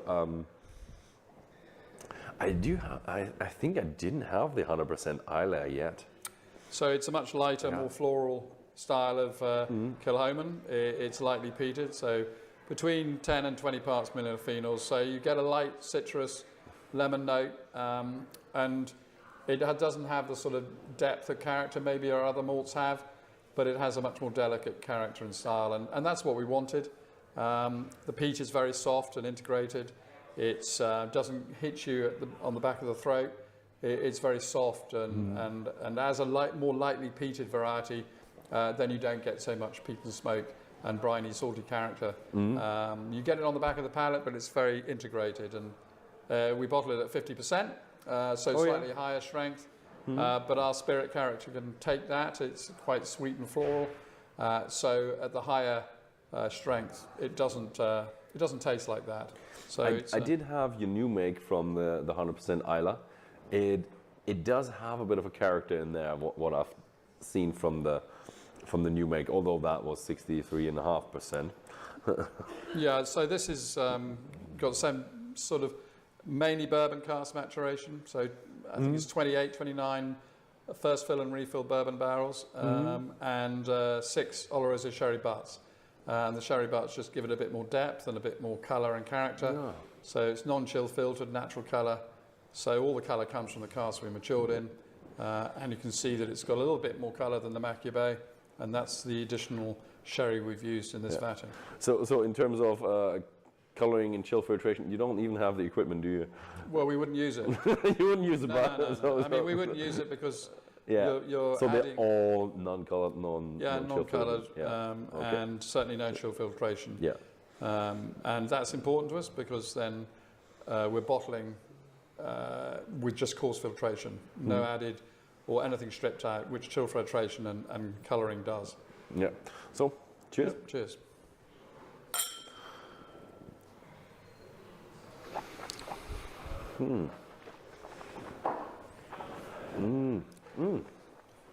So it's a very big mouthfeel, coats your mouth, and it's a lovely long lingering finish with a little bit of that smokiness coming through at the back of the palate.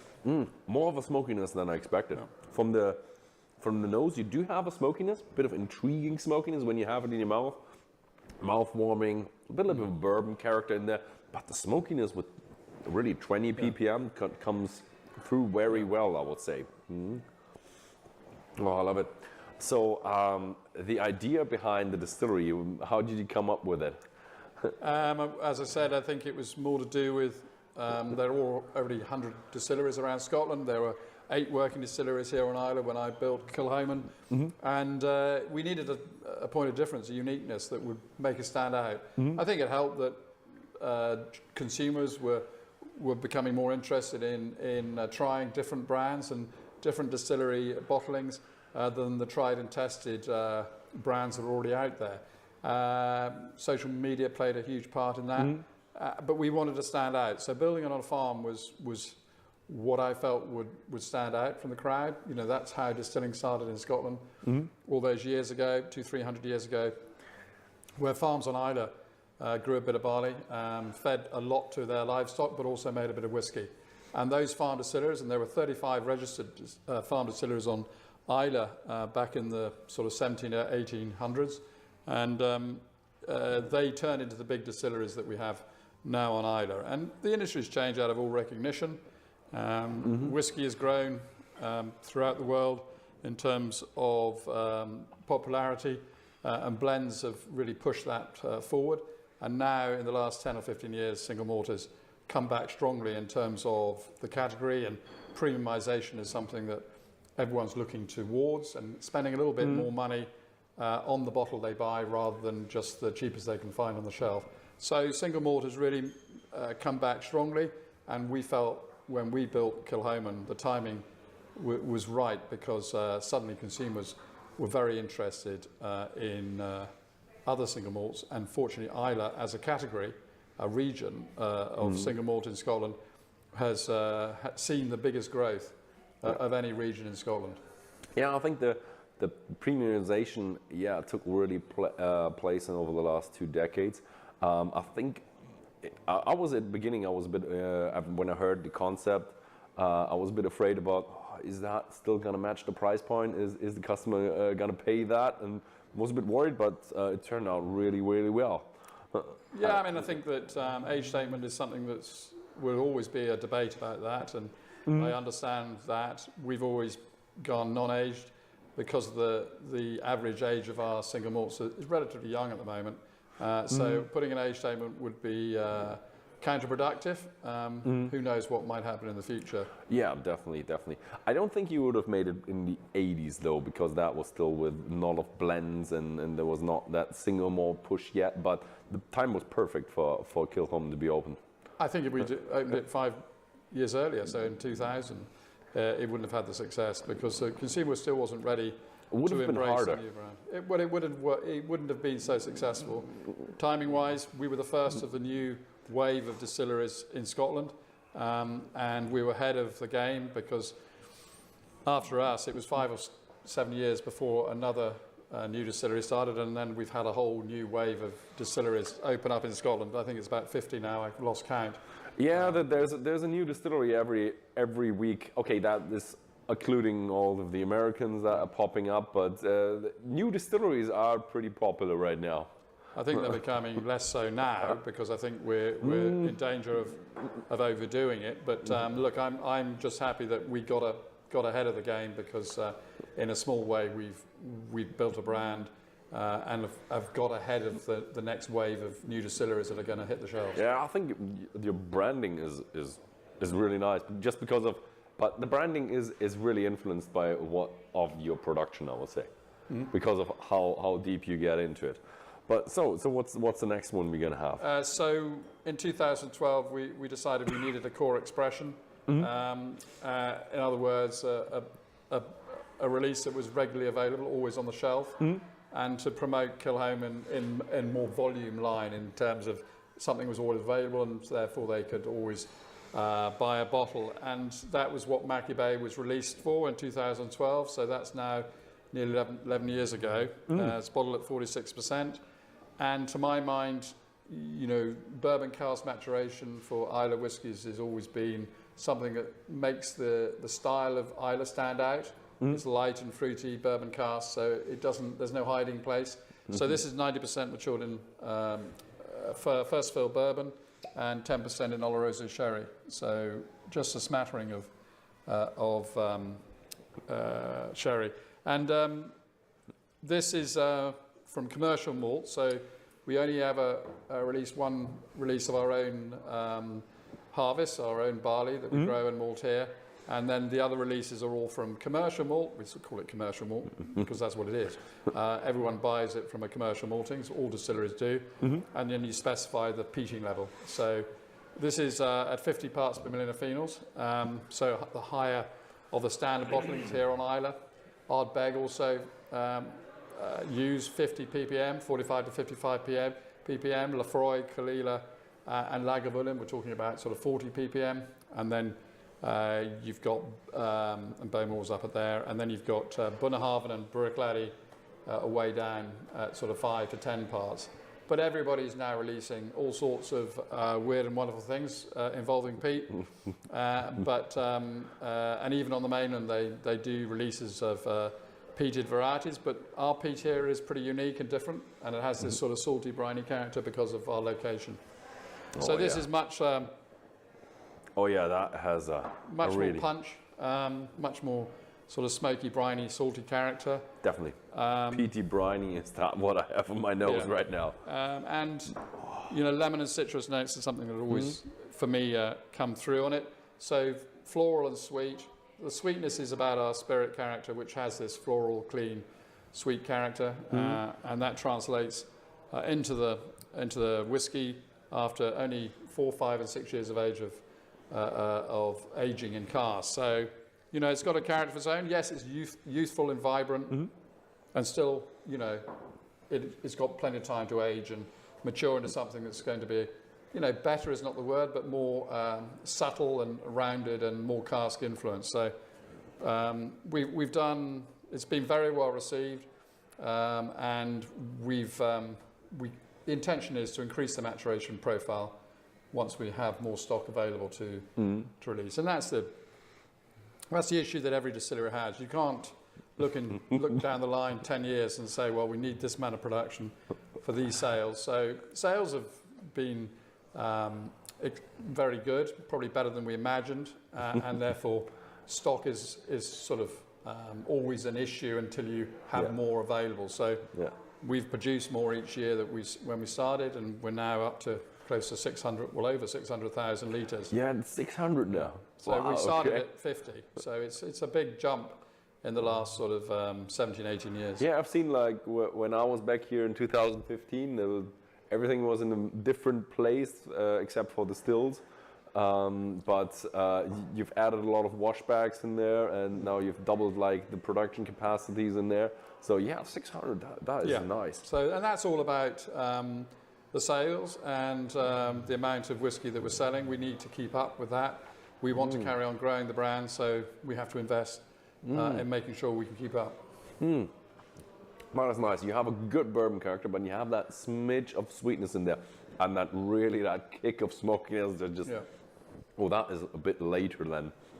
But I love that. It doesn't have such a big kick as some single malts from Islay, and I think it's because of our sweet floral character of spirit, which allows the smoking peat to be integrated into the character of the whiskey rather than getting a big hit of peat. Yeah, it has a good amount of marine flavors, I would say. It's not like some others that are so, this is medicine.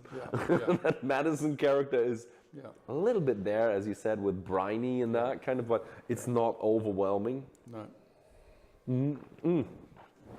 How popular is the real Machia Bay, the place Machia Bay? Is that like when in summer is like 50 people there or 100 or?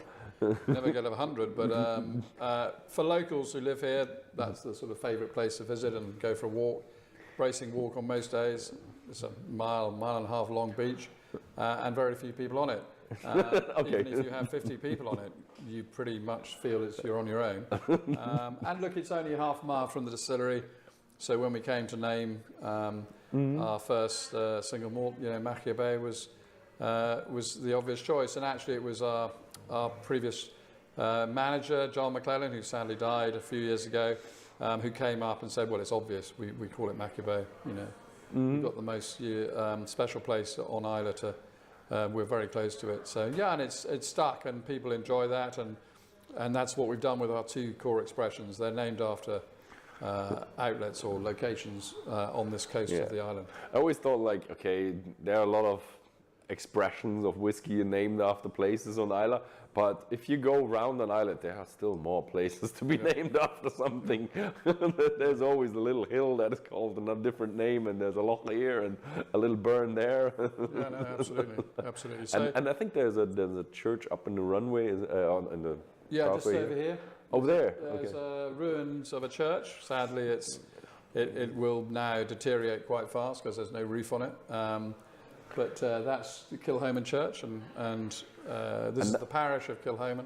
The parish of Kilhoman. And Kill in Gaelic is church. So literal translation is Church of St. Homan, which was the saint who visited here and obviously resided here at Kilhoman. So is that still already Christian, or is that pagan? No, Christian. Yeah. It's Christian. Okay, it's not old, but old, normal old. Okay.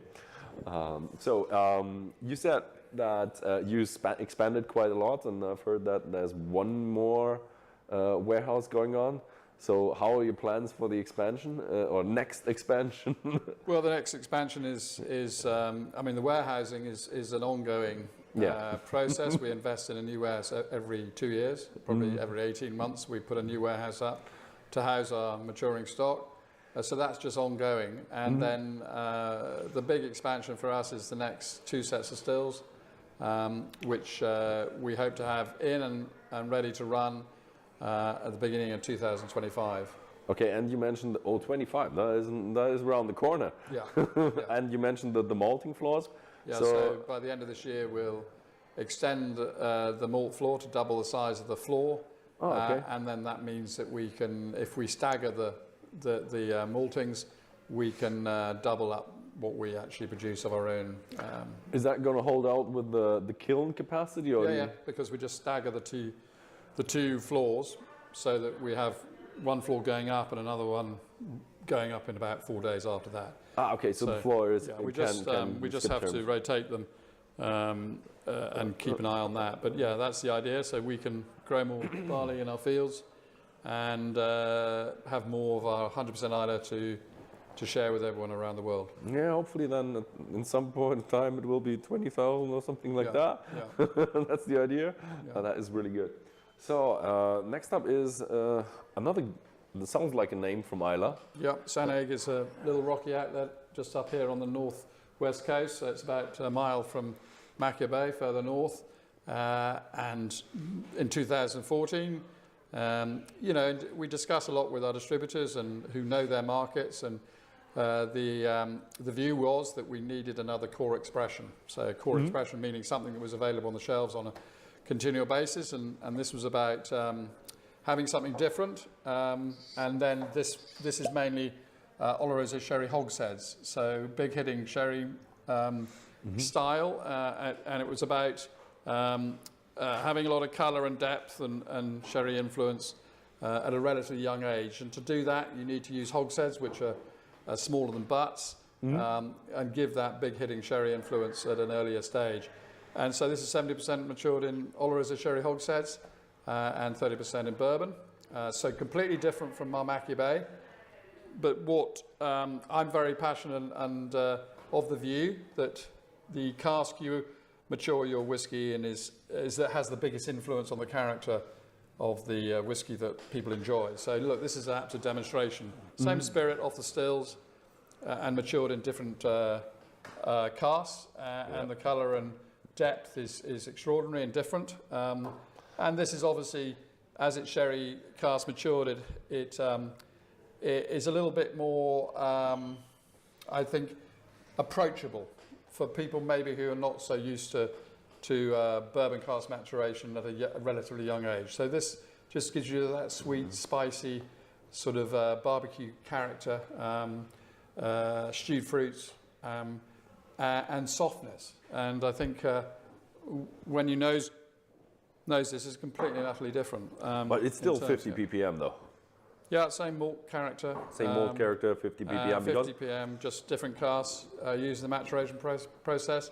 These are the similar age, 4, 5 and 6 years of age, both of these whiskies, and just the sherry influence, the sherry cask influence, just gives it a big hit of colour and character at a relatively young age. And that was the idea. Saneg has been hugely popular, probably more popular than we imagined. We deliberately put the price point up by at least £10 or more a bottle. So that was about us saying, well, we fill mainly bourbon, not so many sherry hogsheads, and so that, but it doesn't seem to have made any difference. I think people love this. It's won various awards, as has Macchia Bay. And the influence of that sort of briny, salty character and sherry is always more difficult to work with because it's getting the balance right between the sherry influence and the spirit character, which you want those peaty, smoky, salty characteristics to come through. You don't want them to be completely smothered in sherry. But I think it's worked very well. We're very pleased with it, and the feedback has been very positive. Yeah, I like it. It's much more milder from my point of view. Yeah, the other one is, as you said, straightforward. The bourbon character, refill bourbon and first fill bourbon just doesn't hide that much. And yeah, it's always said 60-70% of the flavor in whiskey is maturation. Well, I think there's any doubt about it. We all like to talk about all sorts of other things that go on. Terroir is something that people like to discuss a lot now. My view is it's very much more towards the barley variety used in the fields, and we've showcased that and trialled that, and there is a different character in the spirit with different barley varieties, and then different yeast varieties in the production process. Completely changes the character of the spirit, but we're not selling spirit, we're selling whiskey. And so from the spirit, off the spirit safe, we're putting it into cask for 5, 10, 15 years.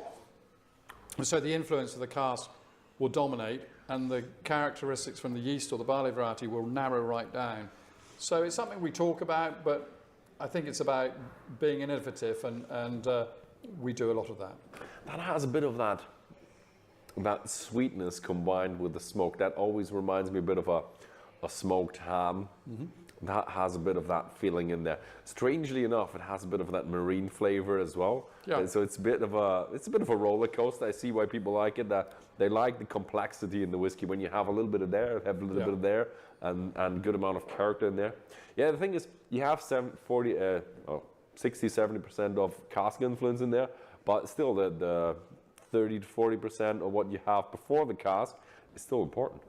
Yeah, but I think what every distillery will tell you, I think, is that you're trying to produce a consistent style of spirit off the stills and not try and be too funky and change it too much. You can do, and we do. We use different yeast varieties occasionally, and we take different cut points. And I think, but what it is about consistent character of spirit, and then let the wood go to work. And I think, most distilleries would tell you that's what they do. But you're bound to be tweaking it a bit and being innovative and showcasing things differently. And that's what we do. We're a private company, we're a small company, so we have that flexibility about showcasing things slightly different. I think that most of the big companies just really tell out the big, we're not changing anything. They do change a little bit. If you get behind the scenes there's always a little bit of tweaking. They do have different varieties coming in there and every now and then. Well, the barley varieties will be barley different. varieties are definitely changing. But I think the production process and parameters will be pretty much set and only change if a different barley variety requires a different production process. Yeah, I do know some companies who did change their recipe at some point of time, but not that many, and they have like their focus is gonna stay the same. Yeah. So I don't think it's that bad if you do change a little bit. I mean, people do like the limited editions that are like the same, but they have a bit of variation in there. People do like that, and people appreciate that. I think the smaller companies can innovate and change things, and these will never be the same each time you release them. The colour might be slightly different, and there might be a slightly different taste, but on the whole, they're pretty similar each time we do the batches. So we do them in small batches. We don't bottle it all off for the whole year. And if you're a big company who's marketing, promoting their 10-year-old standard single malt, then it needs to be the same, because what you're trying to do is take the consumers with you on this journey. So that's why you standardize the style and character and the color of that product. So, but things are moving away from that to a certain extent. And, lots of privately owned, smaller companies are innovating much more, higher bottling strength, 46, no chill filtration, no added color, and then doing limited releases and single casks and showcasing what each distillery can do in promoting a different style and character of their own distillery characteristics. So it's fun, and there's a huge number of consumers who are now very well educated and knowledgeable about whiskey. Yeah, there is the hobby whiskey is really getting into, like, in Germany, I think the hobby whiskey in the UK, that it was always there. The whiskey, Scotch whiskey, was always there. In Germany, it was like we were more influenced on the Eastern Germans and vodka, and the Western Germans were more with fruit schnapps and corn, which is kind of a vodka. And the hobby whiskey that is really more than just distilled grain is getting into that, and people are really liking the whole story behind that. But what I found out with our customers is they do like the limited editions. The thing what they don't like is when they have one that they loved and they can't get it anymore. But the thing is, every time you have something new to be excited about, but you can't really get it from the past. That's why it's called limited. Limited. I think we release 4 a year.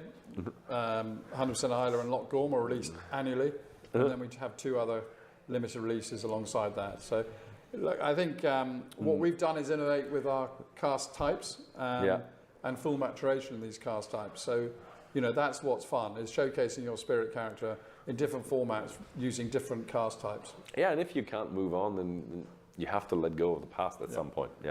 So this, I didn't actually mention that yet. Here, let me show it in the camera. You have a really nice logo in the, what's it called?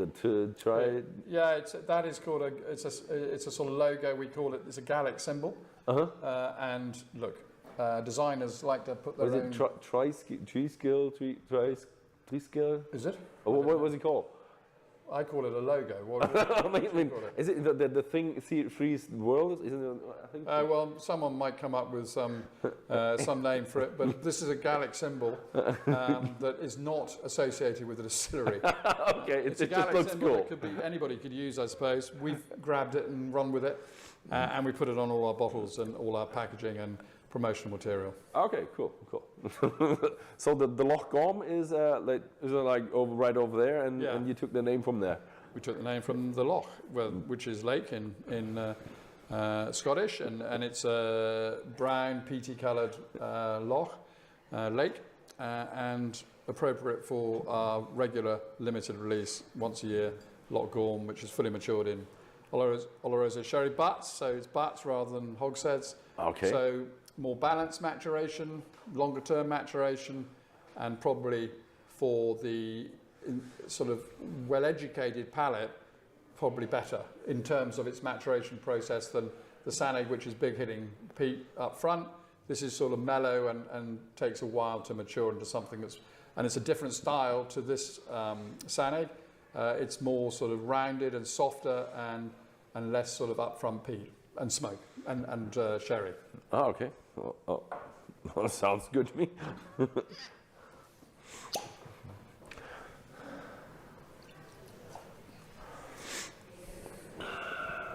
Also, 46%, 50 ppm, no coloring, no filtration, just standard. So review. 46% is the lowest of the strengths that we fill at. These two, Maccabi and Sanig, and Loch Gorm. Look, I mean, if we could fill at a higher strength, we would, but you need to share more of your whiskey, so reducing it slightly more. You feel slightly cheated, I think, some people do, because it can take that higher strength as the 100% Islay at 50% showcases. There's no spirit or sort of alcohol burn there. It's soft and fruity, and you don't need much water at this particular strength with our whiskies. Yeah, but I think you do have, don't you have like isn't it the Maccabi you have as a cask strength as well? Just occasionally we Just release a cask occasionally, strength. but it is there sometimes, yeah. Yeah, I mean, and we do lots of single casks at full strength. And that's something we major on, is single casks for our distributors around the world. And to my mind, that's the sort of premium right at the top end. You know, full strength is something that I love to see, because you then reduce it to your own individual taste. So. Oh yeah, I love that when you really get into a whiskey, when you have a cask strength, you can just have a glass of water with a pipette, and you just play around with it until you find your point. I mean, that's the expert way of doing it. So this is just more mellow. It doesn't have that big hitting sherry influence, I don't believe. It's more mellow and more rounded and softer, more aged, obviously. I think this is What's over your 9 years of problem? age, I believe. Poop on your table. 2,000 bottles, so it's a reasonable number of bottles. It's probably And it probably just has a bit peat. more finesse It's probably about peat it, is what that is. Than Sanig. I'm not saying, look, Sanig is That a thing, great that turd, product. it's probably peat. And it does a beautiful job for showcasing the style in these hogsheads. But this, to my mind, longer maturation. You can take this out to 15 or 16 years of age, no problem at all.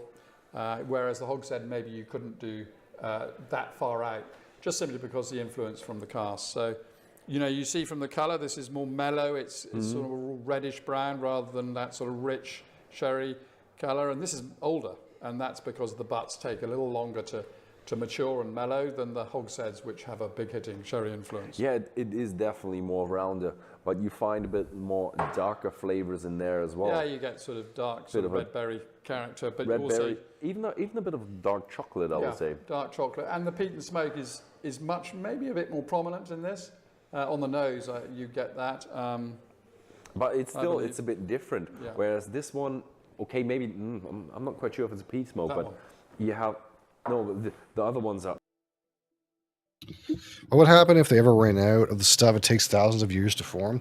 That's like the wild thing, actually, about Islay. I don't know the numbers on Orkney and like on the Highlands, but in Islay, despite the fact that they use so much of it to make the whiskey, right now, peat is growing faster than they're taking it. That's actually the situation right now. They actually have more peat in the ground every year than they had before, despite the fact that they take so much of it. So it's like the ultimate renewable resource, I guess, so far. They don't really use it for like powering anything or heating or anything, right? It's they only use it to smoke whiskey with, basically. So despite the fact that they still take a lot, and they make more scotch now than ever before. There's so much peat in the bog, I guess, that it's basically infinite right now. Infinite money glitch, I guess. A much fresher. Yeah. This one has Like the actual barley is more big of a problem than the peat.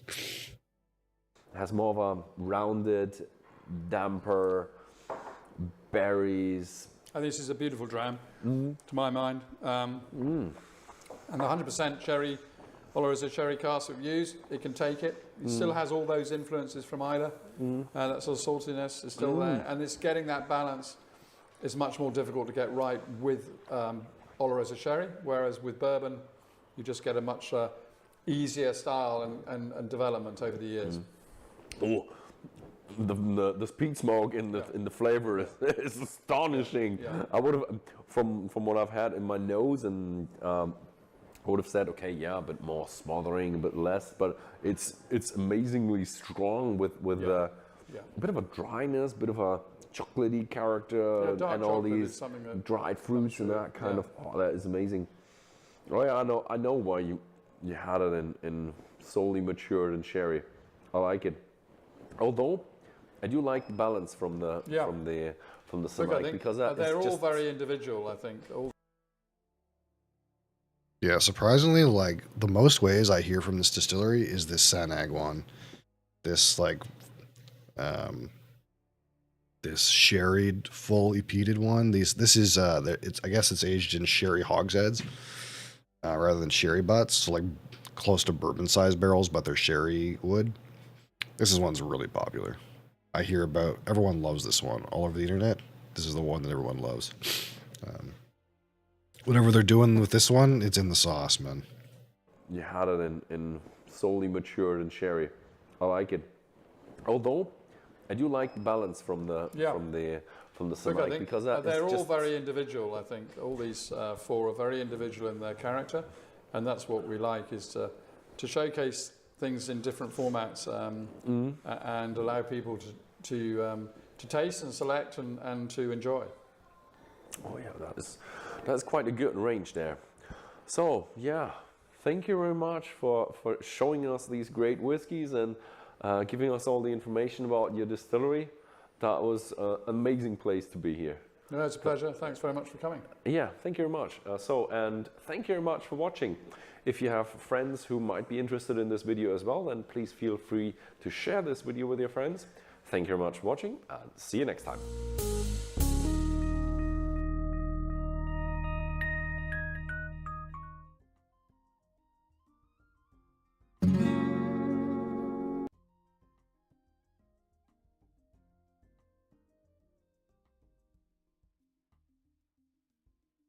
All right, so that was long enough that we filled all of our bottles in that video. I didn't pay that much attention to the video because I was trying to make sure the bottles got filled, but we managed to fill all our new samples. So we got 16 brand new listed samples now in our sample pool. Every bottle that we've opened since I made the sample pool. And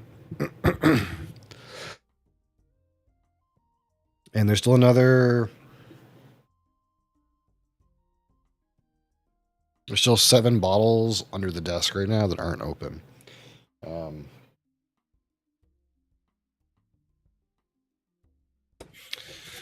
So our total sample number of whiskeys in our sample pool is 76. So we have 76 possible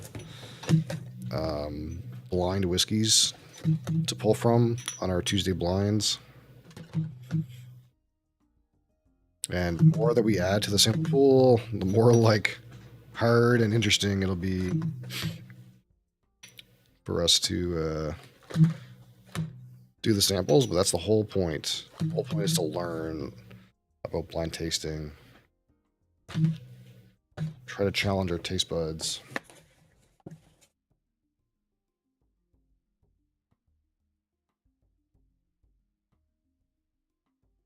And that's actually mostly like, I'm actually surprised. That's mostly what I wanted to get done today. We did, we took all our pictures. We updated our spreadsheets. We posted a YouTube video with a thumbnail. We filled all our sample bottles. We wrote all our new bottle notes. Oh, I guess the one thing that we didn't do that I thought we might do